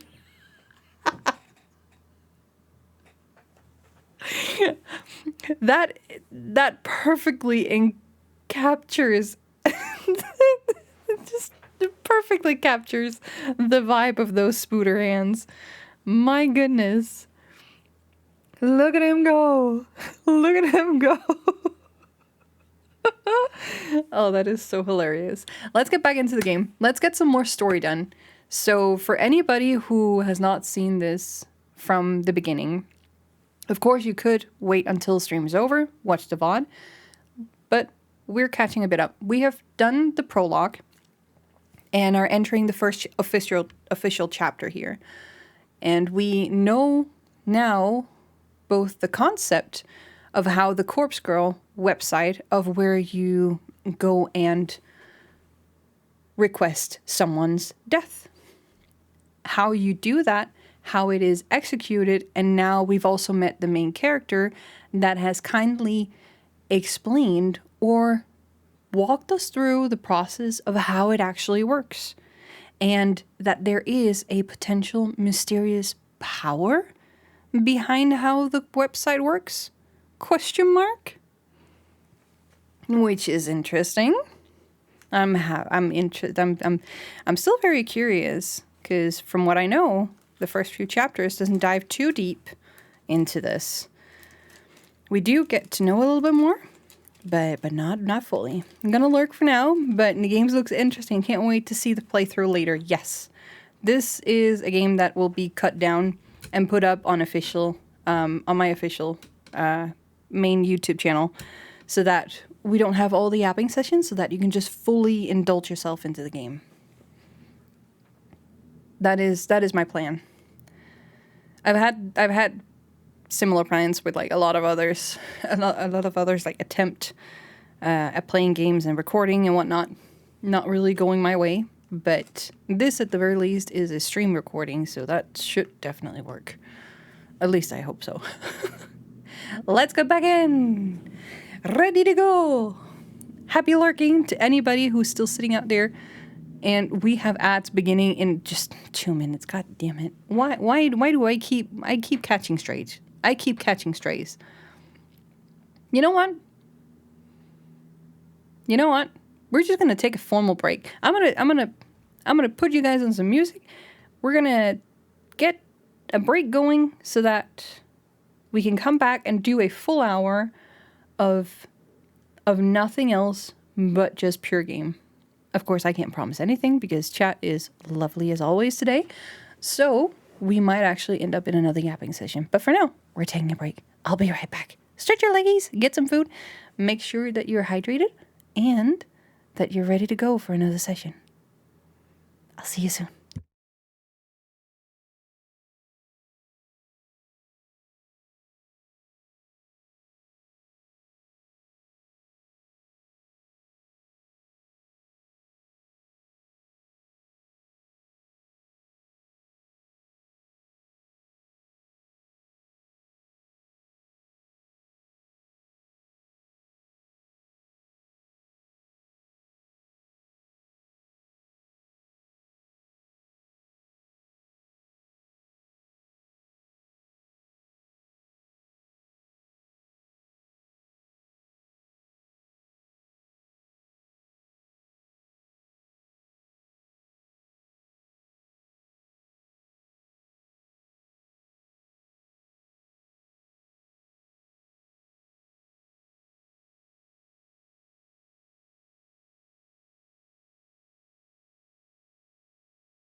And ads are in work. I am back. I'm just gonna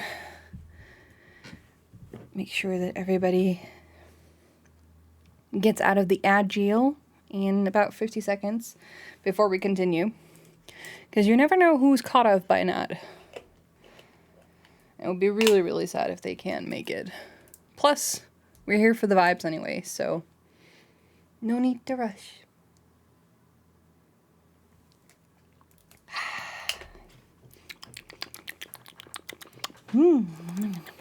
Water. Wasser. Kind of like Wasser in German sounds like what's up from the Scream movie. I always think of German whenever I hear him do that line for some reason. Absolutely ridiculous.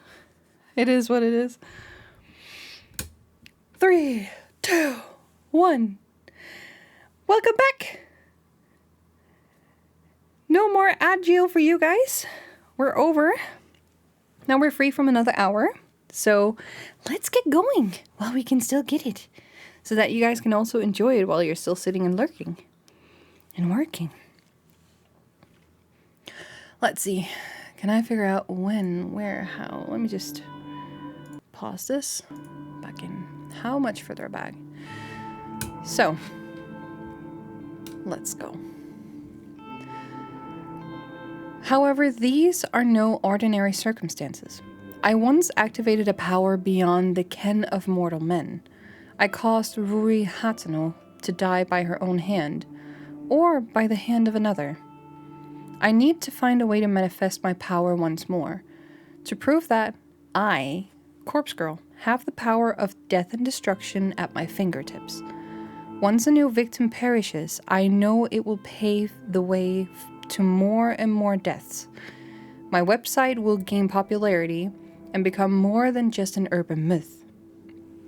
People will live their lives in fear, forever wondering if Corpse Girl is lurking behind the next text message they receive.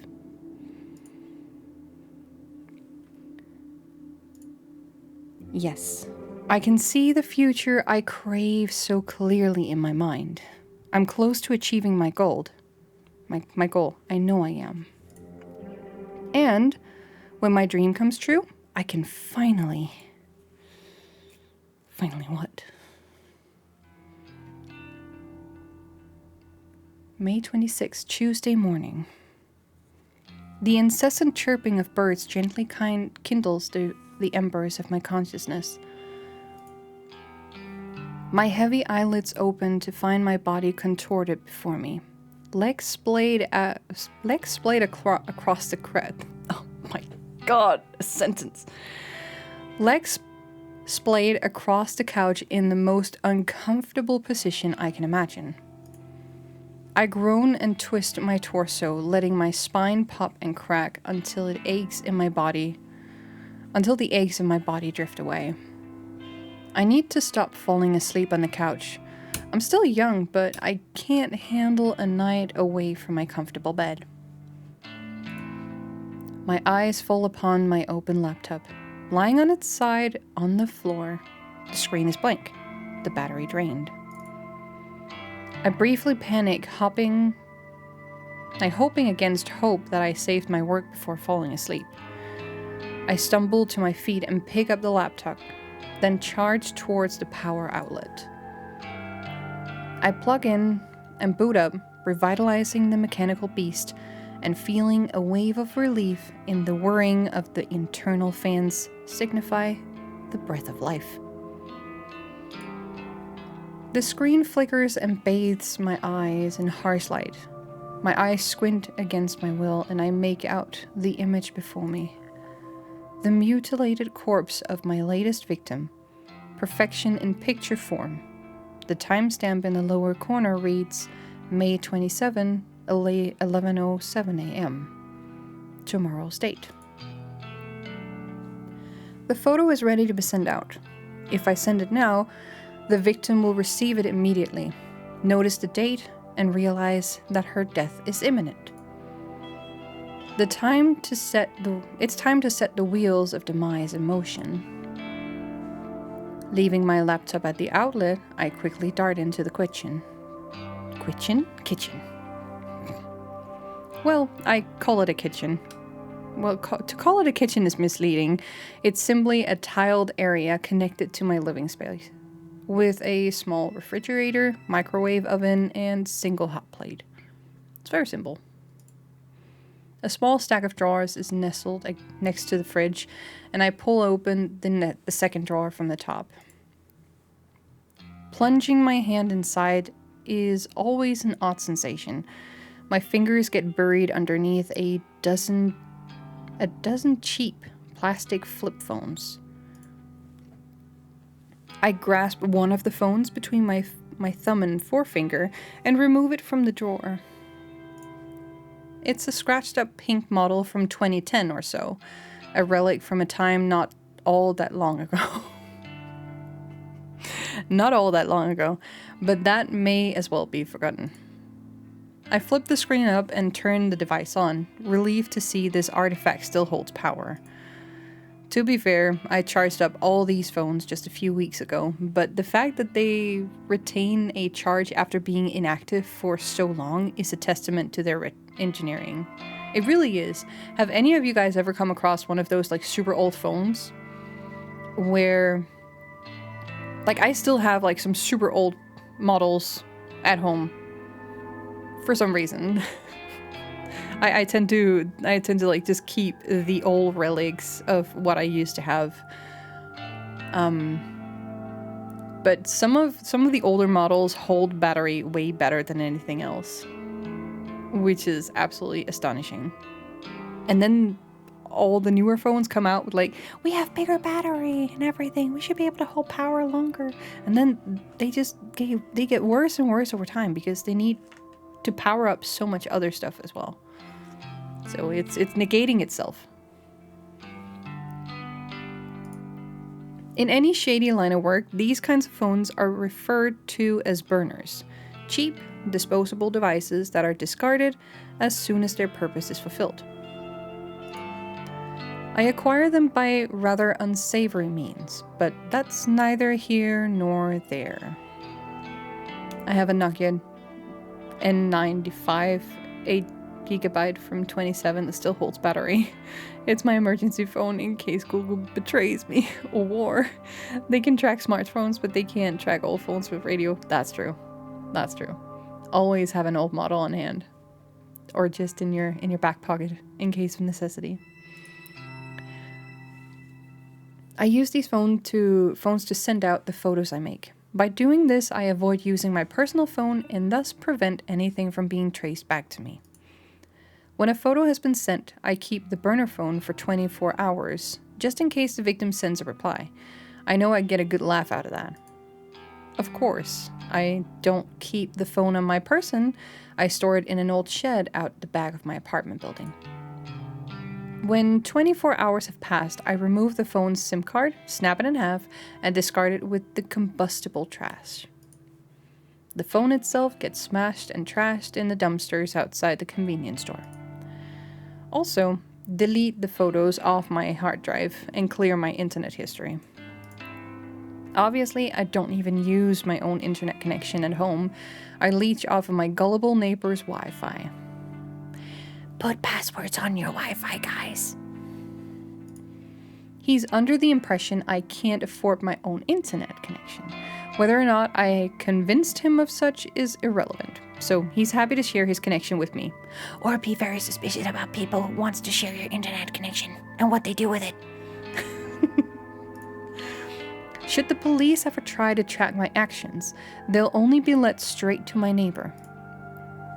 I've gone to great lengths to ensure my actions are untraceable. This has all been in anticipation of my inevitable success.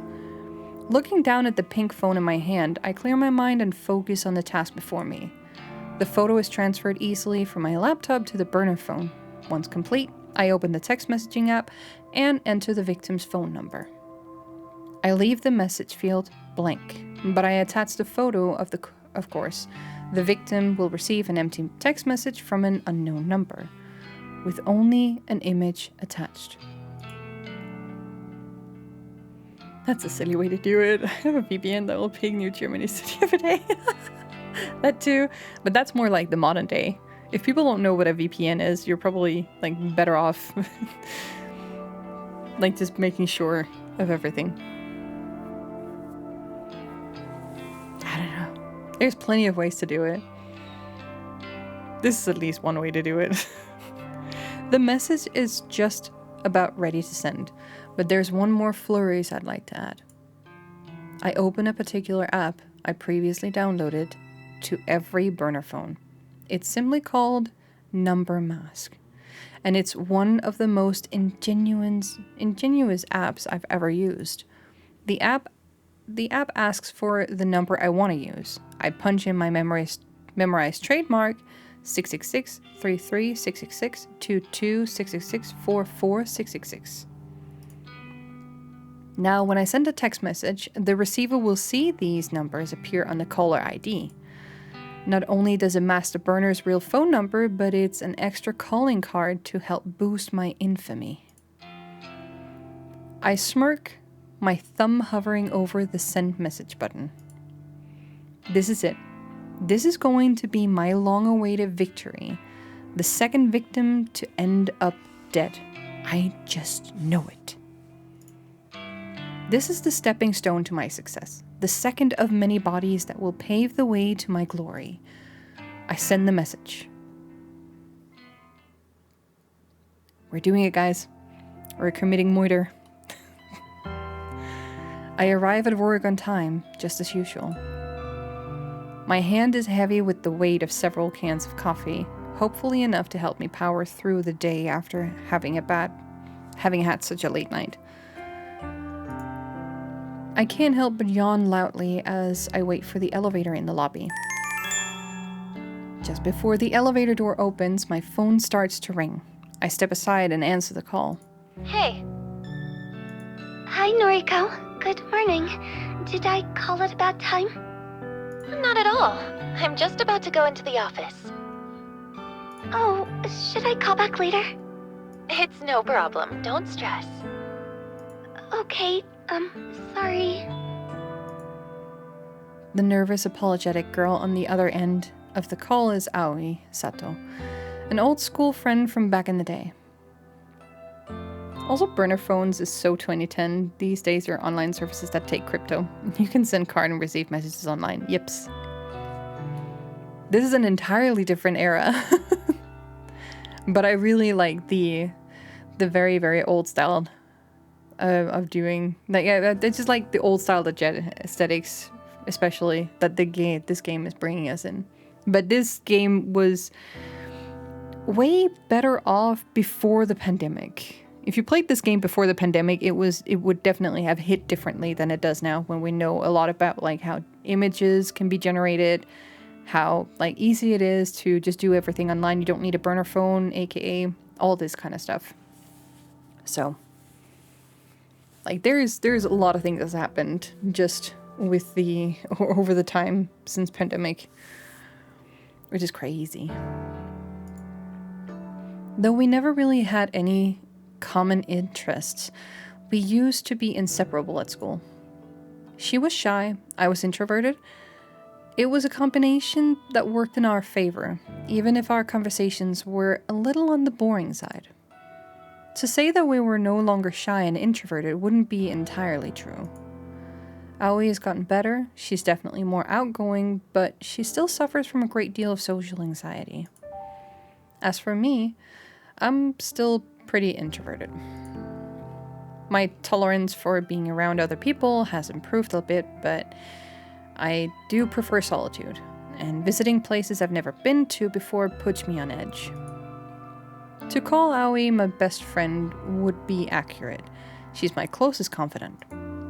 Even so, she knows nothing about my part-time masquerading as corpse girl. No one does, and I plan to keep it that way. So, Aoi, what did you want to talk about? Oh, well, you see, that guy at work is still bothering me, and I wanted to see if you had any more advice for me. Ah, jeez. The older guy that always hits on you? Yeah. What a creep. You're 19, for God's sake. He must be, what, 50? I think he's 52. You know his actual age? Well, whatever. If he's still bothering you, you have to take a stand. He's not your coworker, right? Just a regular customer? That's right. Then tell your manager. Have him banned from the venue. I can't talk to the manager. I don't want to cause trouble for the company.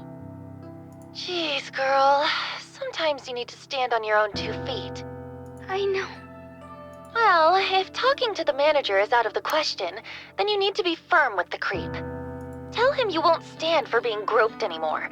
His behavior is simply unacceptable, and if he won't change, you won't serve him anymore. He's scary, Noriko. I don't know if I can confront him like that. He's always drunk. Even before he comes into the place. I try not to serve him too much, but... Are you sure you can't quit that stupid job? Working at a maid cafe really doesn't suit you at all. I thought you wanted a government position. I do. I want to work in a cozy office, kind of like you, but You know I don't have any qualifications. Why don't I see if there's anything open here? Maybe Shinya can help out. He got me this job, remember? Shinya. Maybe. He was always a nice guy, right? He's super nice. Stick in the mud, but a nice one. Noriko, don't be mean. Yeah. You want me to ask?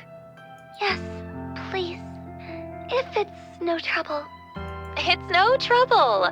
I'll talk to Shinya. Then maybe you can quit that crappy job and come work with me.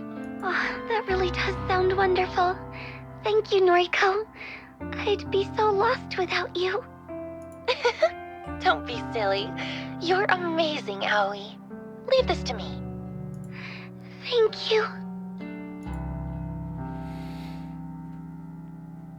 Going to lie down and watch second half of Wednesday season 2. Have a great rest of your stream. You too, Mina. Thank you so much for stopping by, and thank you so much for coming over with the raid.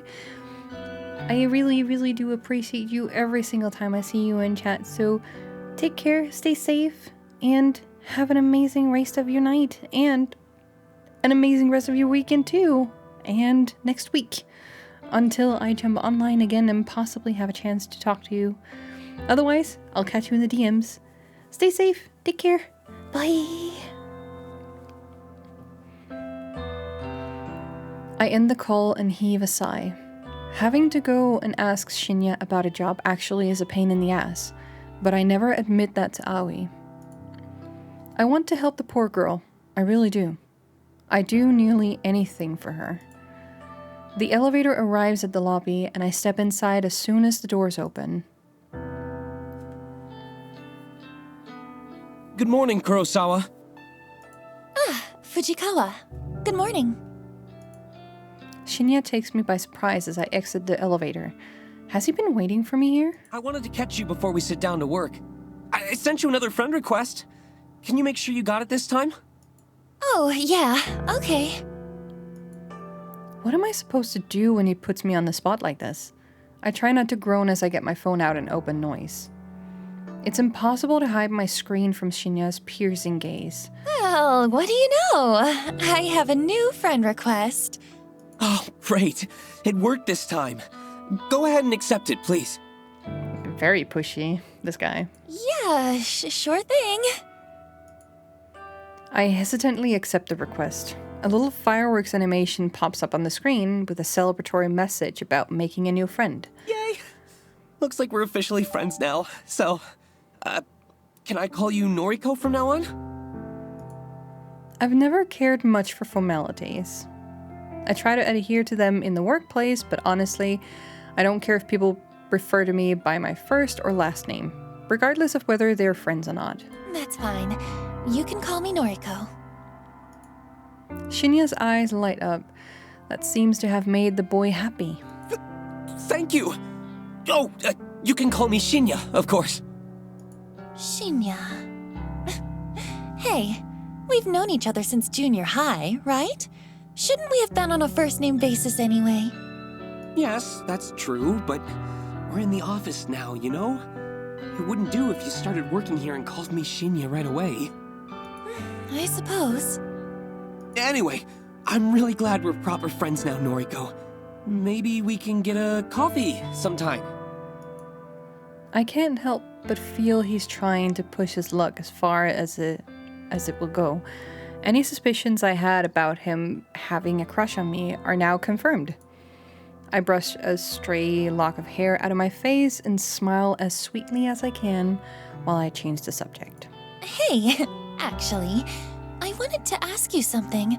Are there any more temp jobs available here right now? Temp jobs, huh? Are you looking to pick up extra hours? No, not exactly. I'm asking for a friend who needs a new job. A friend of Noriko's. Well, let's see. We pretty much always have data entry roles up for grabs. Unless your friend wants something more interesting? Do they have any particular qualifications? Not really. Data entry is more than fine. Actually, you already know who I'm talking about. Remember Aoi Sato? Aoi Sato. Yes, I think I do remember her. That really shy girl from our school days, correct? That's her, yeah. Wow. I never knew you were still in touch with school friends, Noriko. Always probably the only one. We're fairly close. Is that so? As for me, I don't really have any friends from back then. Shinya's heartbreaking confession doesn't surprise me too much. He doesn't strike me as the type of person who to have many friends at all. Sure, I'm the same, but... Oh, but what am I saying? We're friends now. So I guess I do keep in touch with school friends. Oh. At one point he's really obsessive, and then another he's kind of a dork. An adorable dork. Yeah, I guess so. Hey, I'll ask my superior if we can get Sato an interview. Is that okay? I'd really appreciate that. Thank you, Shinya. No problem. Leave it to me. He gives me an awkward salute before skipping away. Our little exchange has obviously made him pretty happy. For some reason, something that Tomoe Watanabe said yesterday pops into my head. She mentioned that I'm leading Shinya on, but that's not true, is it? I shake the thought out of my head. I'm just being nice to him. That's not wrong, is it? I take a seat at my desk and perform my morning ritual. From my handbag, I retrieve my headphones, coffee, and breath mints. Computer on, music playing, coffee open. My fingers tap rhythmically against the keyboard and I slip into the usual workday trance.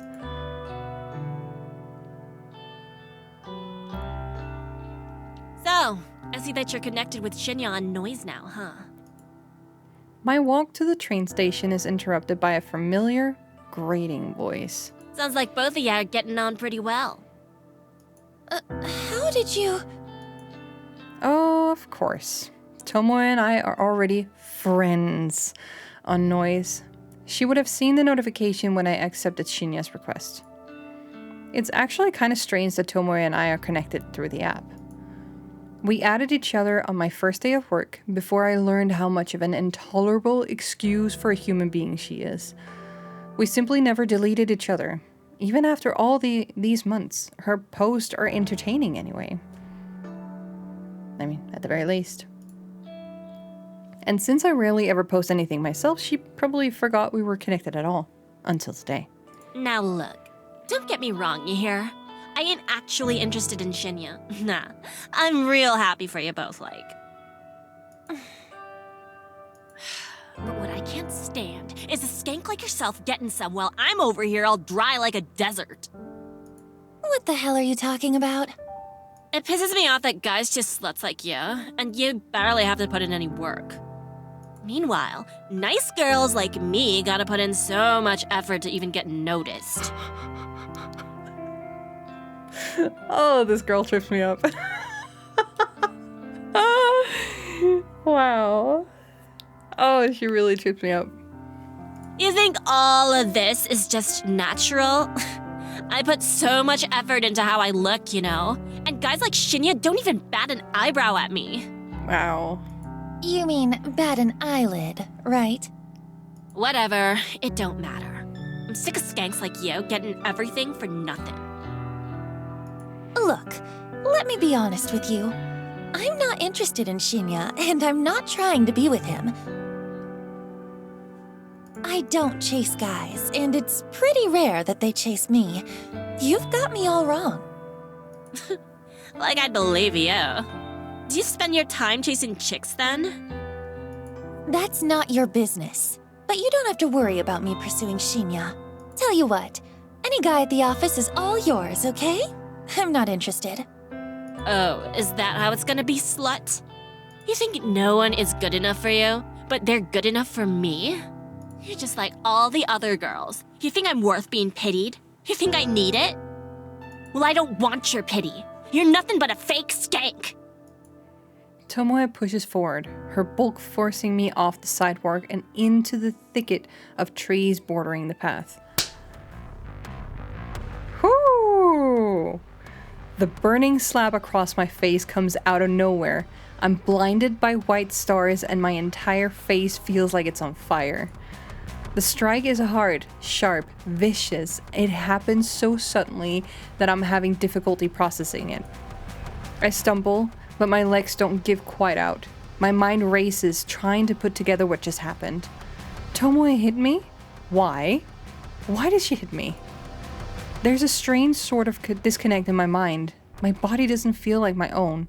Like this isn't actually happening to me, but rather I'm watching it happen to someone else. Time seemed to slow down and speed up all at once. The slap replays twice in my mind before Tomoe's hand even leaves my face. I catch a glimpse of her furious expression, red and stained and overcome with anger. I hate you. I hate everyone like you. Don't pity me. Thank you so much for the reminder. Let me just take that off. The second strike connects me with my chin and I flinch, my entire body paralyzed with pain. She hit me again? Stop! I hate you. I hate you! Tomoe has lost it. She's absolutely furious and I can't figure out what I did wrong. Her third attack is a curled fist aimed straight at my stomach. Through sheer luck or complete accident, I tumble backward, narrowly avoiding the punch and instead landing on my rear. The pavement is rough and hard, but I'm sure it feels a lot better than taking a fist to the gut. Tomoe screams and rushes at me, but I scramble to my feet and grab her by the wrists. She flails wildly, her eyes looking like they'll pop out of her skull at any given second. Her breathing is harsh and ragged, and tears of rage have caused a flood of clotted makeup to run down her face. Calm down! Calm down! She struggles against me, slowly giving in as my tight grip prevents her from attacking me further. She begins to sob softly. I hate you! I hate everything about you!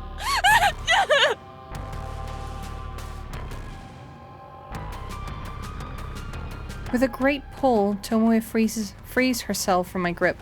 She steps away, cursing, and then runs past me. I blink in disbelief as she breaks into a sprint, heading in the direction of the train station. I raise a hand to my tender face and touch it gently. The stinging sensation is completely new to me. Never before have I ever been attacked like that. What the hell was all that about? I can't believe she hit me. I really can't believe. This scene shocks me just as much as it did the first time. Tomoe is like really, really wild. She's so wild. The pack of frozen vegetables pressed against my face soothes my swollen jaw, but does very little to calm my nerves. I'm still on edge after what happened today. Tomoe actually physically attacked me, all because I said something. I'm not sure what that provoked her anger. Maybe that girl is more complicated than I gave her credit for. Seems like she has her own inner demons, just like the rest of us. I've replayed the event in my head 100 times since returning home. Without confronting Tomoe about it, I don't think I'll ever figure out what incited her aggression. But I don't plan on talking to her about it anytime soon. I wouldn't say I'm scared of her, but I don't exactly want to encourage a repeat of performance. I rest a bag of frozen vegetables on the small coffee table next to me. I think I've done all I can to reduce the painful swelling for now. Sighing and leaning back, I get the soft padding of the couch I let the soft padding of the couch consume my body as I sink deeper. My eyes glaze over as I bring the phone to my face. My fingers lazily tap and scroll as I look through a carefully curated obituary newsfeed, a list of deaths that have been reported throughout the day. Using a set of handy filters, I narrow the feed down to include only women's deaths in their age range of 30 to 50. I set the location to cover all of Japan. I immediately include any results that mention natural causes of death. I'm looking for specific cases, suicides, or, as in more often reported, accidents. It's gonna be interesting to see if this new case actually shows up. Of course, I'm looking to find out whether my latest victim has offed herself. Should this search string result in return no results, then it's pretty easy to look up recent murders. They're few and far between. Between suicide, accidents, and murders, I've covered all the potential ways my victim could die. 9 out of 10 of the search results includes a photograph of the deceased, not a photo of their corpse. Mind you, this isn't the database of the deceased I'm looking through, so... Rather, it's usually a nice, flattering picture of the recently departed, submitted by their kin to go along with their obituary. I used the photos submitted with the obituaries to compare and match with the images of my victims. This is the only reliable way I have to discover whether or not my victims have perished. If I knew a victim's name, I could easily look up their current fate, but my website doesn't ask for that information. Call it respect for the victim's privacy, but there's a lot more to it than that. But that's a topic to dwell on another day. Tonight's search turns up no solid leads. I'm disappointed, but this result isn't entirely unexpected. After all, I set the date to on my latest victim's photograph to tomorrow, so there's still time for her to freak out and end it all.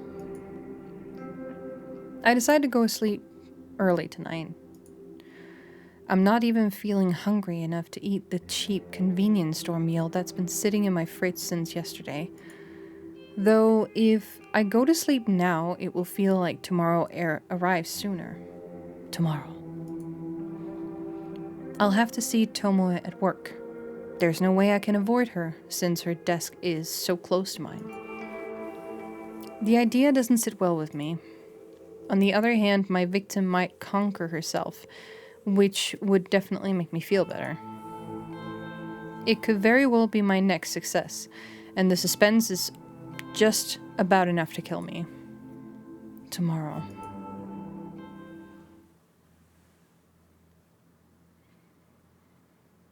Oh, reloading, chat.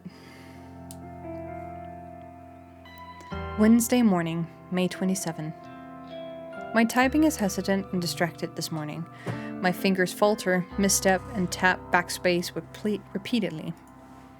This is no good. I can't focus on work while I'm staring at the top of Tomoe's head, popping up from behind a monitor a few desks away. Even my work playlist isn't inspiring me to pulverize the keyboard today. Normally, a blast of pure volume and a shot of caffeine is enough to carry me to the greatest heights of productivity. I press a finger to my pursed lips, trying hard to regain my focus. I absentmindedly noticed that I missed the edge of my top lip when applying lipstick this morning. Damn. I'm really out of sorts today. At least I managed to apply some extra blush to cover up the faint bruising on my face. I might have overdone it a little, but it's better than looking like I just stepped out of a boxing ring. Good morning, Noriko! Boy, have I got some neat news for you! Ooh. I'm so absorbed in my own thoughts that I barely register Shinya standing in front of my desk. Noriko? Excuse me? Noriko? Are you in there? Huh? My eyes fixate on Shinya's goofy smile. I quickly remove my headphones. Fujikawa, Shinya. Sorry. Hi. Are you okay? Yeah, I'm fine. Tired is all. Oh, I hear you. I was up late last night. Boy, I must have been up past 10. Just could not put down this new crime thriller I've been reading. Oh, yeah, right. I was up late reading too. Your horror novels, right? Don't they leave you feeling a little scared before you go to sleep? No, not really. It's all fiction, so it's pretty easy to distinguish from reality. I do love horror stuff, especially horror reading. They're great. They don't really leave me scared all too much. I just have a hard time like putting them down because they're so addicting. Is that so? Wow, that's not like my book at all. The crimes in this story are all based on real cases. My jaw hits the floor every time I turn the page. Yeah. Anyway, let me tell you this. Your friend Sato can take a data entry opening starting from Monday. She doesn't even need to interview. That's how much the boss trusts me. I'm genuinely impressed with Shinya's ability to score Aoi a job. Say what you want about the guy, but the bigwigs obviously have faith in him. Wow, Shinya! I don't know what to say. Thank you. Thank you so much. Don't thank me yet. Sato is going to be worked to the bone. I hope she's prepared for it. Trust me, anything will be better than her current job. Really, thank you, Shinya. You came through for us here. Well, I'm just happy to help. Hey, Noriko, can I ask you something? Sure, shoot. Shoot? Oh, right. An expression. Oh no. He is really, like, he's a dork, but adorable. Sorry, I just remembered this case in the novel I'm reading, where a police officer shoots at a perp, only to... Hey, you, wanted to ask me something? Right. Are you friends with Watanabe? I blink a couple times. Tomoe? You're on a first-name basis with her. Then you must be great friends. I mean, I wouldn't say... Listen, would you mind putting in a good word for me with her? I'm kind of interested in taking her out sometime. But I could never ask her myself. I'm stunned. Gobsmacked. Speechless. Shinya likes Tomoe? I thought he liked me. Is my intuition wrong? I wonder if the clues have been in front of me this whole time. What else haven't I been seeing? Noriko? What do you say? Shinya, look. Honestly, I'm not really friends with Tomoe. I don't think I can help you. Oh, I see. That's a shame. I thought maybe you were close. Darn. I guess there's not much to be done, is there? Even after I helped you and Sato out and all. Is he seriously trying to guilt me? I have to hand it to him. I didn't think he had it in him. Well, I suppose you can just tell Sato to start work on Monday morning. Guess I'll see you around the office then. Shinya leaves, and I bury my face in my hands. Has this world gone mad all of a sudden? Shinya likes Tomoe, not me? It's not that I'm disappointed. Hell, I don't even have feelings for the guy, but for him to be interested in someone vapid like her just blows my mind. Vapid? Help me out, Chad. To add to the insult, literal injury, Tomoe assaulted me yesterday. She has a vicious, violent side to her that Shinya doesn't know about. He could be in real danger if he pursues her. Yeah, anger management issues? Not a great trait. I'm completely unable to process what I should do. Shinya scored Aoi a job, and I'm truly thankful.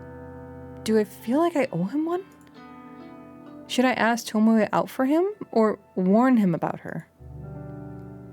I need to clear my head. I decide to step away from my desk and visit the restroom.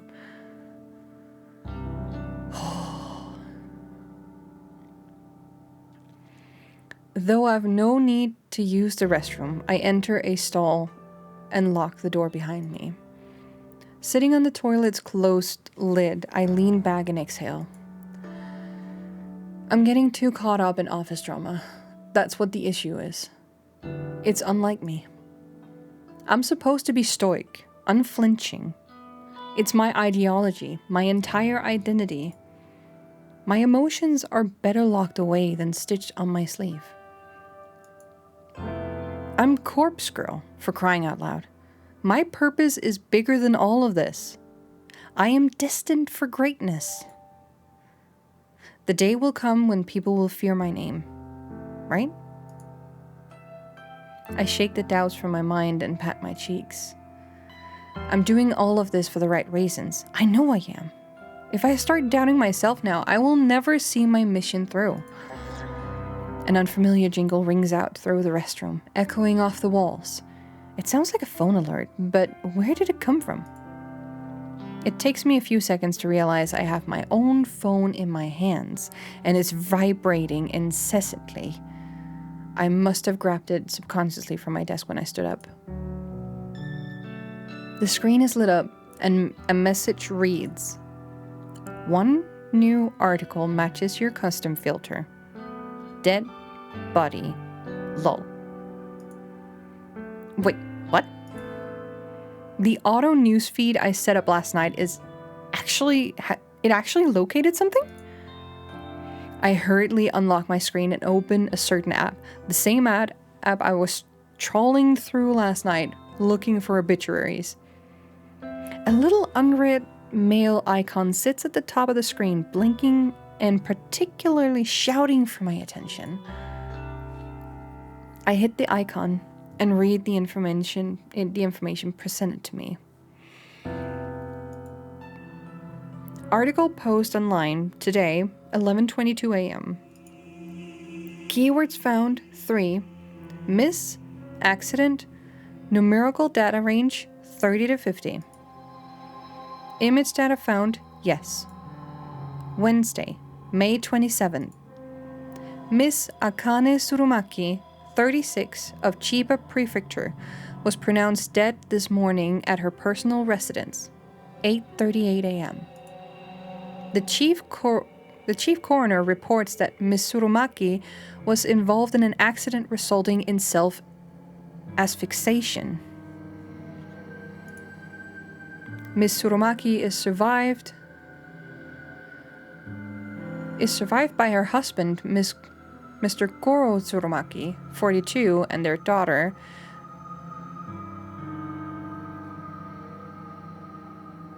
Does it really say survived? Or survived? No, it's survived. Survived. No, survived. I don't know. And their daughter, Miss Fu Tsurumaki, 1.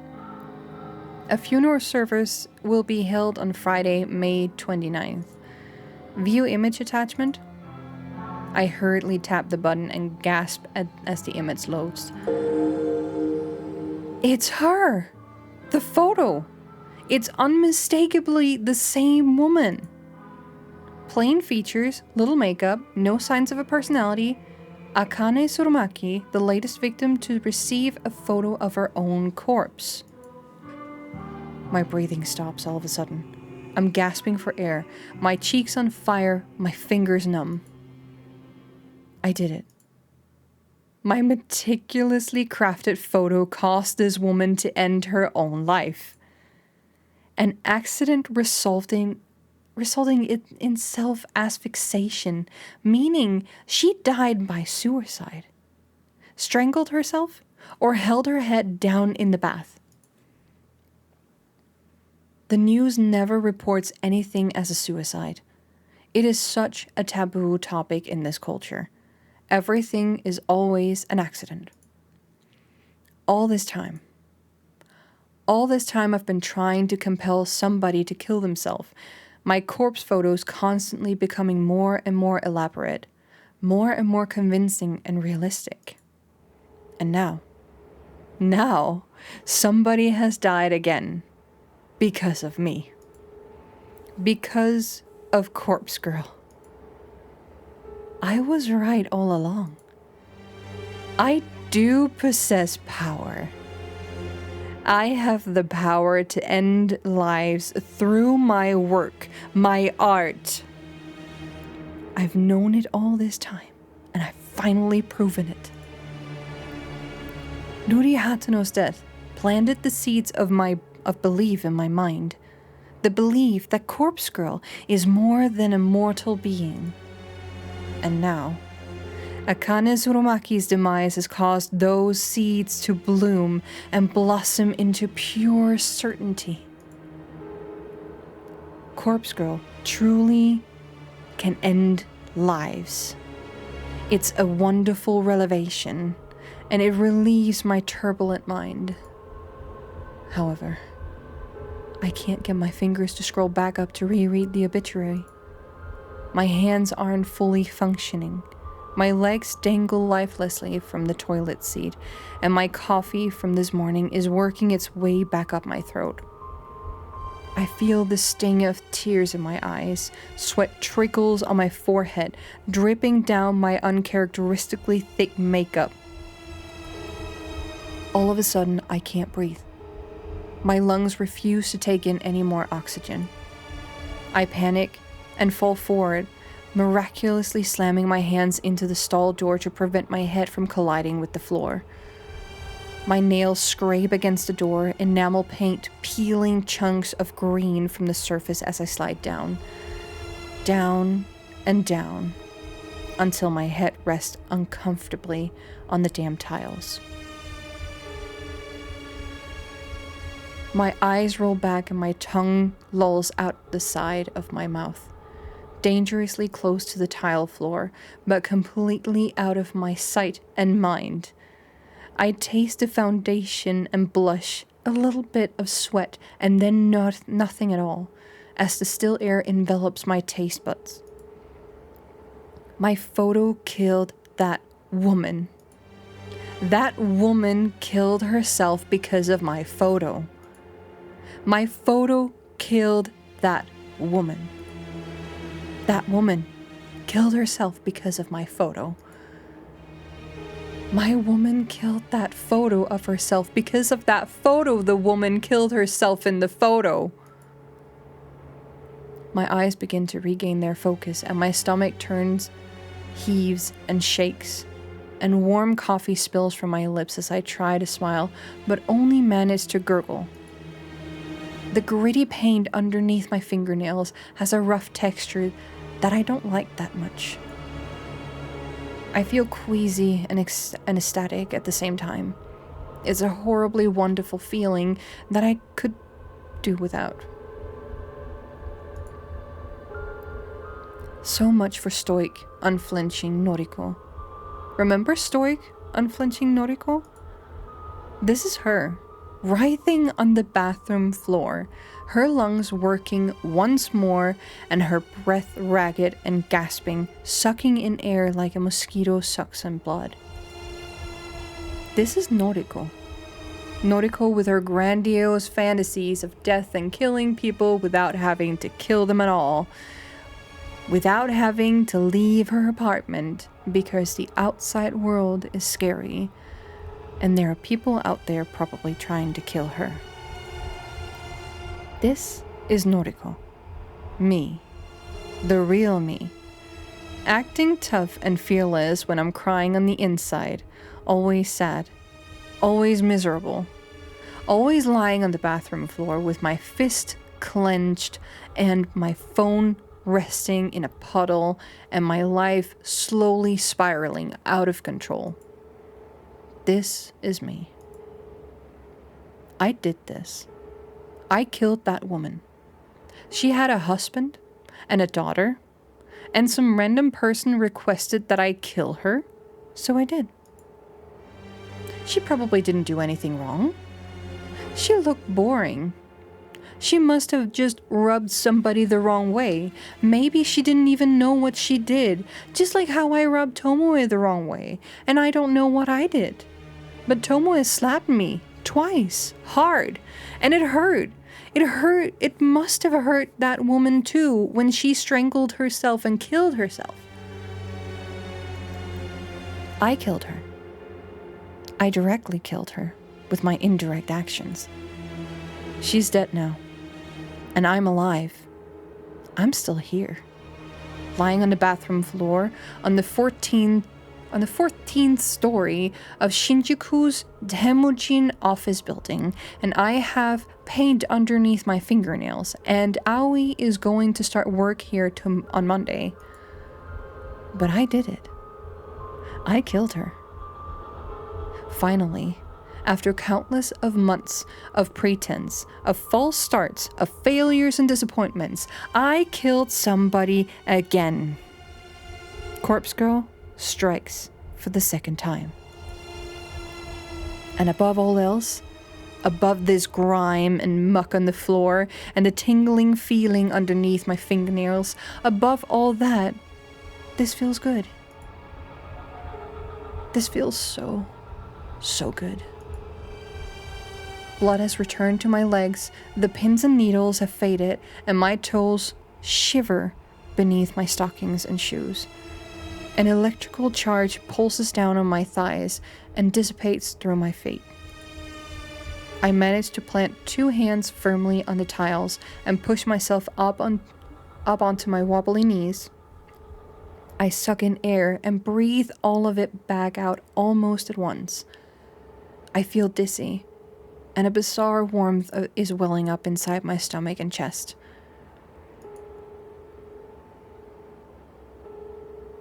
I manage to steady myself enough to sit back on the top of the toilet seat, with my feet planted firmly on the ground and my hands resting on my lap. I try to regain my sense of self. I might have lost my composure a little bit upon reading news, but who could blame me? Everything I've worked for over the last year is finally starting to pay off. My second victim is dead. With this, Corpse Girl's popularity is sure to rise. More and more people will issue requests through the website. More and more people will receive corpse photos, and more people will... She killed herself. She killed herself! Oh, how I wish I could see the real body. If only I could see her mangled corpse, drenched in sweat and finally at peace. I notice my phone is wedged between my wet fingers. I must have subconsciously scooped it up from the pool of muck on the floor. I try to ignore the sticky texture clinging to the screen. My fingers are no longer numb. I scroll up and I reread the obituary article. Miss Akane Surumaki, 36 of Chiba Prefecture, was pronounced dead this morning. Dead. Pronounced dead. My breathing staggers once again. My jaw gently lowers. Involved in an accident. Hot steam clouds my face, resulting in self-asphyxiation. I salivate unconsciously, a trickle of moisture creeping down my chin and dropping on my lap. My cheeks are flushed, my vision slightly blurred. She killed herself. Because of me. She killed. I let out a gasp as my hips rise against my will. My toes curl, my legs stiffen, my skin tingles. I lean back against the cistern, the cold porcelain penetrating the thin fabric of my clothes and chilling my burning hot skin. My eyelids flutter as my mind hazes over. I can't control my body any longer. All the anticipation of the last few days, the tension building in my muscles. I can't. My legs tense up, my knees buckle, and my neck tilts back. A whispered gasp slips softly between my lips. My phone falls to the ground once more as my fingers slowly uncurl. The dull tink sound as it hits the floor is the last thing my foggy mind registers before I drift away. Wow, Chad. Wow. Horseshit. Wow. Holy. That is such an intense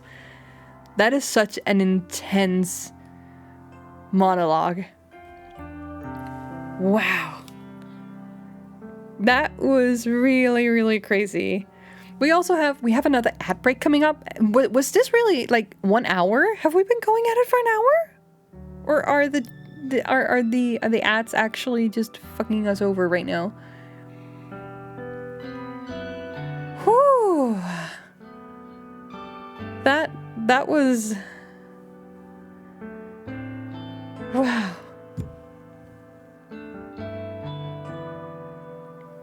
Holy moly. Are you with me, chat? Are you? Oh, woo. Oh, this is intense. So, in about 30 seconds, we have another ad break coming up. So I'm going to be doing some stretches for 3 minutes, but I'm not going to be removing myself completely. I will take my headset off, so any notifications will not be startling me. I'll keep my mic open, do some stretchies, and then wait until the ads has passed. And then you guys are going to be back out of ad jail. So, here we go. It's coming up. But this is really, really intense. This is like extremely intense. I'm just gonna keep the music on, and then I'm gonna be ready for chat just in case any of you guys actually need or have anything to say. It's just so this is the last thing that this is the last major thing I remember from my last Let's Play, or last time I played it. And I was way more like sucked into it. I think it was because I was more or less recording on my own, and there was like nobody actually breaking my focus at the time, which was really, really, really, really, really a special thing. And I think it's also because I'm partly aware of what's kind of happening that I have a little bit more of a rational mindset reading this. I hope it doesn't break the immersion when we're reading through it. But I know I have one last memory, which is a little bit further ahead. I think it is. And past that, I don't really remember much of the game. To be fair. But my goodness, I love this game. It's not a game that I would like continuously go back and replay over and over and over again, but it is such a good experience the first time that you do it. Now, if visual novels are actually not your thing, then that's completely fine. It's also a really, really tough genre to tackle if you're not the type of person to sit and talk. Like for me, it takes about like what 7 to 8 hours before my voice is actively giving out. So I can handle like long talking sessions, honestly. But that's completely fine. That is 100% completely fine. Also, I completely forgot to stretch. I did not stand up at all in those 3 minutes. Holy heck. Whew. Shaking the hips, shaking the hippie hips, shaking the hips, waiting for chat to get out of ad break, ad jail. Da da da da da da da da da da da da da da da da da. Minnie being all silly by herself.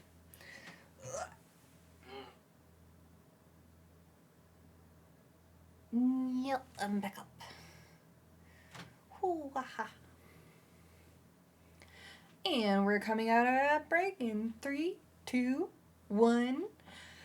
Welcome back, everyone. Welcome back from At Jail, everyone. We're gonna jump straight back into the game, not missing a single beat.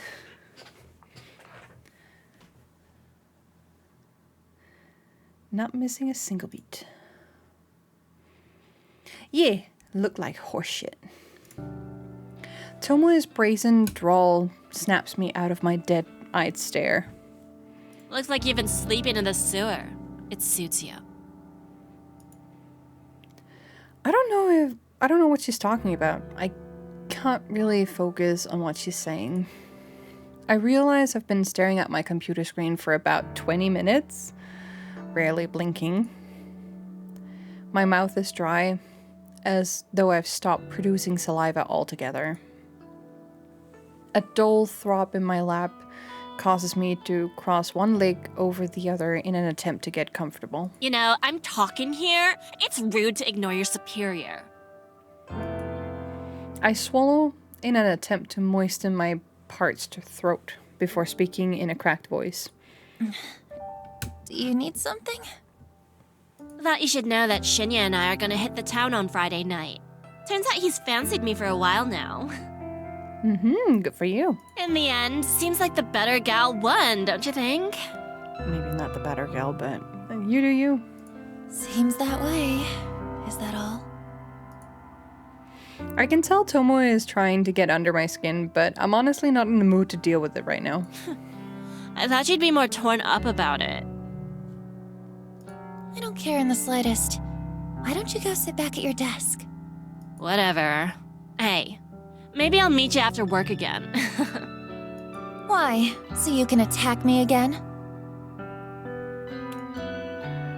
I realized my voice was louder than intended. A few people nearby tilt their heads quizzically. Tomoe takes a cautious step back. Keep your voice down, psycho. Stuff like that's between me and you. You assaulted me. I should report you to the police. Don't you dare! Lost for words, Tomoe turns tail and walks away. I sigh and lean back into my office chair. Why do I feel so exhausted? My mind flickers, piecing together fragments of memory from the bathroom a short while ago. That's right. I let myself get carried away in the exhilaration of my success. I temporarily stepped away from my own body and let my basest instinct take over. But I'm in control now. I'm myself again. I'm Noriko. Stoic and unflinching. I'm Corpse Girl. Successful and feared. I can kill people as easily as I can manipulate a photo. People like Tomoe should be scared of me. People like Tomoe shouldn't mess with me. I'm in control now.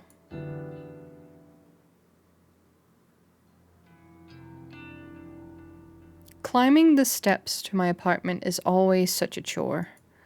I wish I moved into a building with an elevator, but I simply couldn't afford to when I first moved out of my own last year. These old apartment buildings creak and groan when you ascend the stairs. On top of that, you can hear the bustling of other people within their tiny homes as you progress up each floor. There's always a slight whiff of mold or mildew whenever I ascend the stairs. I want to chalk it up to the fact that the building is just so old, but it's possible some of the residents here don't keep their apartments very clean. Nasty. At the very least, the neighborhood is decent. I feel safe in my home, even if it's small and crimped. And my neighbors are respectful, from what I can tell. Not that I really know them at all. In fact, the only neighbors I have regular contact with are the same ones I leech Wi-Fi from. Some middle-aged, divorced guy named Kenji who lives on the floor below me, and his daughter Momo. Kenji's a decent enough guy. He works overnight, which unfortunately means Momo is left alone a lot in the evenings. Momo's a sweet girl, perhaps 6 or 7 years old. Occasionally I hear her singing drift up into my apartment, but it doesn't bother me too much. She's just a kid. It's the very same Kenji and Momo that I bump into when I'm climbing the stairs this evening. Oh, good evening. Hello. We're just on our way to get some dinner. Isn't that right, Momo?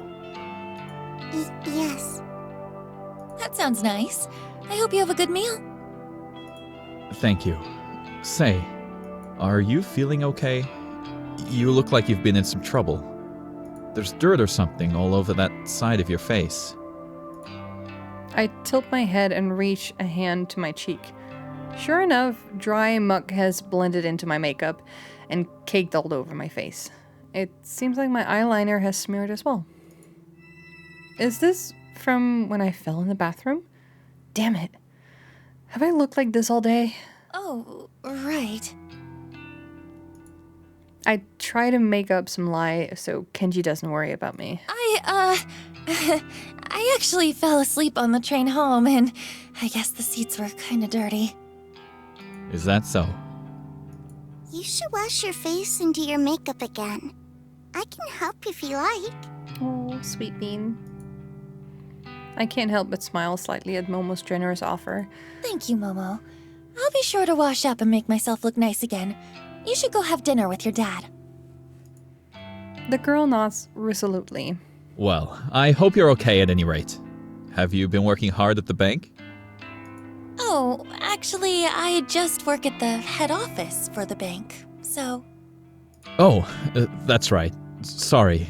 Data something, right? Yeah, data entry. It's a bit dull, but I'm happy enough. That's good. That's very good. I know it's hard for kids like you to get good work in this economy. When you find a job like that, you really have to hold on to it. When I was your age, I could only find cleaning work. I must have had a dozen different janitorial jobs. Before I met Momo's mother. I blink a couple of times. It's not like I talk to this guy often. Really, we hardly know each other. Still, I never heard him actually mention Momo's mother before. Most of the things I know about him I've just pieced together from context. Mom? No. Of course, things are different now. I have Momo, and her mother isn't around anymore. Cleaning work doesn't cut it these days. I was really lucky to get into security. It means I can work overnight while Momo sleeps, and I can still take her to school every day. Security, of course. Now I remember. He did mention when we first met that what he does for a living. If memory serves, he works for a private security company. I assume he guards corporate offices or parking lots, something like that. Anyway, what was I saying? Oh, yeah. Hold on to a job if you like it. That's very important. Thank you. I'm happy at Temujin, so I plan to stay there. Very good. Oh, Momo was telling me earlier what she wants to do when she grows up. Weren't you, Momo? Dad? Come on now. Tell Nariko what you want to be. A scientist. Wow, a scientist. That's a great job. I'll be rooting for you, Momo. The girl blushes and hides behind her dad. She's inherited her mother's book smarts, I'm certain. She definitely didn't get her brain from me. Anyway, we're gonna get going. Enjoy your evening, Nariko. Thank you, you too. Bye-bye, Momo. Bye-bye. The two of them bow their heads and follow the rest of the stairs down. I continue up the next flight of stairs, reach the landing, then turn the corner to enter my apartment. The place is dark because I always make sure to cut the lights before I leave. I can't afford to leave any electricity running. My rent chews through most of my salary as it is. I flick on the lights and feel a relief as the living room illuminates. My faithful couch and TV emerge from the shadows, and I immediately feel at home. After throwing my keys and bag onto the coffee table, I slumped down on the couch. What a day. I have an overwhelming urge to pull out my laptop and check my website for new requests. But my body's needs come first. I'm desperate for a hot shower. I need to cleanse my face, scrape the paint out from underneath my nails, and I'll definitely have to slip into a fresh new set of underwear. Whatever happened in that bathroom today took its toll on my body and my clothes. Well, the night is young. I can relax later. For now, it's time to start scrubbing.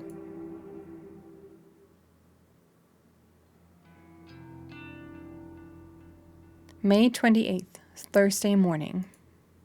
The convenience store is a little more crowded than usual. The mundane chatter of business people, students, and workers buzzes in the air like a swarm of relentless flies. Throughout the drone of mingled conversation, I happen to catch a few interesting words here and there. Have you seen that one website? What do you mean by request a death?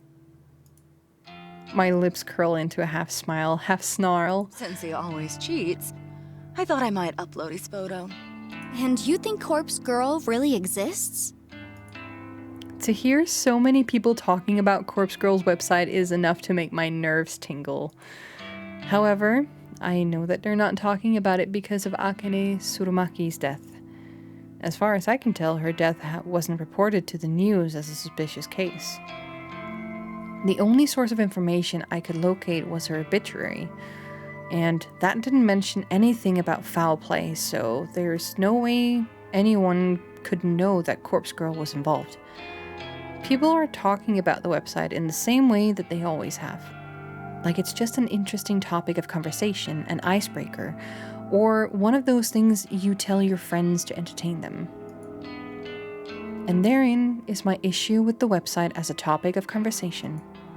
It's just an urban legend, a point of discussion that inevitably fizzles out and is forgotten. People talk about it, people visit the website out of curiosity, but very few people take action and request a death. That's the part that annoys me. If I don't actively participate, how can I prove myself to the world? How can Corpse Girl claim her victims if there are no victims to be claimed? As long as the website is simply a talking point, a myth, an icebreaker, then Corpse Girl's ambitions will remain unfulfilled. To be fair, I haven't yet provided a compelling reason for people to take the website seriously. The death toll is humiliatingly low. I need to ramp it up and step up my game for Corpse Girl's sake. Until I manage to do that, people will continue to simply discuss the website in hushed tones, like it's some taboo fantasy that shouldn't be spoken of. But with some more time and some more victims, soon everybody will know to fear Corpse Girl. Thanks to the constant drone in the convenience store, I barely register the quiet melody of a ringtone. Eventually, my ears become keen enough to pick it out, and I answer my phone. Hey. Good morning, Noriko. Is this a bad time? Not at all. I'm at the convenience store. Oh, good. I wanted to catch you before work. No worries. I actually meant to call you yesterday, but the day got away from me. That's okay. I wanted to ask if you spoke to Shinya yet? I sure did. Guess what? What? You start work on Monday! You'll be doing data entry with me. We might even get to sit near each other. Finally, she's gonna get out of that horrible cafe, guys. Oh my gosh. Really? Are you telling the truth? Of course. When have I ever lied to you? Oh, Noriko, I'm so excited. Thank you. Thank you so much. Does this mean I can quit the maid cafe now? Yep. Quit today if you can. Oh my gosh. Thank you. Thank you. Like, all things considered, Noriko is definitely, like, a very quirky character with a very special kind of fetish for, like, committing murder and just enjoying being in control of somebody else's life to the point where she can control whether or not they off themselves. All that considered, she still have a super soft spot for her friend Aoi and is willing to basically go above and beyond to help her. And that is such a contrasting side to her character. It's probably also one of the reasons why I really like her writing and the way that she just constantly keeps me, like, I keep finding myself being intrigued by the diversity of her character, despite the bad stuff that she does. Is really, really, really, it's really, really addicting. I like complex characters, not for unnecessary reasons, but I like that they do have a contrast to something that is supposed to be their main gimmick. For villains, for example, it would be if they have like a super nasty gimmick in the way that they maybe treat others, their victims, or just their morals and their all over ambitions in life. Having that completely toppled and flipped over by something that marks as a contrast to everything else that they're supposed to be standing for. Not something that would be uncharacteristic, but something that honestly showcases the diverse complexity of their characters and their nature. And that it blends in so well that it ends up just looking and seeming very authentically part of what would be their character. Because sometimes you will have characters that have like completely contrasting sides, but then they clash with each other in such a way that it feels like it's out of character for them to suddenly be nice. And we have this with like less complex characters as well, in just regular slice of life stories for romance, for example, where you have one guy that like all of a sudden, or like one character that goes from one characteristic to another, and it doesn't seem natural. It seems forced. So I really do like the writing of this game. And I know this is a dubbed version of the original Japanese one. Aoi, are you crying? I'm so happy. I honestly don't know if it really is dubbed from Japanese original. But the writing style, the reading, the culture, and the overall vibe of it seems way more authentic to what Japanese developers would deliver for us compared to Western that is making a story that's placed and set in Japan, for example. There's like two very distinct differences between two dev teams. Which I've seen, because it's very common for us in the West to make stories that are based in Asia somewhere. I, for example, am making a story that's based in South Korea because of my time that I lived there. I do have a general understanding of a lot of things, and I know how the culture kind of works, so I'll be able to make a story surrounding that, or like based in that culture structure. It's not going to be foreign to me, but it's not going to be the same as somebody who's actually living and breathing there each and every single day. So that's going to be the biggest contrast, starkly. But then you can also consider in the factors that I'm blending in a lot of like mixed vibes between Europe and Korea, which I'm probably better suited for compared to somebody who's living permanently in South Korea and has never left the country. Whereas they also, when Korean creators and story writers, they tend to bring in like Western countries and whatnot, they tend to underrepresent or like misrepresent some of the European cultures when they're trying to like bring them in. Others will just like completely flub it out because they don't have enough knowledge about it, which is normal.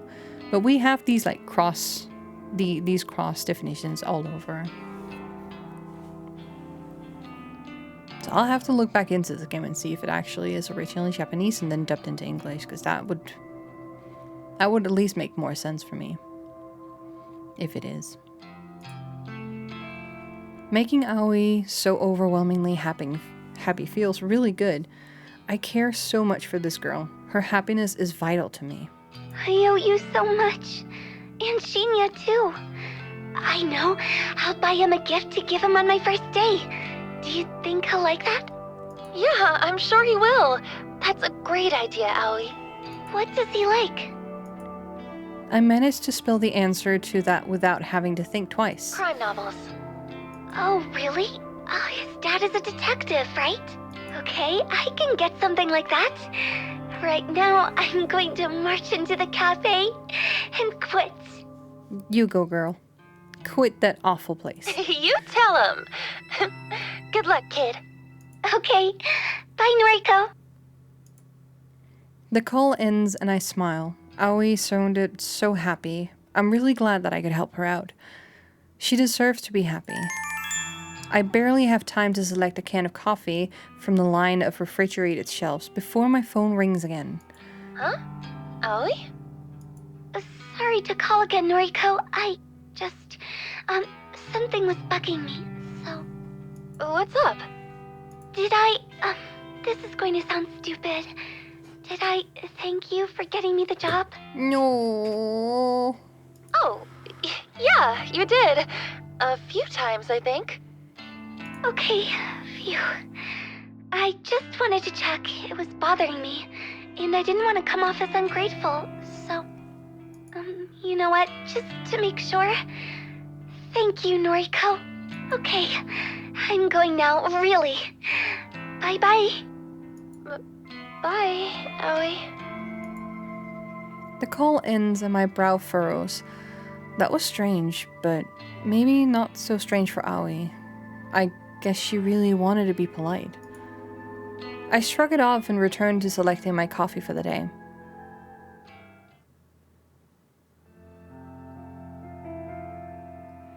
The office atmosphere is unusually somber when I exit the elevator.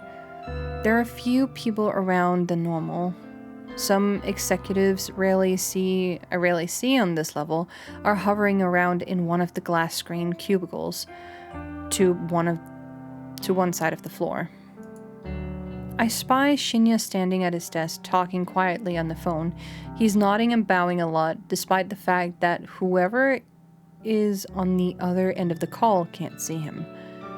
I want to ask somebody what's going on, but nobody seems to notice me arriving. I shuffle my way to my desk and I sit down. I spend some time looking over a spreadsheet of today's tasks. After going through it thoroughly, Shinya arrives in front of my desk, seemingly out of breath. Noriko, has anyone filled you in yet? No, what's going on? Why is half the office empty? Well, you see, somebody within the company died yesterday. What? Oh? Somebody we know? Shinya shakes his head slowly, his expression gravely serious. Nobody you would have interacted with. She was an exec, up on the 21st floor. Apparently, she never showed up yesterday, but her coworkers just assumed she was taking a personal day. People started getting the news in the afternoon. She was involved in some sort of accident, and now she's... Dead? Shinya glares at me, his narrow pupils seemingly accusing me of being tactless. Yes. Dead. So, I mean, I get it's a tragedy and all, but how does this explain where everyone is today? You should have received an email sent out by HR this morning. Basically, everyone is being offered professional grief counseling. Seriously? I think some people are taking up the offer, but I suspect some other employees are using the opportunity to skip out on work. Hmm. Regardless, What happened to Miss Tsurumaki was a tragedy. So unexpected. I blink a few times, getting ready to turn back to my computer. Miss Tsurumaki? Wait, what was her name? Huh? Ms. Tsurumaki. It should be in the email. She had a young daughter and everything. It's really sad. Akane Tsurumaki. Though I've never met her before, her face appears in my mind with startling clarity. Self-asphyxiation. An accident. She worked here? I can scarcely believe it. It's true that this is a massive company with thousands of employees Japan-wide, but still. For her to work in the very same building as me? It's too coincidental. It doesn't feel right. Would I have gone through with killing her if I knew she worked in my building? This scenario creates more questions than answers. The person that requested her death, do they also work here? It would have had to be somebody who knows her well enough to want her dead. Odds are high that they work here as well. You okay? I realize that I've been spacing out, and I turn back to Shinya. Yeah, sorry. Just thinking is all. Well, grief affects us all in different ways. I think. The details for the counseling sessions are in the email. Be sure to take up the company's offer if you think it'll help. As for me, I think I'll be okay. Some quiet reflection on the matter should help clear my head. Sure, okay. Plus, I have a date with Tomoe to look forward to. It's important to look ahead in times like these, isn't it? I think I read... Ugh. Yeah, shit. that's what they say. I kind of misclicked. He says, plus I have a date with Tomoe to look forward to. It's important to look ahead in times like these, isn't it? I think I read that somewhere. Oh, yeah, that's what they say. Very well then. Do your best today, okay? Right. Shinya takes his leave and I let my shoulders slump. I killed someone from my office building, but I didn't know that at the time. Could my involvement be traced? No, I was careful to cover my tracks. I deleted the photos from my computer, discarded the burner phone, SIM card and all, and trashed the phone itself. There's no way anyone would find out I was involved. Besides, I don't even know if authorities are treating the case as a murder.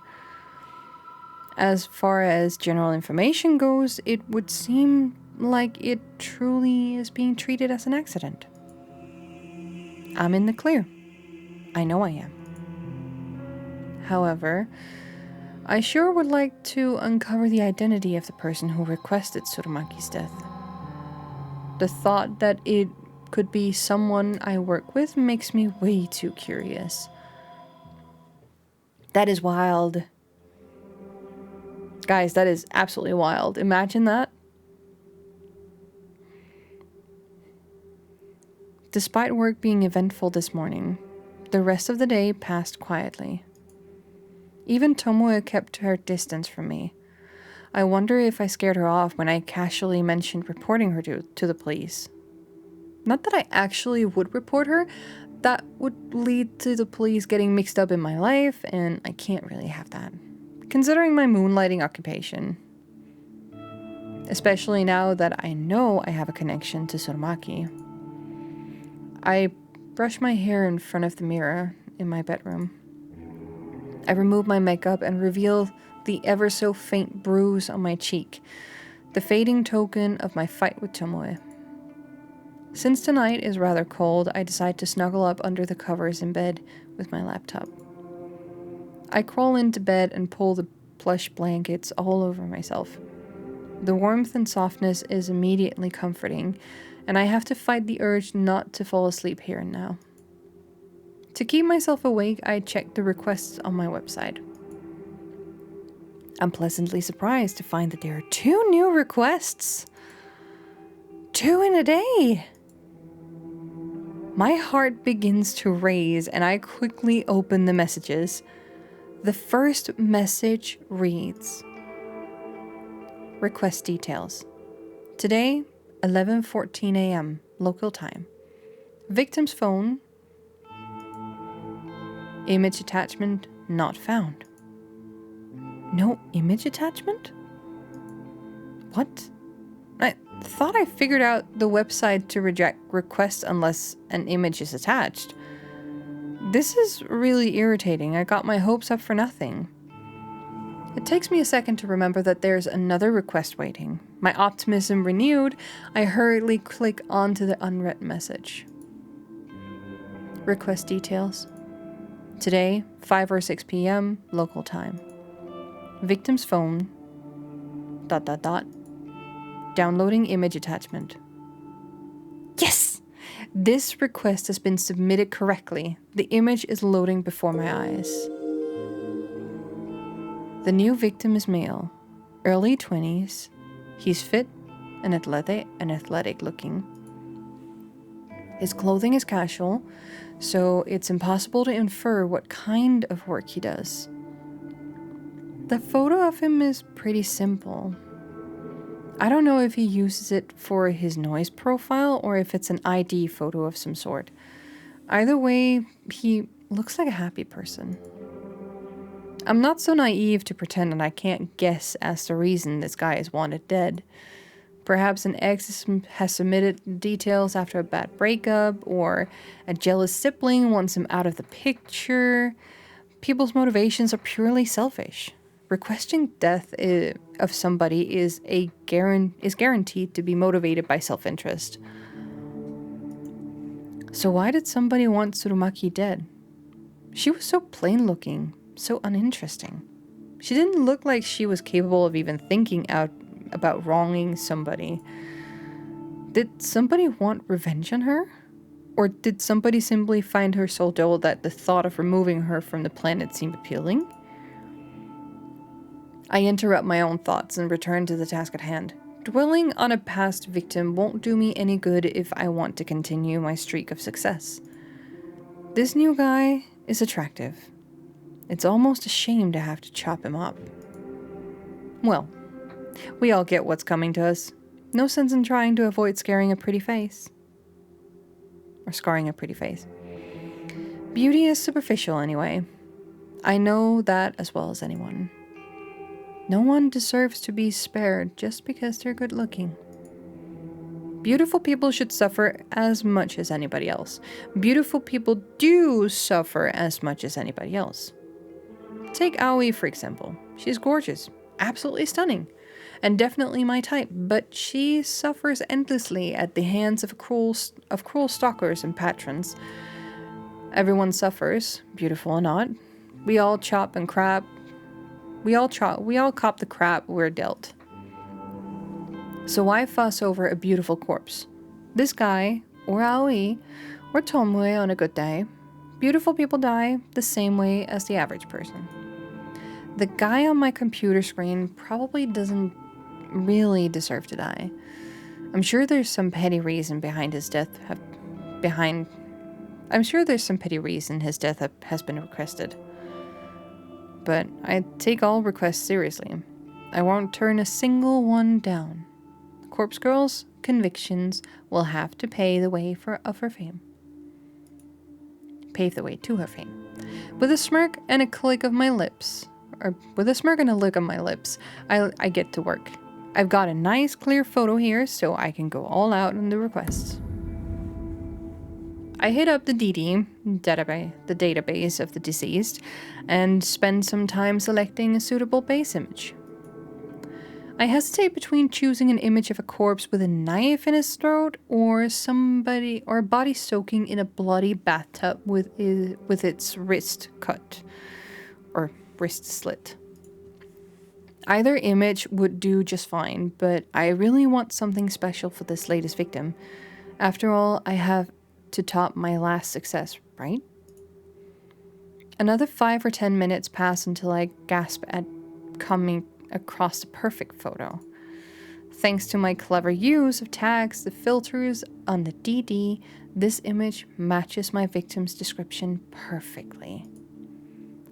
20 to 30 years old, athletic build, male.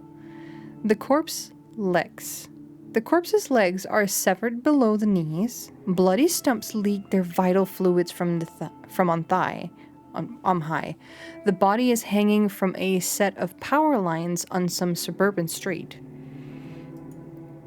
It's perfect, beautiful even. It will help me create a beautiful death for a beautiful person. I kind of have to question the story behind this photo. I wonder if the police ever investigated and discovered that what happened to this sucker. Well, regardless, this will serve my purpose. I download the highest resolution copy available and save it to my hard drive. My fingers trace along the computer's trackpad with practiced movements, clicking, tapping, dragging at random intervals. The night carries on.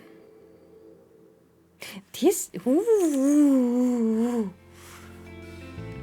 spicy. Our main character here, she's super spicy. Wowie. I am hell-bent on getting through the first chapter today, guys. So strap in. We're in for a good ride. My walk through the train station this morning is confident, cocky, self-assured. When I board the train, I even managed to take a seat for the first time in a while. I withdraw a worn book from my handbag and flip open the cover. There's a name scrawled in blue ballpoint pen on the first page, but it has become faded and illegible over time. I don't quite remember where I picked up this book. Maybe I discovered it at a secondhand bookshop. Who knows? I own so many obscure tomes that I can't be expected to recall purchasing every single one. Its aged cover and weathered spine both bear the same title. False photographie. I can't... This is French, isn't it? False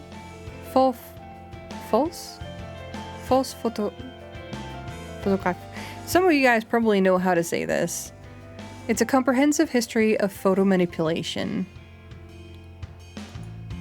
Pretty sure it's French. I can't speak French. The book is written in English, and it's a slog to work through with my limited knowledge of that language. But I like to skim through it primarily for the photographs obtained within. The examples of my early stage image doctoring from centuries ago fascinates me. The book even features techniques and studies as recent as 1993, when it was first published. It's true that a lot of the techniques discussed within are no longer relevant in today's digital age. However, there is a hearty section dedicated to the art of manipulating corpse photos, something that I am very, very interested in. The most intriguing aspect of this section's content is that the featured artists perform the opposite kind of work I do. Instead of manipulating images of the living to make them appear dead, and the artists in the book edit images of the dead in order to make them look alive once more. In bygone eras, when photographs of people were taken few and far between, a sect of artists dedicated themselves to honoring the memories of the deceased.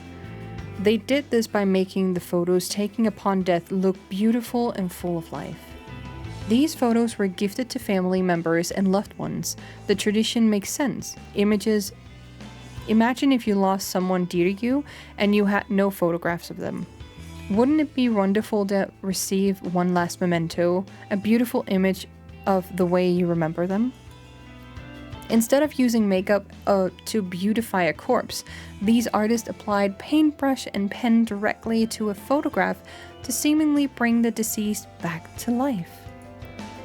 The impressive aspect of this process is the way they illustrated the corpse's eyes to look full of life. Even though it's a far cry from the work I do, I can't help but feel some sort of kinship with the artist discussed in this book. Surely we are cut from the same cloth. Browsing through the images in this book inspires me to work hard on my own photo editing.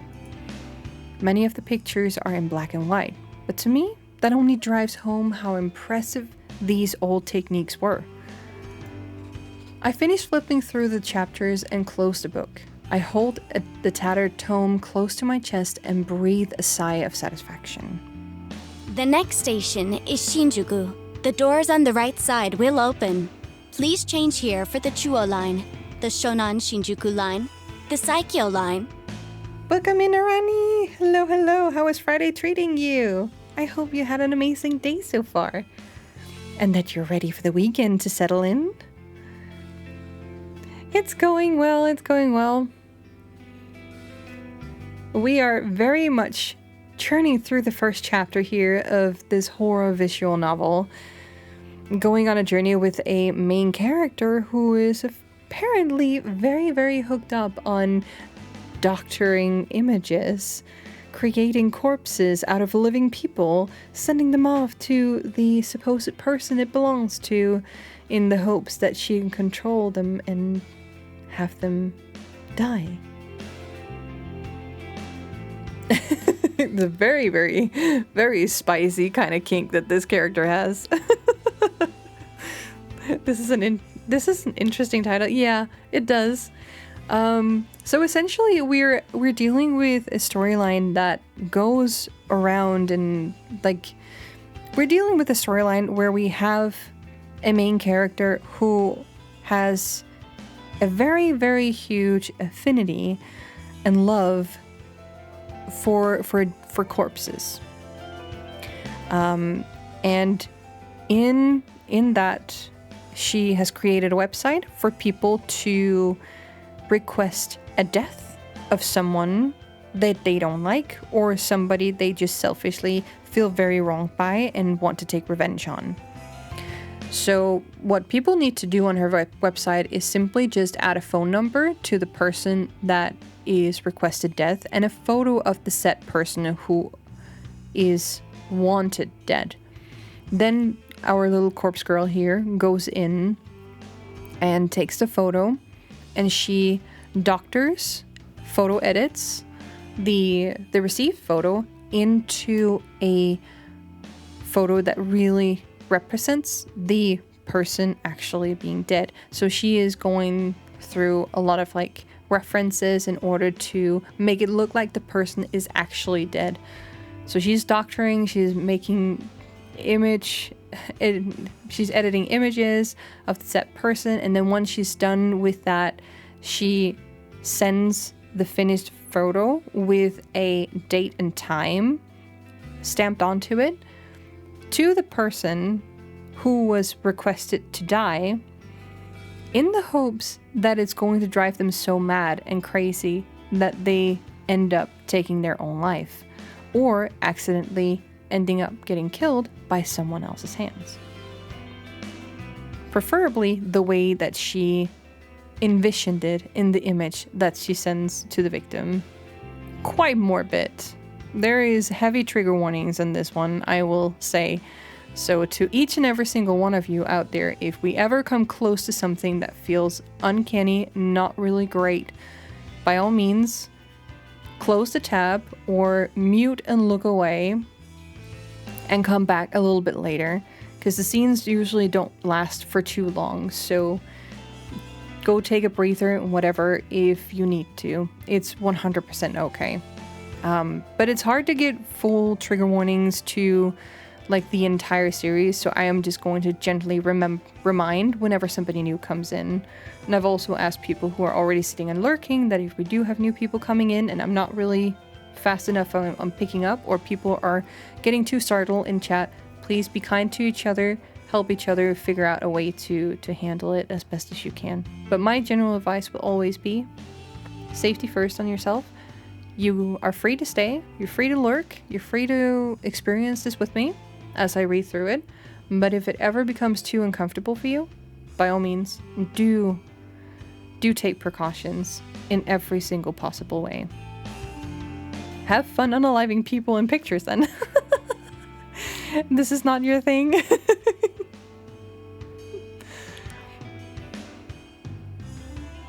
I do hope, like, what have you been up to today, Ronnie? By the way, are you done streaming? Did you come from streaming?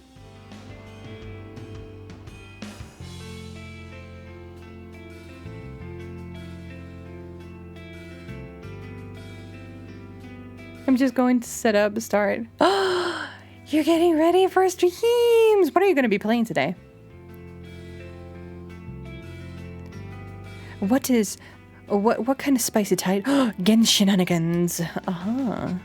That means you're gonna throw my big bad wolf around, I guess.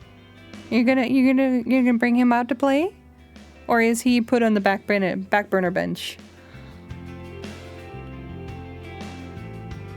I love my Ryu. I love my dungeon boy. Duke of the dungeons. Risley is in Team 1 still, so he comes out for the big fights. Ooh. See, that has me all giddy. That has me all giddy. How far into, like, the story are you? No spoilers though, but are you all the way to not cry? Have you completed everything that they've like handed out to the players recently? Gearing up and getting ready for the last place, or the last region.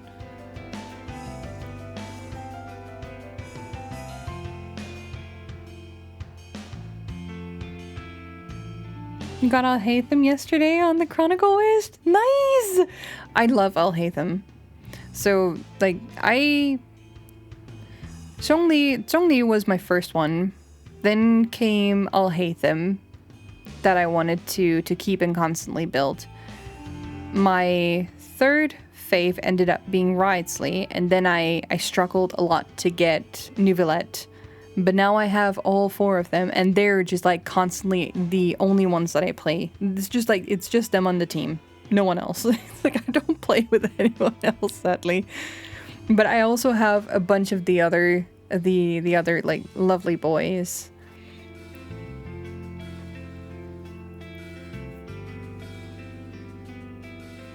I just finished up the Nadlan pre-story and about to go into Not Cry today. Nice! Ooh! I haven't been back and playing. I am still not even done with Natlan, but I am kind of making my way to Not Cry, just picking up all the different spots and whatnot. I was helping Lemi yesterday I was allowing Lemi onto my server that, or into my world, so that she could just like go crazy and harvest, because she needed more stuff for one of her BBs leveling up. Because I'm not actively playing, so I didn't mind. It's easily gonna make it back before I even get into the game again. I was too new to the game when Nuvia was available, so I didn't pull for him. No regrets. He is a really fun character. I don't actively have him out playing much, but his E's and Q's are definitely valuable. If you can manage to gear him up with artifacts and leveling and that kind of stuff, and really make him a good booster, then he's a valuable asset on a team, 100%. But I just honestly love his character, so like my heart refuses to put him back on the bench. I cannot. I need to have him. But Risley, definitely I play 100% of the time. Definitely. He's always there and he's always active.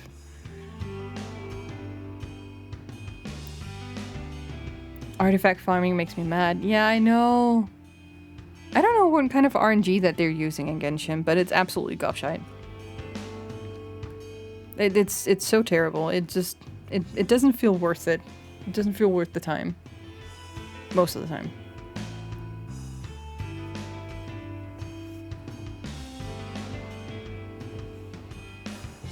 My team 1 is Farina, Scoff, Rio, and Skurg.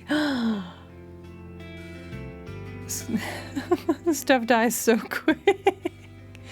I've also noticed that a lot of Genshin players will advise to focus on element combinations for like building teams. Of course, you will have some characters that are more into healing versus active damage dealing and so on and so forth.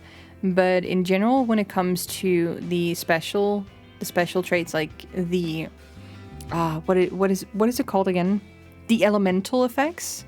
When you go in and use the elemental bursts and whatnot in combinations with each other, if that's gonna be your core focus, or if you can just make that as your core focus and then build the team around like the good bonus ones, so that you still manage to do a lot of damage, which is, I mean, probably a really, really solid way to go if you don't have a lot of artifacts and whatnot. Because you're not gonna do that much damage if you start just hitting stuff melee. Elemental burst damage does way more than anything else. The AoE on that too is crazy.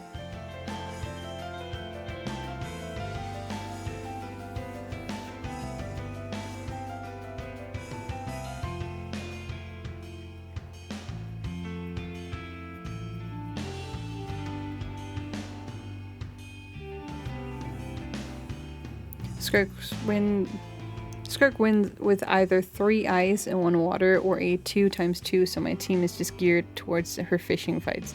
Yes. It really depends. And usually, like, I've heard people like that they find like one character they really like and then they just add in other characters that really builds up a solid support for elemental bursts. Oh no, we have ads coming in 5 minutes. Time for another stretch. Time for another stretch, you guys. That means we still have 7 minutes worth of yapping.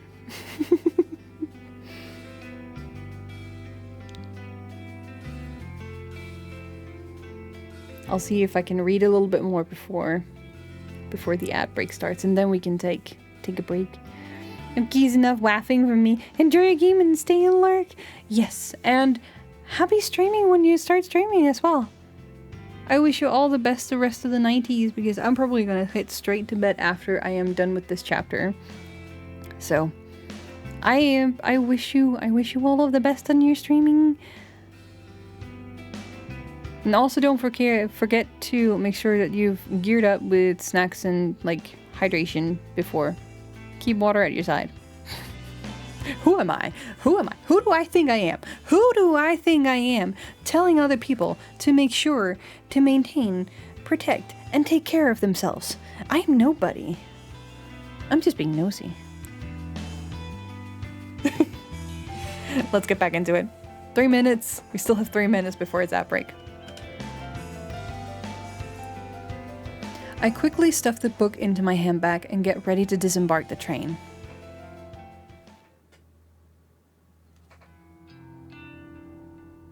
When I'm certain nobody's looking, I carefully open the lid of the large dumpster in front of me. The stench of rotten food and who knows what else assaults my senses, and I reflexively gag and splutter. The staff at the convenience store really need to seal their trash in plastic bags before tossing it in here. Ew, that's disgusting. Ugh, this is disgusting. I have to stop doing this.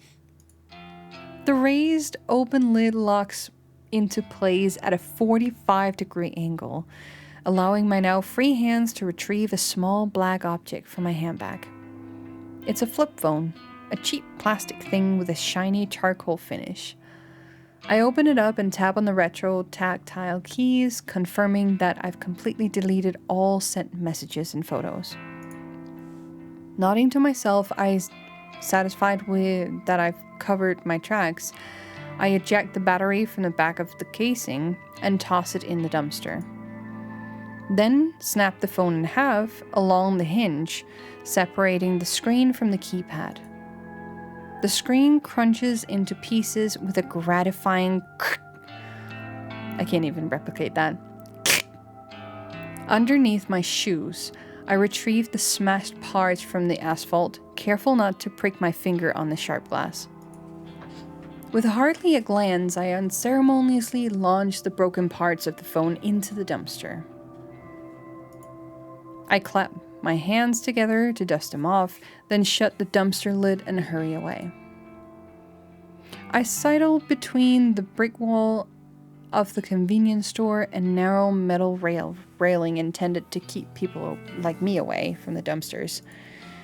Now, in front of the convenience store, I finally feel I can breathe deeply without fear of inhaling the toxic contents of the dumpster. I let my lungs take their fill before nonchalantly crossing the street. That takes care of my latest burner phone before leaving the office building. I cracked the SIM card in half and disposed of it in the combustible trash. Now, with the phone itself destroyed and discarded at different locations, my mind is at ease. It has been slightly less than 24 hours since I messaged my last victim, that athletic guy that I may have briefly fantasized about during my restless slumber. My general rule of thumb is to keep a burner phone for exactly 24 hours after sending the photo. However, I made an exception today. I wanted to discard the phone early, clear my anxiety, and get a full night's rest tonight. Besides, it's not like anyone ever replies to the messages I send. I'd love it if they did, but it is what it is. So really, there's no holding on to the evidence of my wrongdoing for longer than necessary. If memory serves, I wrote tomorrow's date on the latest victim's timestamp, May 30th, 10:31 a.m. The victim may decide to kill himself today, of course. He could end up just like Akane Tsurumaki. But if he's anything like her, he'll hold out until just a few hours before the designated time. He'll panic, he'll let panic and fear boil and build inside him until he just can't take it anymore. Ads are running, we're taking a break, stretch, go take a pee, do whatever it is you need to do, and then I'll be back once breaks are over. I'll see you in a bit, chat.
Well, hits it on wrong. No.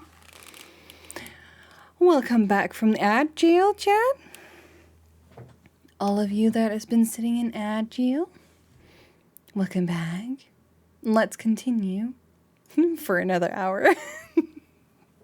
This is going like way above and beyond. We're closing in on 7 hours. I hope we're almost. I feel like we're closing in on the end of the first chapter. I'm very much hoping we can get to it in the first setting, and then we can do like one chapter each per stream, which is really nice because I don't have anything going on tomorrow, so I can easily just sit with you guys and chill on Fridays like this. So it's really nice. I like this.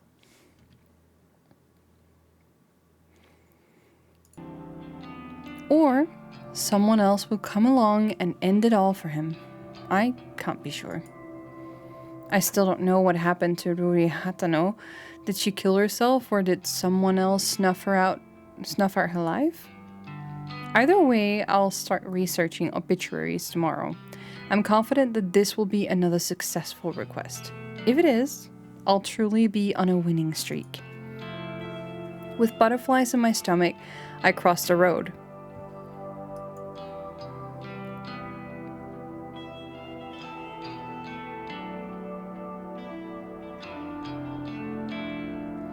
I avoid the park in the mornings, as a lot of people walk their dogs, and I can't risk my allergies flaring up before I reach the office.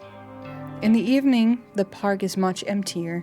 I suppose I finish work a bit earlier than most people, so while everyone else is busy, I can enjoy the fresh air and scenery. I make my way along the neat, broad dirt path that connects the one side of the park to the other. Wooden benches line the path at irregular intervals, and at this time of evening, it's common to see a homeless person or two using a bench as a resting place.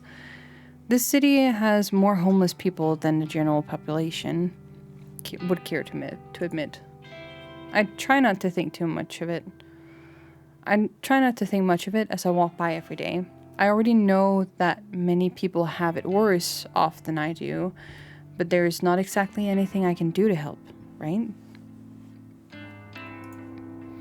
Should I be giving these people money that I can't afford to spare?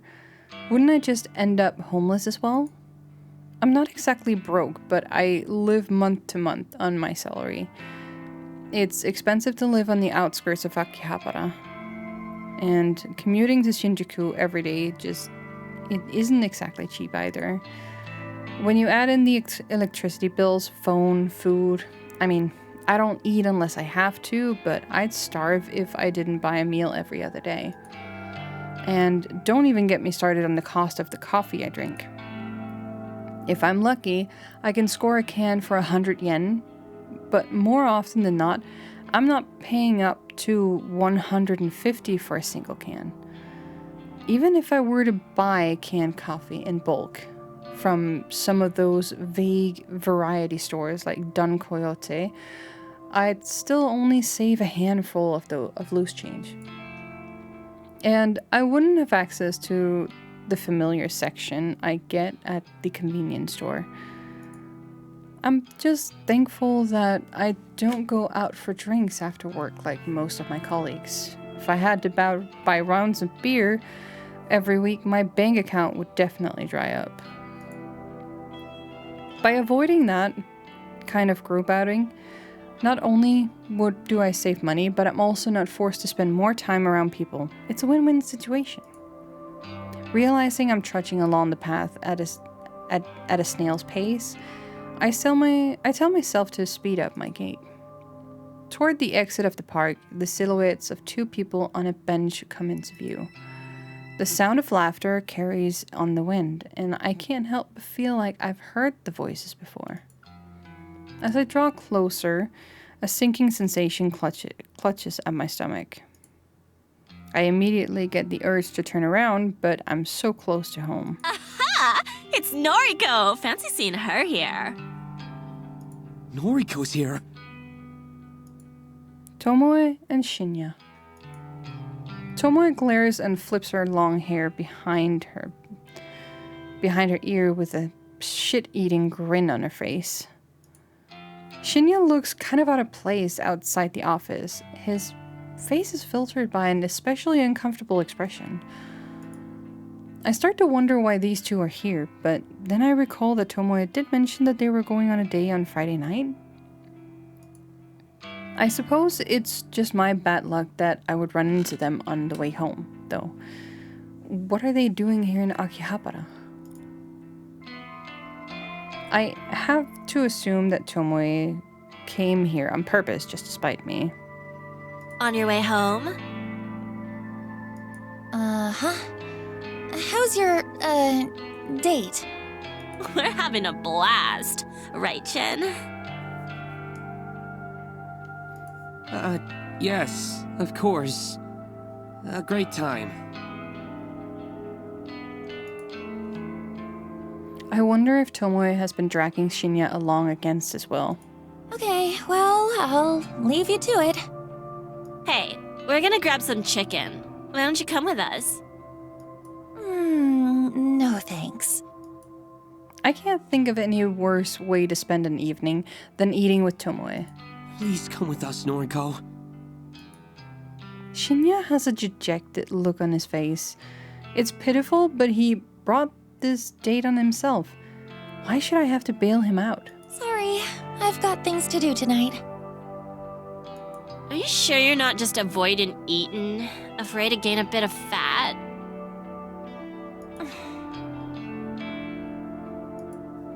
Honestly, don't know what to say to that. Say, Shin, you ever seen Noriko eat anything? Well, now that you mention it, she never seems to eat at the office. I eat at home, if that's okay with you.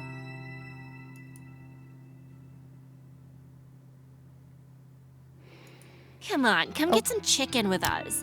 You can throw it back up or whatever afterwards if it makes you feel better. I missed out on that. It's not completely a lie. Sometimes I eat at home, sometimes I don't eat at all. Come on, come get some chicken with us. You can't throw it back up or whatever afterwards if it makes you feel better. What? Why would you throw it back up? That's terrible. She's starting to get on my nerves, I swear. She tries to identify my flaws and insecurities just so she can rub them in my face. Tomoe, you're not being very nice to Noriko.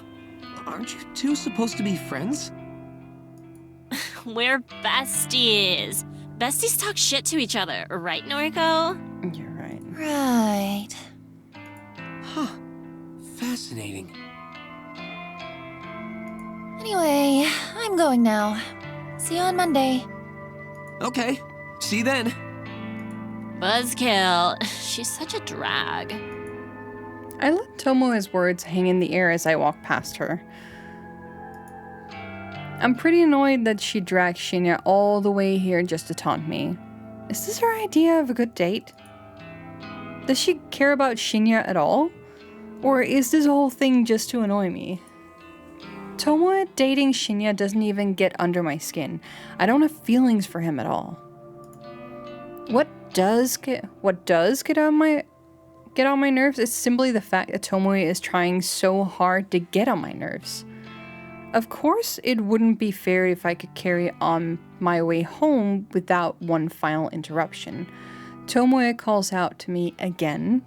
Your friend Aoi is gonna start work with us on Monday, yeah? Oh, fun. I can't wait to meet a friend of Noriko's. I grimace. I suppose Shinya told her about that. I turn back to face them both. Don't even think about messing with Aoi. That girl has dealt with enough crap at her last job. Oh, has she? Maybe big, strong Noriko can protect her now. I'd do anything for her. She's my best friend. If you had any friends of your own, you'd understand what that feels like. Oh, I got plenty of friends. And only some of them are sluts like you. Yeah. I'm going. I finally managed to disengage from the conversation, even with Tomoe's mocking laugh piercing the air. I exit the park, cross the road, and walk down the block leading to my apartment. Tomoe, I have to wonder if that girl exists solely to irritate me. I have to tell myself that she's not worth my time. I can't let her taunts get to me. Grin and bear it, as they say. That's what stoic, unflinching Noriko would do. Running a hand through my hair, I smile and approach my apartment building.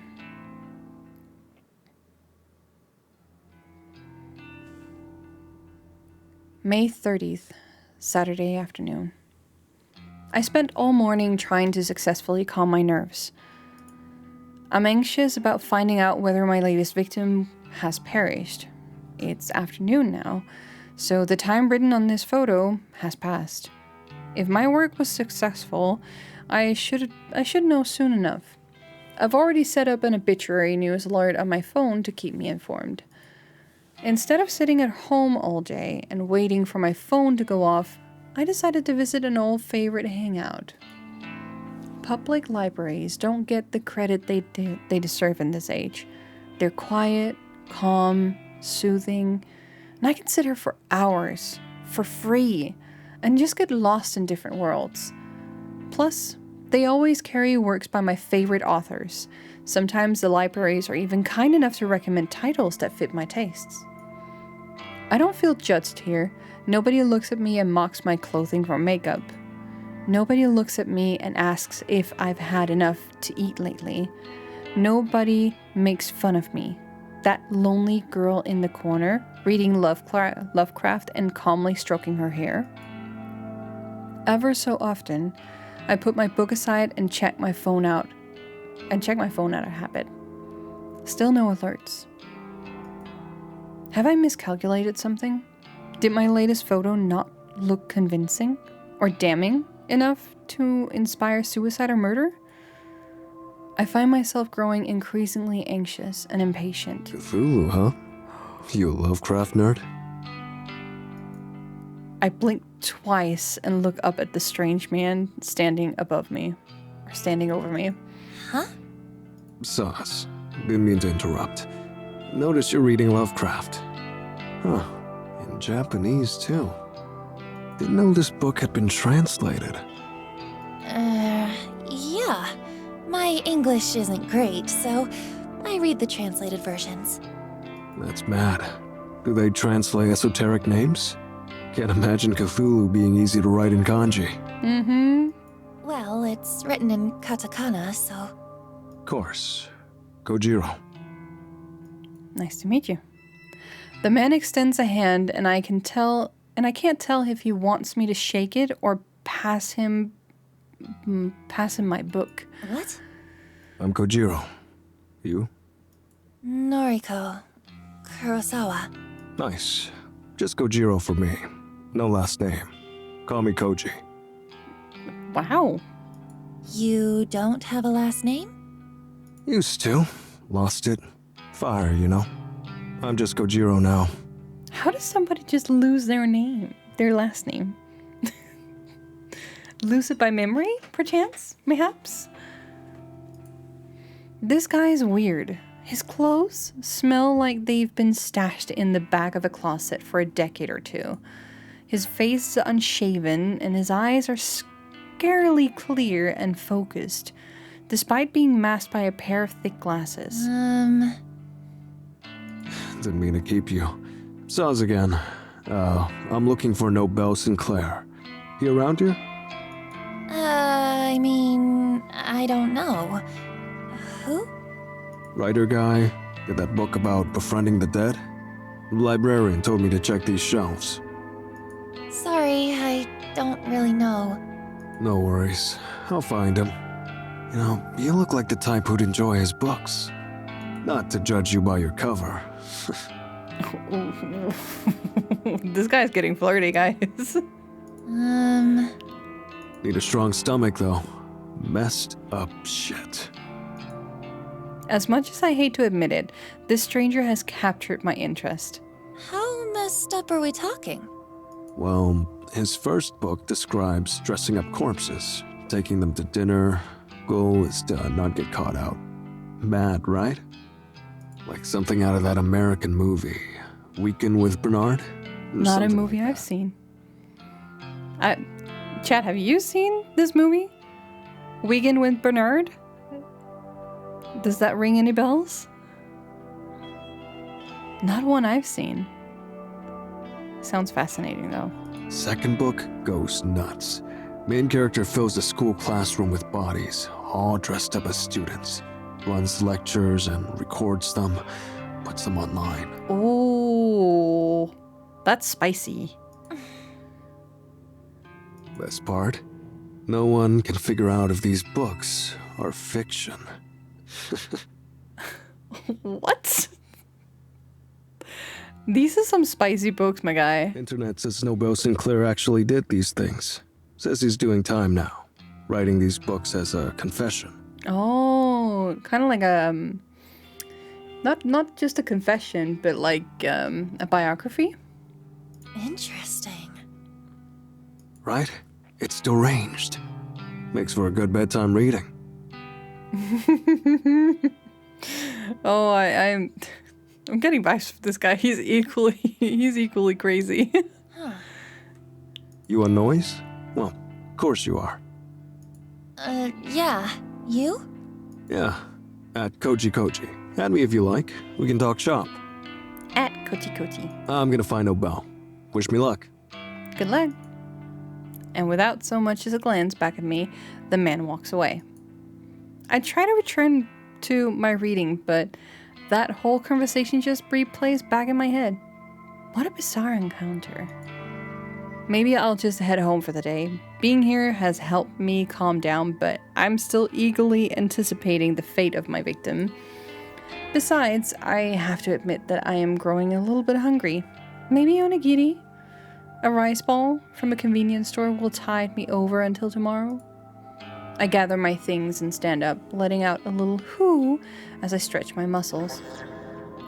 As I head towards the sliding doors to leave the library, a little alert sounds from my phone. This is it. My phone is in my hands in less than a second, the screen unlocked, and the obituary page loading before my eyes. Article posted online today, 2:39 p.m. Keywords found: 3. Mr. Accident. Numerical data range 20 to 30. Image data found: yes. Saturday, May 30th. Mr. Eiichi Hanada, 22 of Tokyo Prefecture, was pronounced dead this afternoon at a traffic intersection. 12:02 p.m. Coroner's office report that Mr. Hanada was involved in a traffic accident. No other casualties has been reported. Mr. Hanada is survived by his fiancée, who wishes to remain anonymous. A funeral service has not yet been arranged. View image attachment. I quickly load the image attachment and I can't believe my eyes. The photo is the exact same one that was sent to me through Corpse Girl's website. There can be an absolutely no doubt that this is my latest victim. I've done it again. My breathing starts to quicken. My cheeks begin to grow hot. I know from experience that if I don't get somewhere private and quickly, I may very well make a fool of myself in public. I quickly glance around the library for a sign pointing to the restroom. As soon as my eyes settle on it, I dash towards it, swerving between bookshelves and through narrow aisles. There's one door for a unisex bathroom, an unremarkable beige portal. The muscles in my thighs are tightening, and I squirm as I reach for the door. My hand grasps the cool metal handle and presses down, only to be met with immovable resistance. It's locked. There's a sign on the door, a notice that I completely ignored in my haste. Closed for cleaning. Shit! I curse despite my best efforts and to keep a low profile. My head turns frantically, looking for somewhere, anywhere, that I can sit down and remain out of sight while my body reacts erratically to my latest success. Yo, you busted? This guy again. I need to use the restroom. I hope he can't tell that the expression on my face is not one of desperation to use facilities. On it. To my surprise, Kojiro strides up to the restroom door and begins to slam his fist against it. Hey, cleaning time is over. Get out of there. I hear a panicked yelp from within. Kojiro's commanding voice was more than a little intimidating. Within seconds, a terrified old woman emerges. She wheels her cleaning trolley around us, bows quickly, and disappears from sight. All yours. About to hold it. Thanks.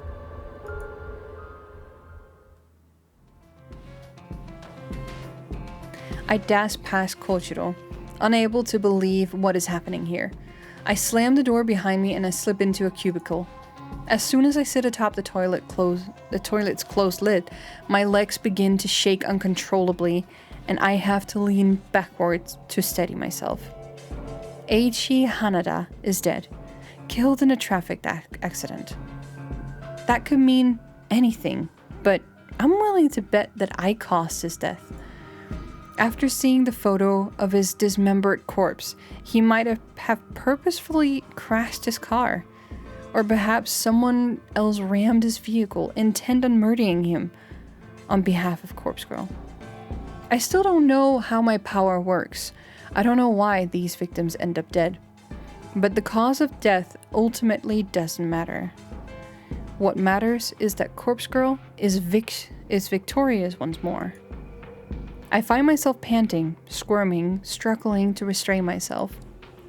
My vision fogs, my knuckles clench, and, with barely a fanfare, I begin to cool down all of a sudden. Just like that. The overwhelming urge to explode simply flutters away. Huh? My breathing regulates, my legs solidify, and rest firmly on the ground. This experience wasn't nearly as staggering as last time. Maybe because I was so confident that this victim would die, my body already prepared itself for it. Have I already become desensitized to my ability to wield death itself? I won't pretend that I'm not disappointed. That exhilarating feeling I experienced last time, the complete and utter loss for control, it was addicting. I craved experiencing it again. Still, I need to remind myself of the most important thing. I fulfilled the request issued to Corpse Girl. That's 2 new victories in a row. 2 victories in a single week. As long as the requests keep coming in, I can keep achieving my goal. I can do this. Full of confidence and feeling steady once more, I exit the cubicle and leave the bathroom.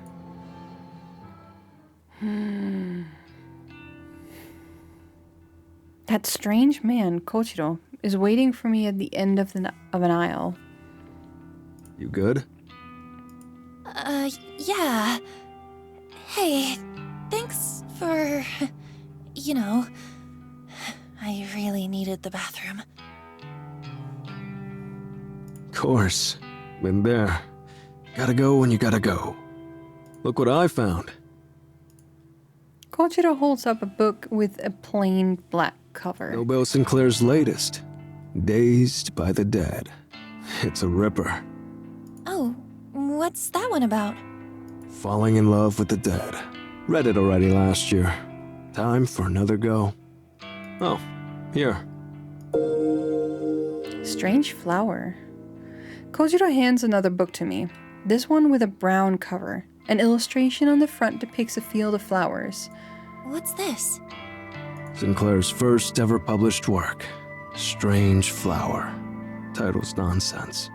This is the one where he puts corpses in suits, treats them to meals at fancy restaurants. Loaned it out under my name. You take it. Return it before the due date. Can't risk getting fined. Oh, well, thank you. I'll be sure to read it. Sure. Send me your thoughts and noise. Right. Be seeing you. A brief wave of his hand, and he disappears behind the closest shelves. I can't really get over how peculiar he is, but he certainly is making an effort to be friendly. I turn the heavy book over in my hand and look inside the front cover for a publication date. 2009. It's actually not that old. Definitely not as old as the fiction I normally consume. I shrug and hoist the bulky tome underneath my arm, then make for the library's exit. 2009, eh?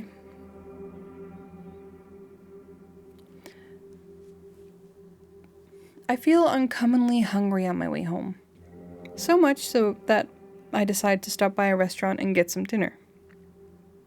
I wonder if killing stirs my appetite. I often pass this establishment when I exit the train station in Akihabara. It's an old venue that serves traditional Japanese food as well as popular Western dishes. To say that I've always been curious about eating here would be accurate. I've been working hard lately, achieving my goals. I can afford to treat myself to a cooked meal. Or I can afford to treat myself to a cooked meal, right? Why do I find it so hard to justify that? I'm even going to eat at a booth tonight. Another rarity for me. A waitress guides me to an empty booth and I slide in before looking at the menu. The house specialty, according to the menu in my hands, is grilled eel. Not exactly my favorite. In fact, seafood of any variety doesn't sit well in my stomach. I decide to pass on the specials and order something I know I can digest. Omurice.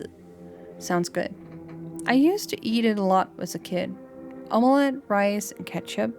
What's not to like? Plus, it's only 700 yen before tax. The waitress returns to take my order and I confidently put out what I like. She offers me a smile and hurries off to the next table. Perhaps my recent victory streak has given my courage a boost, because I hardly feel awkward or anxious sitting here, surrounded by people eating and drinking on all sides. I'm somewhat calm and at ease amidst the hustle and bustle of this restaurant. I almost feel like it might be nice to have company. A friend, perhaps Aoi, or even Shinya, might be nice to talk to and pass the time with. Oh well, in a way, I do have some company. I retrieve a book from my handbag, and the very same book Kochiro lent me, and I open it up to the first chapter. Strange Flower. An odd, apparently meaningless title. Still, it comes highly recommended by an eccentric stranger, so it must be good. My meal arrives when I'm a few pages into the book. I thank the waitress and look at the omurice before me. Smells good. It's presented beautifully. I can probably eat at least a quarter of this portion before feeling ill. I pick up a spoon and slice through the middle of the omurice, causing a puff of steam to open up, or to build up. Throwing caution to the wind, I scoop up a good amount and bring it to my mouth. It's delicious. There's no other word to describe it. The convenience store meals I normally eat can't even compare to something like this. The egg is soft, the rice is fluffy, and there's just enough ketchup along the top. I take the second mouthful, then a third. I can't help but giggle a little at the thought of myself sitting here, eating like a normal person. All the people around me probably think I'm a normal person too. Just a girl sitting at a restaurant, eating her dinner. Another quiet giggle escapes my lips, and I gently dab my mouth with a napkin. I set my spoon to the side and return to the book in front of me. The author of this work certainly is interesting. Noble Sinclair. According to the bio inside the front cover, he moved to Japan from overseas at a young age. The book was written originally in Japanese. It's not a translation, but even so, the writing style is quite unusual. I can't quite put my finger on what is strange about it. Maybe it's the lack of complex kanji used throughout. Everything is written rather simply in hiragana, almost like the intended audience is elementary school kids. But that can't be right. The themes contained within are truly disturbing. Maybe the author just doesn't have the greatest comprehension of writing in Japanese. It's true that a lot of adults have trouble with complex kanji. Professional authors, though, not so much. Anyway, it's not like it matters too much. The book is interesting enough to keep me turning pages. I must be completely absorbed in the reading because before I knew it, a waitress is politely letting me know that the restaurant is closing soon. I nod and look at the plate of omurice in front of me. The meal has gone cold, and I only ate 3 bites. Still, I'm feeling full now, and I really enjoyed what I did eat. I don't even feel any added weight on my hips as I get to my feet. That's definitely a positive thing. I stretch my arms and legs and put my book in my bag and offer the waitress some money along with the bill. Oh, reloading.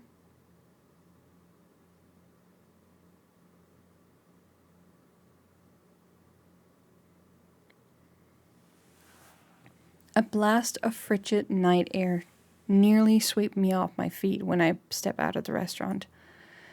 If I'd known the weather was going to take a turn for the worse, I would have brought my scarf and jacket. It's the end of spring, so unpredictable cold weather is pretty rare. I guess I can't be blamed for not bundling up. Anyways, it's not raining, and I'm close to home, so it shouldn't be a problem. I head down the street and watch a few shop owners closing their stores for the night. They don't pay me any mind as I wander by. My phone bursts to life and rings out in the quiet night air. I grab it and press it close to my ear for warmth. Hello?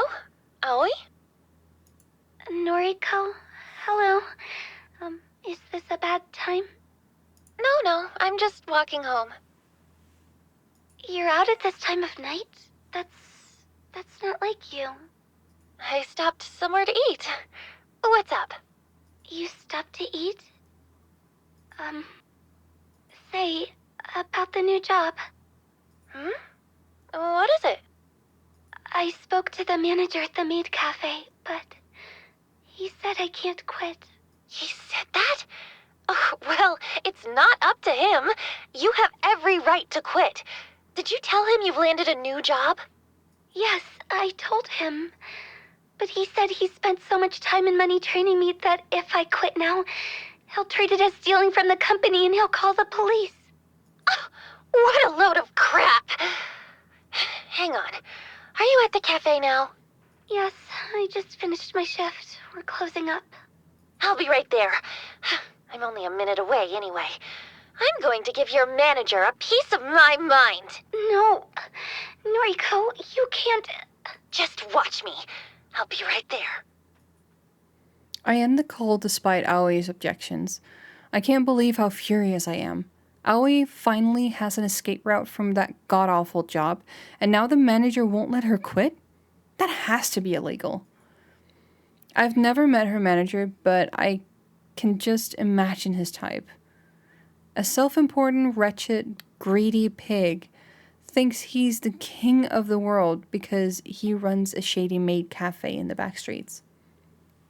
Well, I won't stand for it. People like him are the ones that should be reported to Corpse Girl's website. I'd love to target victims like that. I change direction and take up a running pace. The cool air against my face is kind of nice now that my body is warming up a little. Thankfully, there's hardly anyone around this time of night, so I don't feel particularly embarrassed about running in public. I'm not a terribly fit person, so it isn't long before I feel out of breath. I come to a stop at the end of the street, heaving and clutching my chest.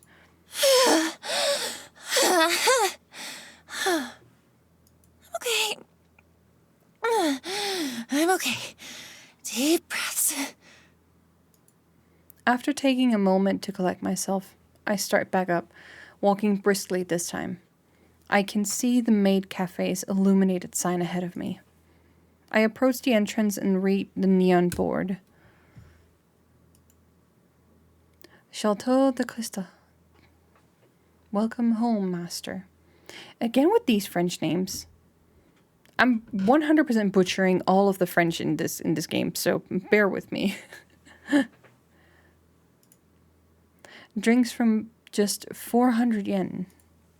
Table charge 500 yen per person. Is that just the sign for yen? I hope it's just a sign for yen.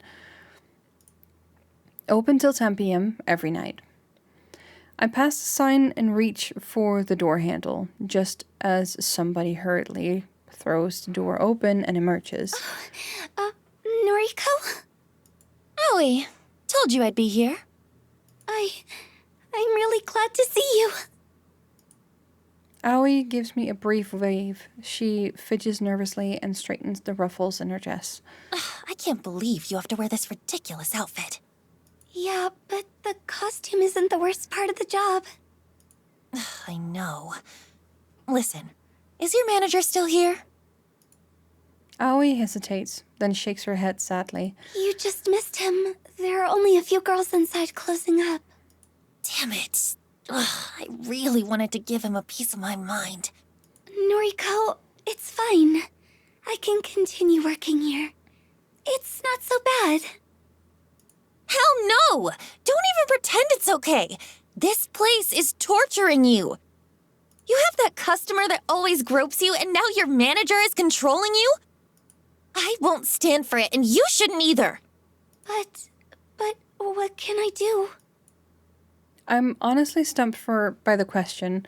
In all my hastiness to get here, I never even thought through a plan for Aoi.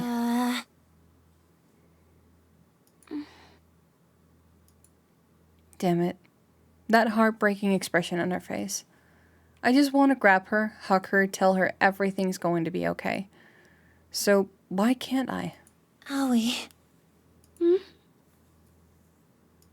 I know you don't feel like it, but you're the strongest girl I know. All the shit you've dealt with over the years, all the shit you're still dealing with. You're brave, whether you know it or not. My issues pale in comparison to yours, but you still get up each and every day and do your best. I'm proud of you, and I want to make things easier for you. Come work with me at Temujin. Just leave this place behind. Forget all about it. Noriko. You're my best friend. You always will be. Even if we can't be anything more than that, I'm happy just having you in my life. I'd do anything for you, Aoi. I hope you realize that. Oh, do we have some girl love going on? Of course. I know. Thank you, Noriko. Let's get out of here. It's really late. Come back to my place. You know I can't. All my things are at home, and I need to check everything first. Otherwise... I nod calmly. I understand. I can't push her too much. Don't worry. I get it. And the thing is, I can't just run away from this place. That stalking customer, he knows where I live, and, well, if I stop showing up to work, he said he'll visit me at home. That's fucked up. Why don't we go to the police? I can't do that! Without warning, Aoi bursts into tears, just as rain begins to spill from the clouds. I can't get him in trouble. I just can't. He's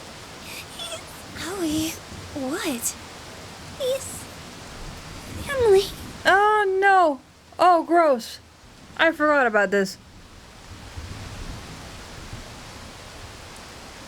Oh no, that's gross. Talking about death all night, I'm not even disgusted once. Talking about family members coming up and being absolutely sexually harassing you, and I am completely freaked out and grossed out. No, just no, no. Priorities, I know, but no. Oh, ew. Jeez. A gust of wind blows down the narrow street, causing my hair to whip wildly in my face. I brush it out of my eyes and mouth, only to see Aoi standing still, her head down. Stalker. He's family? I could never bring myself to tell you. But surely you must have wondered why I've put up with it for so long. I don't know what to say. I'm stunned. You're putting up with it because you don't want him arrested. Yes. If he goes to prison, the rest of my family will disown me. Then I'll truly have no one. How kind of... Okay, first of all, how fucked up does your family have to be to not side with you in a case of a family member being absolutely inappropriately disgusting and perverted? How fucked up does families have to be? Seriously. You have me. You know what I mean. I'm just going to go home for tonight. Thanks for coming out to see me, Noriko. Aoi turns on her heel and strolls away. The click-clack of her shoes against the wet pavement echoing through the streets. Aoi. Gosh, this is heartbreaking, man. She doesn't hear me breathe her name as she disappears into the darkness. That poor girl, there has to be something I can do. Ooh, our first choice, chat. We got our first choice. I'm gonna need your lurkers to come out and actually help me with this one. Hold on a second. I am going to set up a little poll for you guys. So, what do we do? What do we do?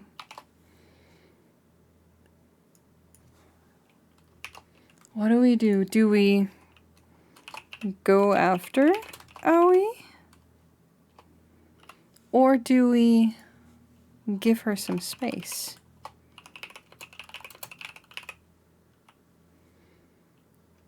And you are allowed to spam for the choice you want. And I'm going to give it 5 minutes.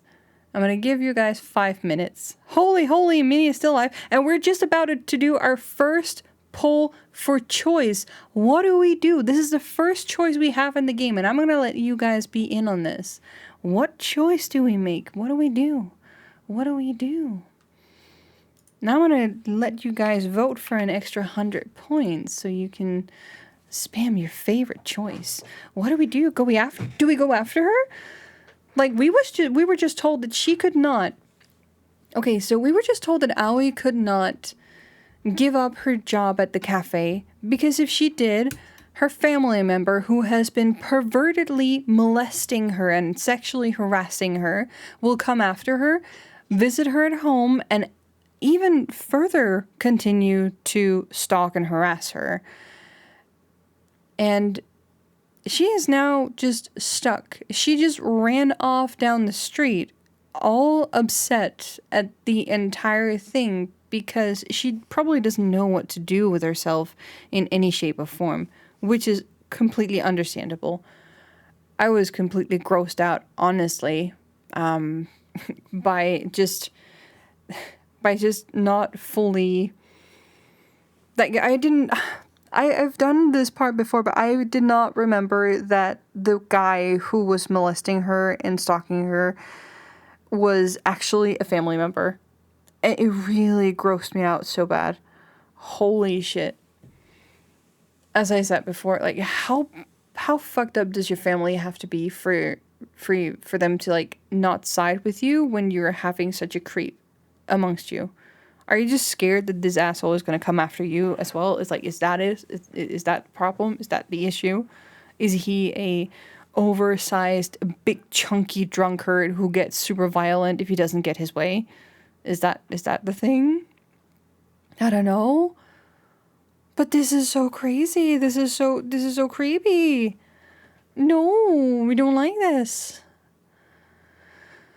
Oh, and I don't even remember which I don't remember what choice I made last time. So whatever we do is going to be completely new to me. Still. I honestly don't know what I would prefer doing in this situation because he was very upset. I think a part of me would want to go after her simply to make sure that she's okay, but then like another part of me is very strongly saying like give her space because she probably needs it and there's like nothing more than we can do for her. But this is still, this is still crazy. This is so crazy. Absolutely crazy. Wow. Phew. I do not know. Oh boy, I do not know what to even think of this. Also, what would the consequences be of us going after her versus not doing it? Would she be in more trouble if we don't go after her and make sure that she's safe? Or is it just going to escalate things even further to a point where we don't know anything to do? I do know that if we're having a choice now, we're coming close to the first chapter end, and I'm pretty curious what we're going to have left when everything is over and done with. Oh my god, that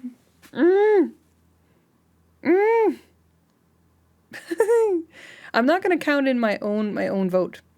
I'm gonna go purely with chat's vote for this. Holy moly.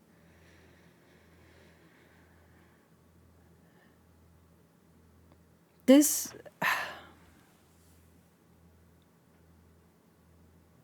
I'm way more invested in this story than I remember I was. And I get so sucked in, and I have not even noticed that I've been sitting and talking for almost 8 hours. I can feel it in my throat, like I mentioned. But I'm in it. I want to finish the first chapter, and then we can say kindly good night for the evening. But damn, maybe I always should use the website on the family member. You know, you would wish, right? You would wish that would be a thing. Honestly. What do? We do number 1. We go after her. Pray that it's not going to be a bad thing. Pray that it's not going to be a bad thing. Oh boy, pray that it's not going to be a bad thing.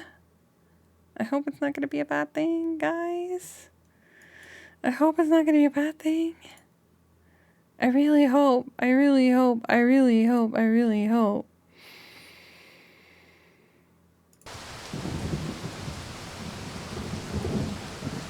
can't let her go.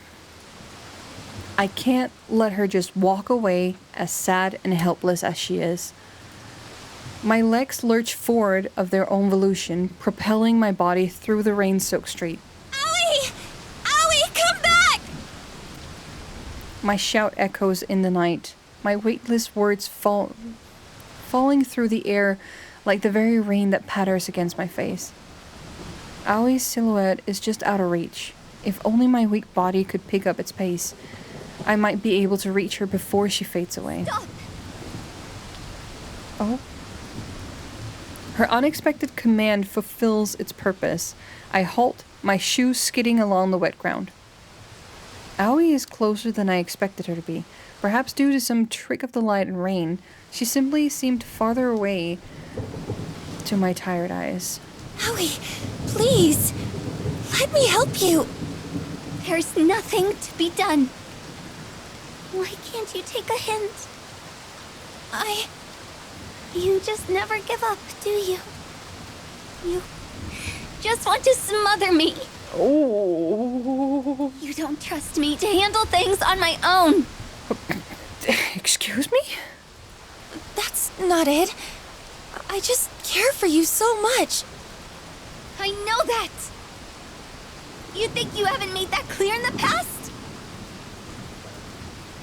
I rarely have ever seen Aoi this angry.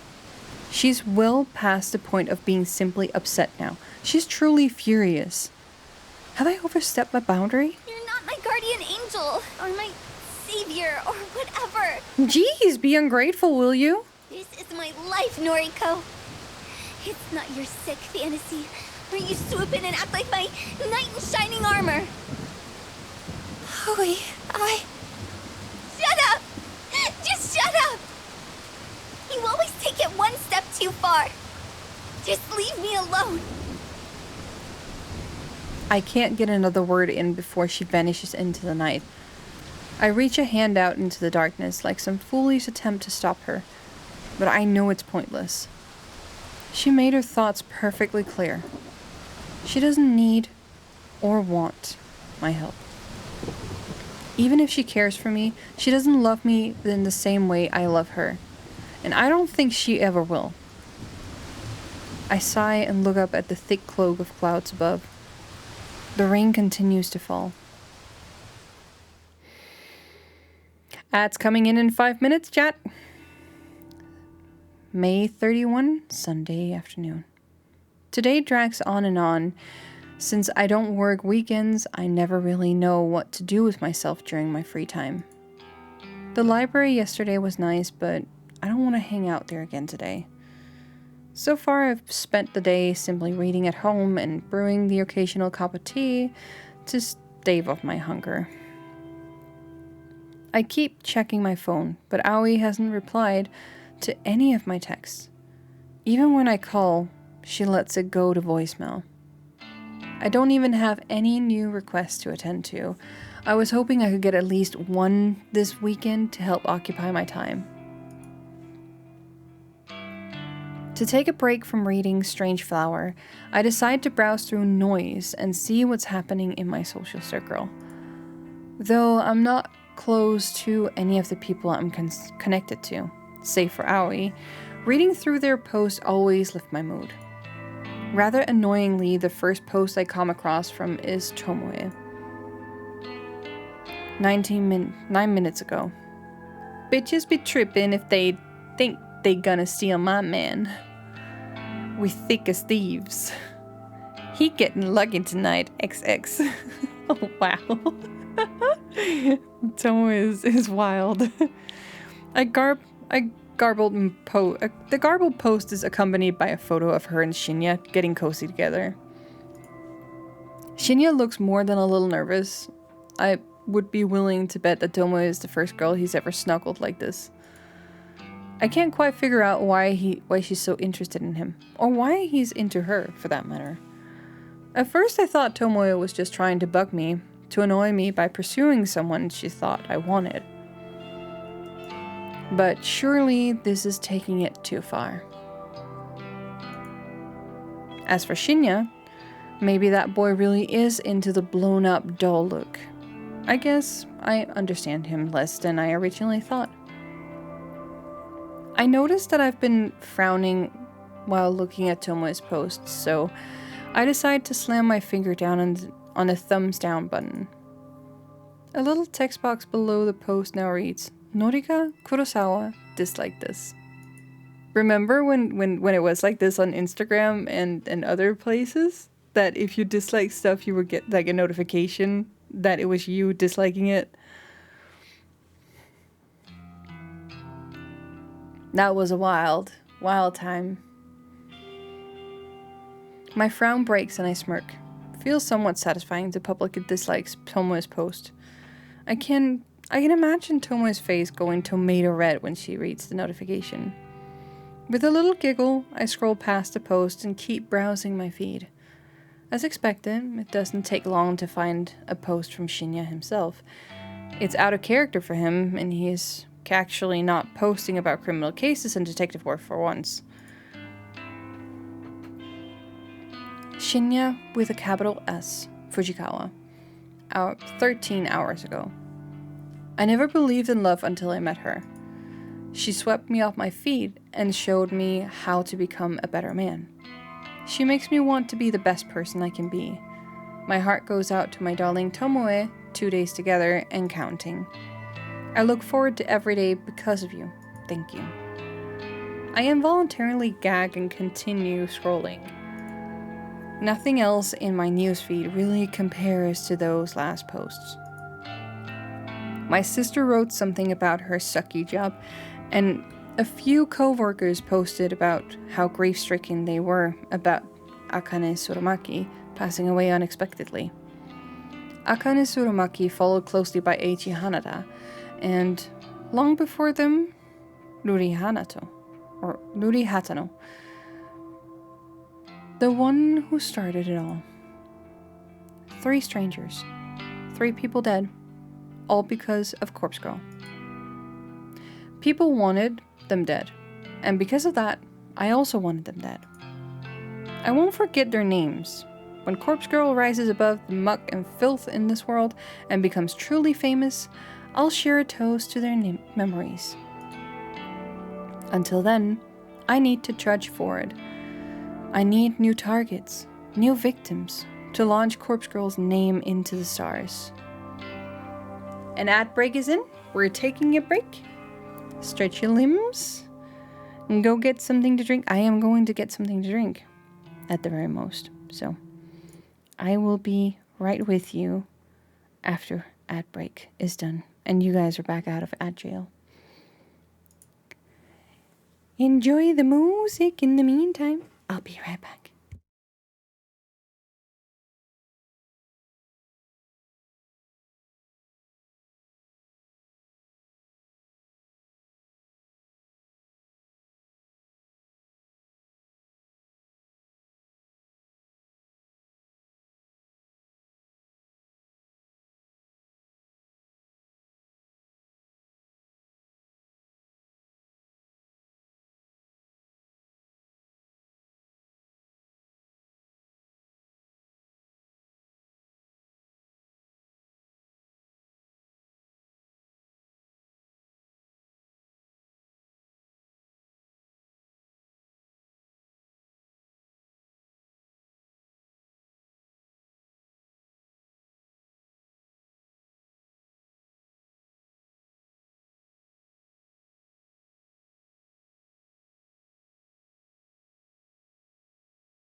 Welcome back out of ad jail.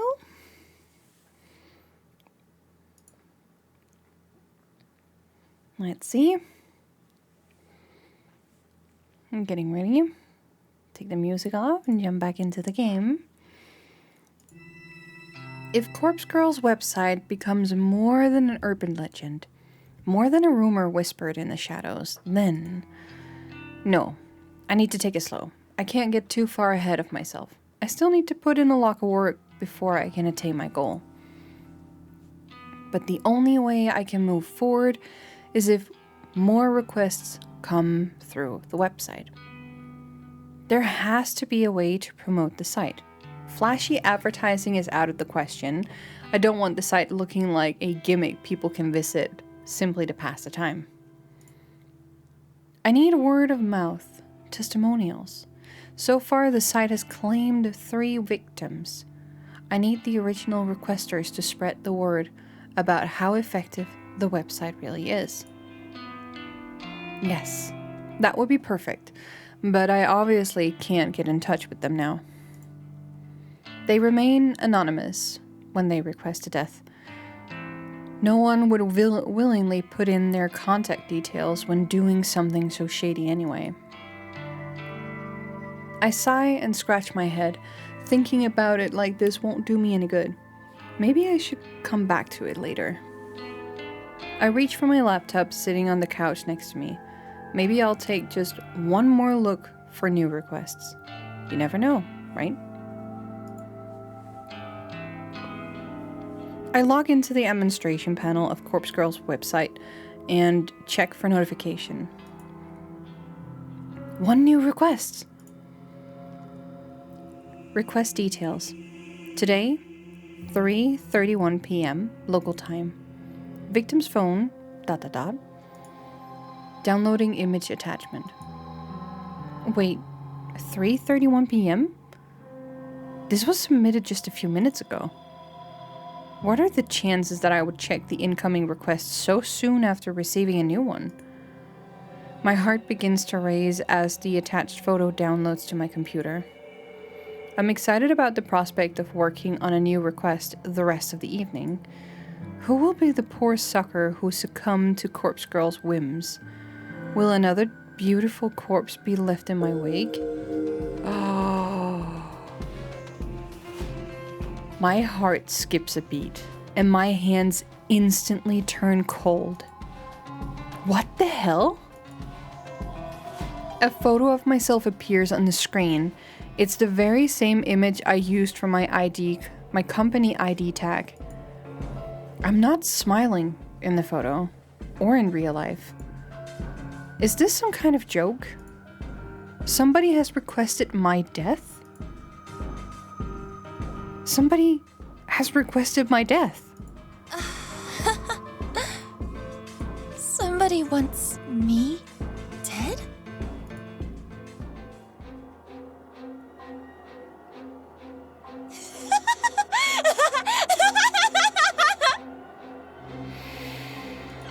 I can't believe it! It finally happened! I know exactly who requested my death! Tomoe! That stupid, vapid bitch! Tomoe Watanabe. The only person who hates me more than I hate myself. Are you sure about that? Of course she's the one who uploaded my photo. Of course she wants Corpse Girl to take care of me. She's been looking for somebody to test the website on. Her noise post from the start of the week confirms that. And she has been getting increasingly obsessed with tormenting me lately. I'm willing to bet that when I disliked her latest post, it finally triggered her to request my death. Tomoe, you brainless whore! I am Corpse Girl! I fucking love this voice actor so much. She's doing such an amazing job. In a fit of manic laughter, I set to work dismembering my photo. I'm going to make my corpse look so realistic that she'll think She really succeeded in getting me killed. And then, when her guard is down,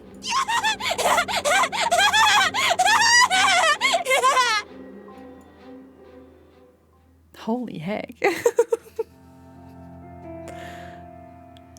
June 1st, Monday morning. Sign of Sato yet? I wonder if she got held up. It's not exactly professional to be late on your first day of work. I grind my teeth and hope that Shinya can't sense my anxiety. She'll be here. I don't believe the bitter words that tumble out of my mouth. I send another message to Aoi's seemingly abandoned phone, not really expecting a reply. Actually, she's not the only one absent. Tomoe isn't here either. Oh? She doesn't need to tell me that. I've been watching her desk like a hawk ever since I came in this morning. There is a small surprise waiting for her on her top desk drawer, courtesy of yours truly. I've been eagerly anticipating her arrival for an hour now. We had a late night last night, so I wonder if she woke up on time. I taste something foul in my mouth. I don't really need Shinya's recap of this night with Tomoe. Don't you have work to do? Of course. I need to. His vocalized thoughts trail off as he wanders away. I return my focus to the keyboard in front of me as I type. Letters scroll across my screen, seemingly slower than usual. No Aoi, no Tomoe. The static drone of the office environment is just as loud as ever. But without those two here, something feels off. Aoi shouldn't be missing her first day of work. And say what you want about Tomoe, at the very least, she's punctual. For her to be this late is very unusual. Kurosawa, a word, if you please. Yes, ma'am. A soft but sharp voice snapped me out of my thoughts. I look up to find a middle-aged woman standing over me. One hand beckoning in an intimidating fashion. Kotomi Ida, an executive who oversees a lot of the juniors on this floor. I deal with her a few times a week. She's a serious and critical person, but I've seen a warmer side of her when she chats with her colleagues on her own level. Miss Ida, did you need something? Please, come with me. I reluctantly rise from my chair and follow her through the office. She leads me to one of the glass-screened cubicles that line in one of the wall offices. Special spaces reserved for meetings and temporary workstations. Take a seat. Yes, ma'am. I follow her instruction, sitting down on one of the bright and colorful plastic chairs that fill the small enclosure. A new employee was supposed to start work today. Sato, an acquaintance of yours, if I'm not mistaken. That's right. I've been trying to get in contact with her. I see. You understand that it doesn't reflect well on Sato's character if she can't arrive on time for her first day of work, correct? Yes, I understand. Believe me, it is very out of the ordinary for her to do something like this. I'm sure. Fujikawa recommended Sato for the job based on your personal request. You need to be aware that since Fujikawa holds rank over you, he is the one who will be reprimanded for hiring an unsuitable employee. Now, I wouldn't go so far as to say that he will be punished. Rather, his recommendations will be denied for the foreseeable future. And any attempt he makes to climb the ladder, so to speak, will be vehemently refused by the other executives. Oh boy. Isn't that a bit extreme? All of that because of one temp employee that didn't show up for work? That's the way these things go. I've seen it dozens of times. The reason I'm telling you this is because you should feel some sort of responsibility to apologize to Fujikawa. I had no idea. Honestly, Enough. This isn't an open discussion. Apologize to Fujikawa. and see if he will find it in his heart to forgive you. And please advise him to seek employment elsewhere. I don't foresee his career with us flourishing anytime soon. Oh, boy. Oh, that's harsh. That's all. Kotomi abruptly exits the cubicle and leaves me alone, sitting in a stupid-looking green plastic chair. I take some time to compose my thoughts before also walking out. I don't know what to say to Shinya. I don't even know if I should say anything. Surely Kotomi is being a bit extreme in effectively halting Shinya's career at Temujin. This is all because I recommended Aoi for the job. I feel like an idiot, but how was I to know that Aoi would prove unreliable? And still, it's far too extreme. Kotomi is out of line, something else is at play here. I can feel it. Maybe Kotomi wants Shinya gone for her own reasons, but I can't imagine why. He's a junior employee and not exactly the type to step on anyone's toes and make enemies. I return to my desk in a bit of a huff and slump in my swivel chair. My eyes fall on the empty can of coffee next to my computer screen, and I begin to wish I had purchased more than one this morning. Glancing over the top of the screen, I can see that Tomoe still hasn't arrived. Maybe I'll have to wait until tomorrow for her to find the gift I left for her. What did you leave? I'm curious. I'm sure she'll love it. I want to know. Tell me. Tell us, the viewers. I don't enjoy my walk home through the park this evening as much as I normally do. There are too many things weighing on my mind. Aoi, Tomoe, Shinya, and Kotsumi. Why is it that I'm increasingly finding myself drawn into office drama? I don't want to deal with any of it. I just want to pursue my own goals. Working at the office is a means to an end and a way to keep a roof over my head and have money to achieve Corpse Girls' ambitions. If I could quit, I would, but I can't. Not just yet. I wonder if I can monetize Corpse Girls' services. Users could pay a fee to request a death, or I could even just accept donations. But I get the sinking feeling that asking for money will reduce the amount of requests I get. The number of requests coming in is also already depressingly low. If I reduce it any further, I'll be in trouble. Also, if you start taking money for that kind of services, it's definitely going to look really suspicious, and you're definitely going to get the feds on your tail. As I draw closer to my apartment building, my phone cries out for attention. I bring it to my ear with a swift hand. Aoi? Noriko. What's the deal? I've been trying to get in touch with you all day. I'm sorry. I'm so sorry. I couldn't bring myself to come into the office. Yeah, well, I gathered that. Tell me why. You know, just the stuff I normally have to deal with. For real? What are we talking about here? Stalkers? Or your own battles? I left the apartment twice. I really did. But I had to go back inside each time because it didn't feel right. I had to check a few things and then check again, and in the end, I gave up and laid in bed. I must have fallen asleep because when I looked at the time, it was already late. I sigh angrily and hope that Aoi doesn't hear me. All right. It sounds like you had a rough day. I'm sorry, but the situation isn't great.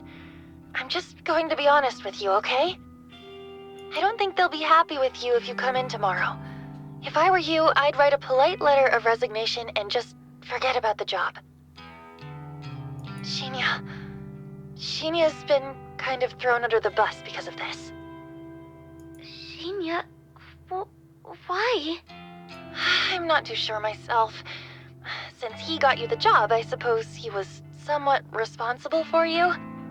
But because you didn't come in, it sounds like his career's in real jeopardy. Oh God. Oh no! Take a breath. You didn't know something like this would happen. I didn't either. I think this one exec has it out for him or something because it's too much of an overreaction. Not too much if you consider how Japanese corporate life really works. Even now, to this day. In modern day times, it's not that much different. You still have to be very careful. And this goes for basically just like anyone, really. But you really have to be careful with like recommendations and whatnot when you're like putting people like into work. It's not easy putting your reputation on the line for having somebody actually joining the company. Because if they behave poorly, it's going to reflect backly on you. It used to be way more common back in the day, getting a job by recommendation, and still is in a lot of cases today, but yeah, you know, it's just like awkward corporate stuff. I can't believe it. I never wanted to cost him his job. I know. You didn't mean for this to happen. Look, I'll try and smooth things out a little. I'll talk to Shinya tomorrow.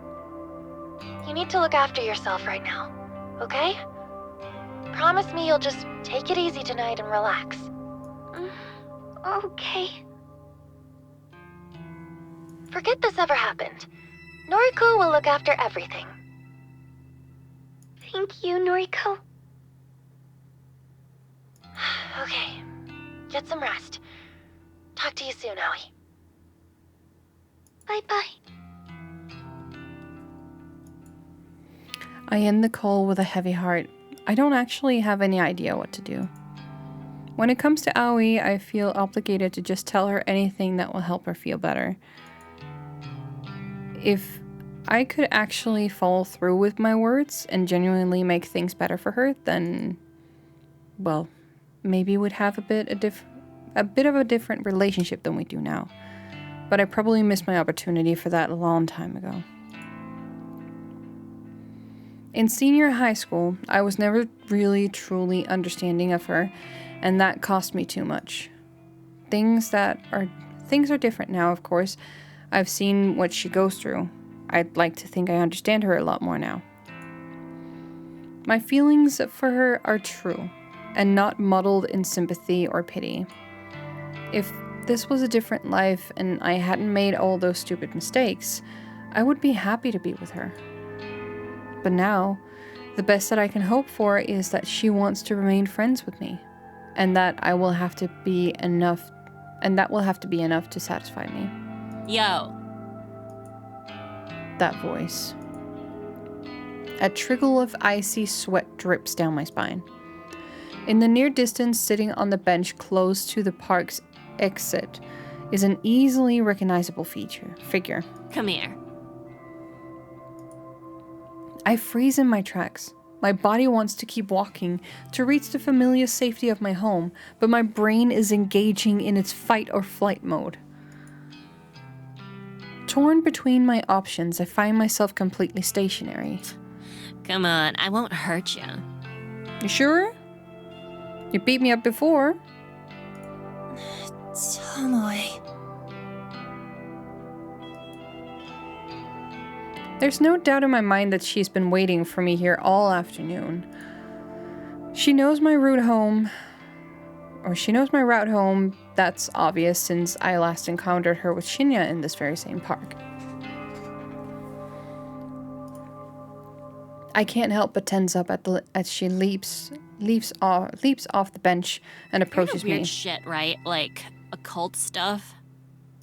What? Maybe? Is that what you came here to ask me?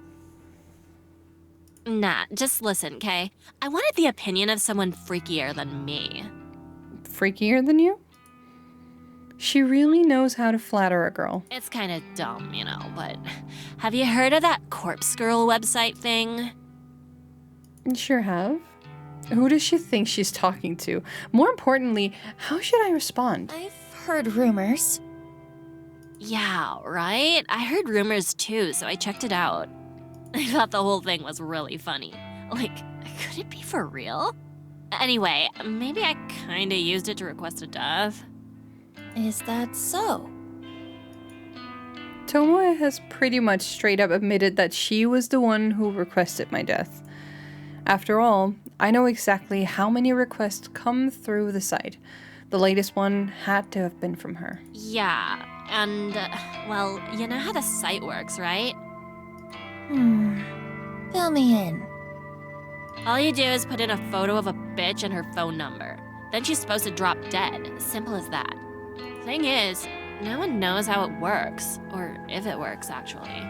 Right. Okay, so you requested somebody's death, and what happened? Well, this is it. This is where she admits that she uploaded my photo. I've caught her red-handed. you see, the dumb bitch went and died. Huh? I blink a few times. I'm positive I didn't hear that right. What did you say? The chick whose photo I uploaded. She's deader than a doorknob. Who is Tomoe referring to? My mind is racing frantically, scanning through the list of Corpse Girl's victims over the past few months. The only people who have died recently are Akane Tsurumaki and Eiichi Hanada. Tomoe is talking about a female, so that rules out Eiichi. Then there's Ruri Hatano. But she died such a long time ago, last year in fact. Surely Tomoe wasn't the one who requested her death. It was way too long ago for her to bring it up now. That leads me to believe that the only person Tomoe could have been talking about is Akane Tsurumaki. Or has somebody else died? Somebody I never found out about? That's impossible. I've been so thorough in searching for the result of my work. The only victim that Tomoe could be talking about is Akane. Or Akane. But, wait. No, that still can't be right. Tomoe requested my death. Somebody. Tomoe uploaded my photo to Corpse Girl's website just recently. I take a deep breath, swallow hard, and open my mouth. Tomoe, what you're saying is really serious. Are you sure this person died? Yep, no doubt. And that's what I wanted to talk to you about. If you're good with this occult junk, how do you think she died from a website? Do you reckon my request really killed her? 'Cause I don't really want this shit on my conscience, you know? I don't know what to say. Come on. I was only really joking around with the website. Didn't think for a second that it could really work. But now, this bitch is cold in the ground, and I can't sleep at night. Keeping Shinya close is the only thing making me calm lately. Tomoe seems to be showing a little remorse, which I didn't think she had in her. If she thought the website was a joke, then fair enough. It's only natural that she'd want to play around with it. Then again, I'm kind of offended that she figured out the whole thing was fake. Corpse Girl has worked too damn hard to be considered a joke. But I want to get the bottom of this. I need to find out whose death Tomoe requested. And more importantly, the question of who requested my own death remains unanswered. Tomoe, what's the name of the person you requested to die? Her name? Oh, you might know her. It was that skank from our office, Akane Tsurumaki. Akane Tsurumaki. Sure enough, she's well and truly dead. Tomoe isn't wrong in believing that the website killed Akane. Tomoe once posted on Noise about wanting to try the website, and she was waiting to find someone to try it on. If I recall correctly, The request for Akane's death came through Corpse Girl's website shortly after I read that post. Perhaps Tomoe made the request on the very same day. So then Tomoe was the one responsible? I assumed the person who requested Akane's death was someone in our office, but I never figured it would be a junior data entry temp like Tomoe. How did Tomoe even know Akane? I can't see how their paths would have crossed in such a large office building. Yo, Psycho, you in there? I snap out of my thoughts and I meet Tomoe's dead-eyed gaze. Your professional opinion, can a website really kill someone? I'm torn between giving two replies. I could state that I believe the website worked, and therefore help increase Corpse Girls' credibility, or I could play it safe and make sure I'm not suspected of any involvement. Coward that I am, I decide to play it safe. No, absolutely not. A website can't kill someone. Yeah, I figured. Guess it's just a coincidence that she died. You reckon I'm not guilty then? I didn't really want the bitch dead anyway. I was just mucking around. Yeah, you're not guilty. Thank God. That's a real weight off my elbows, you know? I sure as shit won't mess around with sites like that again, though. I'm gonna play it real straight from now on. I gotta get my life together. I got a man to look after now. Right. Well, good luck with that. I need to get home. All I want right now is to get back and figure out who the hell uploaded a photo of me to the website. My mind is reeling and I'm not in the right headspace to listen to Tomoe's drivel any longer. Hey, for what it's worth, which ain't much, thanks. Thanks for putting my mind at ease. I know we ain't always seen eye to eye, and, well, nah. That's about it for now.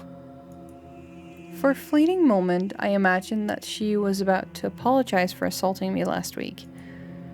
That possibility disappeared from my mind almost as soon as it had appeared. See you tomorrow. She waves, almost sheepishly, and wanders back through the park in the direction that I came from. Right. Time to go home. I can't relax until I know who requested my death. If it wasn't Tomoe, then the situation could be a lot more serious than I originally thought. If it wasn't because of my petty squabbles with her, then someone really wants me dead. Who?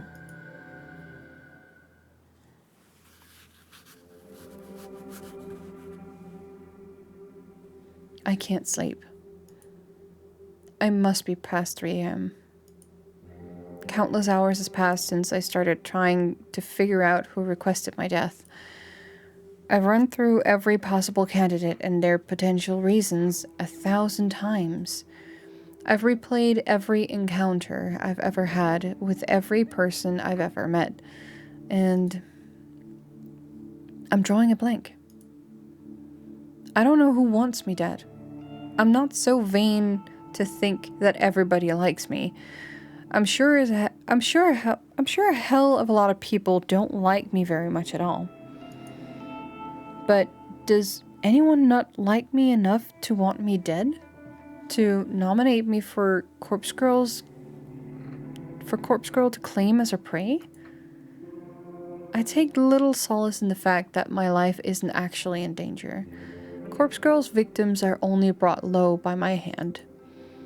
Though my convictions are strong and I never refuse a request, taking my own life is absolutely out of the question. This is the one and only request I will ever refuse, and it's not for the sake of my own life, but rather for the sake of Corpse Girl's continued existence. I will not let her die and be buried with me. However, now that I've eaten of the knowledge that somebody genuinely wants me dead, I can't cure my upset stomach. No amount of mental mental reassurance will quell the sickness rising inside of me. The top candidates are, of course, those closest to me. I've crossed Tomoe off the list. Her relief at knowing Akane Tsurumaki's death wasn't her fault convinced me that she wouldn't make the mistake of messing with the website twice. Add to the fact that she came to me for reassurance, well, it's safe to say that she's not the person I'm looking for. So that leaves the people I deal with on a daily basis. Aoi Sato, my best friend, since junior high, and the first person I ever fell for. She rejected me gracefully during senior high, and so gracefully that we still remain friends to this day. Would she want me dead? Doubtful, but she wouldn't even report her stalker, a guy who she is apparently related to the police, because she didn't want him arrested. Then there's Shinya Fujikawa, another acquaintance from school, and now my co-worker. He has even gone so far as to call us friends now that we're connected on Noise. I've never been romantically interested in him, but I was under the false impression that he had feelings for me. He's a wannabe detective, but he doesn't have the competence to follow in his father's footsteps. He doesn't strike me as the type who wants somebody dead, let alone to go through with requesting somebody's death. Still, quiet, guarded people like him can really surprise you. When you take those three out of the equation, the people I deal with daily are very few. There are higher-ups in Excess's work, like Kotomi Ida, but our dealings are so short and simple that I'm sure I barely even register on a radar. If I extend my list of candidates to include people that I don't deal with regularly, but who are technically still part of my life, then the list gets a little bit more interesting and harder to narrow down. Kenji and Momo Ogawa, the father and daughter living in my apartment building, they're sweet, kind, and considerate. Couldn't imagine they'd want to kill me unless I'm really using up too much of their internet bandwidth and they just can't take it anymore. There's my eldest sister, of course, Yuriko Kurosawa. We haven't talked in over a year at least. She's scum, but probably not the type to randomly elect her own sister for death. Probably. She's on parole, so I have to believe she wouldn't do anything to jeopardize her freedom. And there's Mother. Asuna Kurosawa. She's simply not in a position to submit my details to Corpse Girl's website. My struggling brain can't think of anyone else currently in my life. I have a very small social circle, it's true, and all the people that fill my Noise newsfeed have either already been named on this list, or they're from a small, long ago part of life that they wouldn't even remember I exist anymore. And then, suddenly, and without warning, a face pops up into mine with a startling clarity. That guy from the library. Kojiro, was it? Kojiro with no surname. He was bizarre, eccentric. Didn't seem like the type of person that gets outside much. Kinda like me, I suppose. His eyes were so clear that it was unnerving. They say the eyes are the window to the soul, but I couldn't see anything in the substance through his lenses. Out of everyone I've mentally listed, he seems like the person most capable of taking someone's life. That's a biased opinion based on little to no knowledge of him. It's just the impression he gives. However, I have to ask myself, would he want me dead? Me, a person he met one time at the library? In addition, the photo of me that was uploaded to my website was from a Temujin corporate system. It's the very same picture that I wear on my ID tag. How would Kojiro have accessed it? If he was going to upload a photo of me, he would have found my noise profile and used an image from one of my albums. There aren't too many photos of me on there, but there are enough to identify me.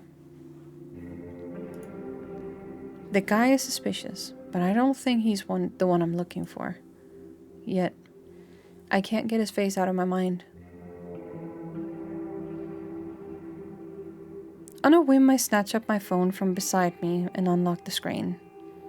The bright light shines like a beacon in the darkness and nearly blinds me, but I squint and navigate the noise app. Kojiro, he told me his noise tag is. Kojiro, he told me his noise tag, didn't he? If I can remember it, it'll save me the hassle of having to look through hundreds of profiles with the same name just to find him. What was it? At Kojiro? No, too simple. Koji something. I start to type different variations until an auto-predicted result comes up. Koji. That's the one. I tap the result and instantly arrive at his profile. The info on his About Me section is pretty vague, but judging by the display photo, I'm certain this is the right guy. At Koji. Just your average guy, taking my days one at a time. Introvert, antisocial, anti-establishment, anti-everything. Lol. Like peanut butter, though? I scroll through his feed and see that he hasn't posted anything for quite some time. His most recent post is from about a year ago, and is just an updated version of his display picture. Where he has cropped out a woman's face and body so the focus is just on him. I open up a direct message to him and start typing. At Nono Noriko. Hey, is this Kojiro from the library? It's Noriko. Kurosawa. Since it's past 3 a.m., I am not expecting a reply, until I instantly receive a message in response. Hi, late night? He replied so quickly. I swallow and gather the nerve to ask him what's on my mind. Yeah, I can't sleep. Have you heard of Corpse Girl's website? ... The screen states that he's currently typing a message, but then the notification simply disappears, and no message comes through. Is he ignoring me? Then... yes. So he does know about the website. The question is, was he already familiar with it, or did he just look it up after I mentioned it? What are your thoughts? Is it real? Yes, love it. Big fan.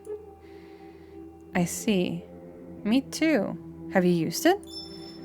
No. Well, no. Not yet. I don't hate anyone enough. What a reply. It's hard to get a sense of his emotion through his replies. I can't tell if he's being sincere or not.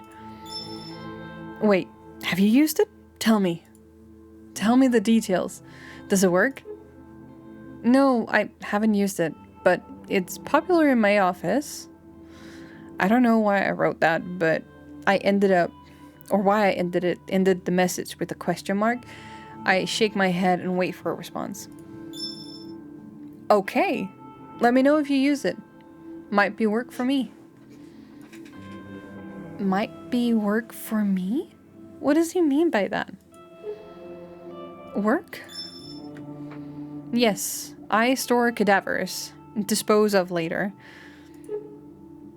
I don't understand. Hospital morgue? Storage and disposal?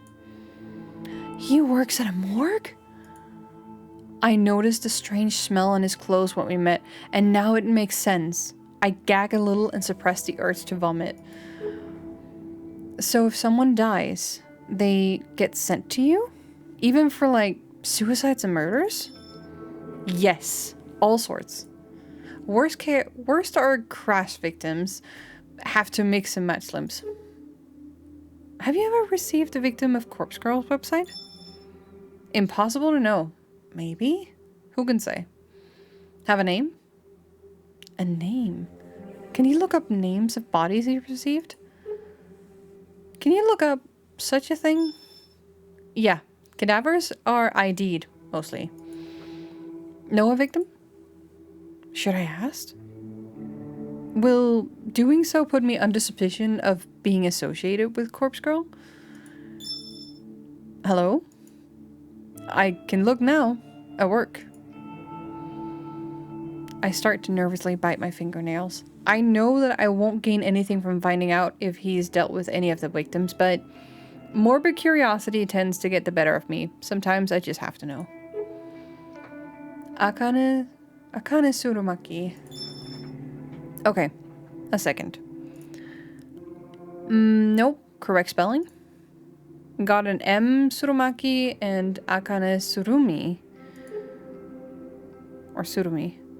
That's not right. Close though. Okay, more names. Eiichi Hanada. One sec. Yep. Crash victim? Bad. I remember him. He's still here, actually. I can't believe what I'm reading. Eiichi Hanada ended up at Kojiro's morgue? And he's still there? Really? How long do you store bodies? Depends. Up to 2 days for autopsy. No autopsy for him. No need. So he just sits here. Cold chamber. 31 BB. Wow. Detailed. I don't know, like, if anybody in chat knows about, like, how it is to work at morgues, please tell me. I'm curious. Is it even, like, okay to give out this kind of information to strangers? Is it considered, like, breach of privacy? Or what is this guy doing right now? If family don't collect, then cremation. Is cremation what you mean by disposal? Yes, mostly. A friend of yours?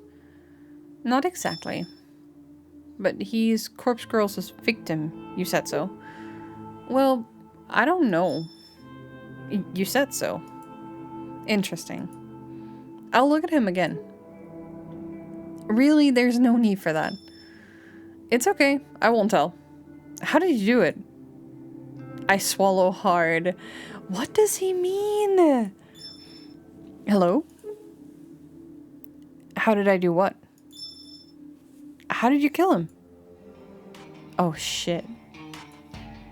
I've messed up. He knows. Kojiro has figured out who I am. In a panic, I slam my phone down. I can hear the constant vibration against the bed as Kojiro continues to message me. Shit. Shit, shit, shit, shit. What do I do? Can I make something up to convince him that I am not the one responsible for Eiichi's death? Will he even buy it? By not responding to him straight away, I've probably inadvertently proven my own guilt. I pick up my phone between my trembling thumb and forefinger. I hold it delicately as though it has suddenly become some sort of evidence that I don't want covered in my fingertips. In a way, that's completely true. I stare at the messages from Kojiro. Hey. Hey! You there? Hello? I better reply. I have to say something. Maybe, just maybe, I can throw him off my trail. I don't know what you're talking about. I didn't kill anyone. Not exactly a lie. Yes, true, Corpse Girl killed him. No name entry on Corpse Girl's website, but you knew his name and you knew he died. Ergo, you requested his death. Wait, this is good! This is far better than him believing I'm Corpse Girl. He thinks I'm just a fan of the website that submitted the request. I have to run with this. I can't let him know the actual truth. Okay, you got me. I used the website to request his death.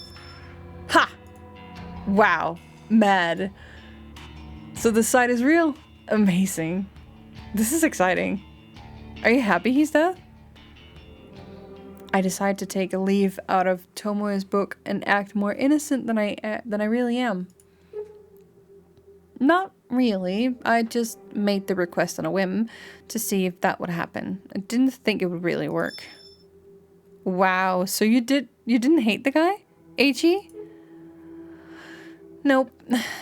Never even met him. Just found his photo on the internet. Incredible. Corpse Girl kills with just a photo? Doesn't even need a name? I wonder how many other Vics I've got here. Lol. Have to go. Clocking off soon. Talk later. This guy. This guy is so wild. What the heck?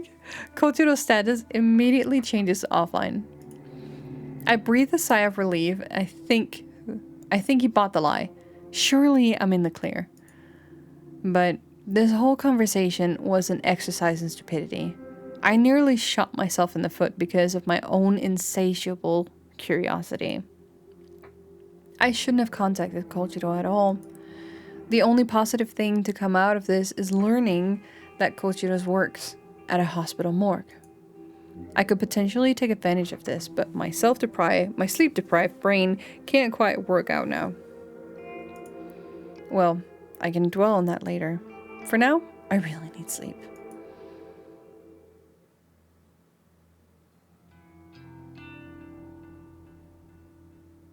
June 2nd, Tuesday morning. Oh. I too am feeling the tiredness, and I have officially gone a half hour past what I absolutely should be doing.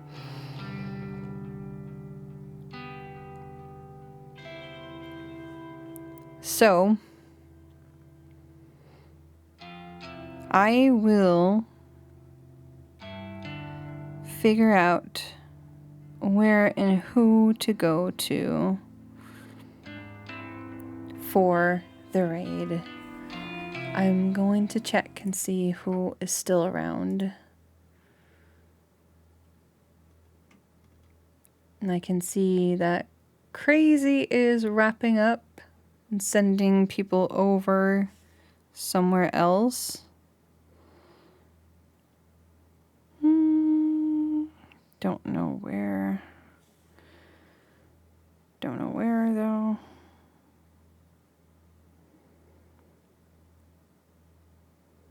Don't know where, don't know how. Where is he going? I don't know. Is anybody else live that I could potentially go to? Let me just check. Because even if we're really close, I said I really wanted to do it, but I also don't want to keep going all night. And we've gone way more.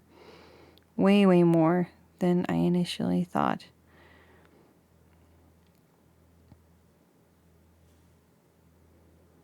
So, let's see. Where should we be heading to? We can drop on over to Arani and say hi there. Arani is playing Genshin Impact and doing lots of little small questy quests, which is always fun. She dropped by earlier, so that, and she's also got drops enabled, so if you guys are playing Genshin Impact, you would definitely want to check her out. 100% want to check her out. So, I'm going to kickstart the raid and say, this is it for now. I'm going to be continuing this next week.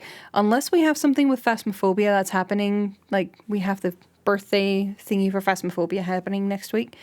And unless they are doing something specifically, then I think we are just gonna stick with this and jump straight back into it. So thank you so much to everyone who joined. Thank you so much to everybody who jumped in, who sat down and had amazingly cozy conversations. It has been an absolutely wild day on this stream. My voice is about to give out too, which is insane. So, like, for whatever it is. Stay safe, take care, make sure that you follow me here on Twitch, Blue Sky, and if you're subbed, join me over on Discord so that you can also get notifications when I go live next time, and that you can sit back with us and discuss more about like different kinds of things in games that you really enjoy. But for now, this is it. I'm off to bed. Take care, stay safe, and I'll see you again next week on Wednesday for more Doodles and Yap. Bye bye, guys. I'll see you. See you. Bye bye.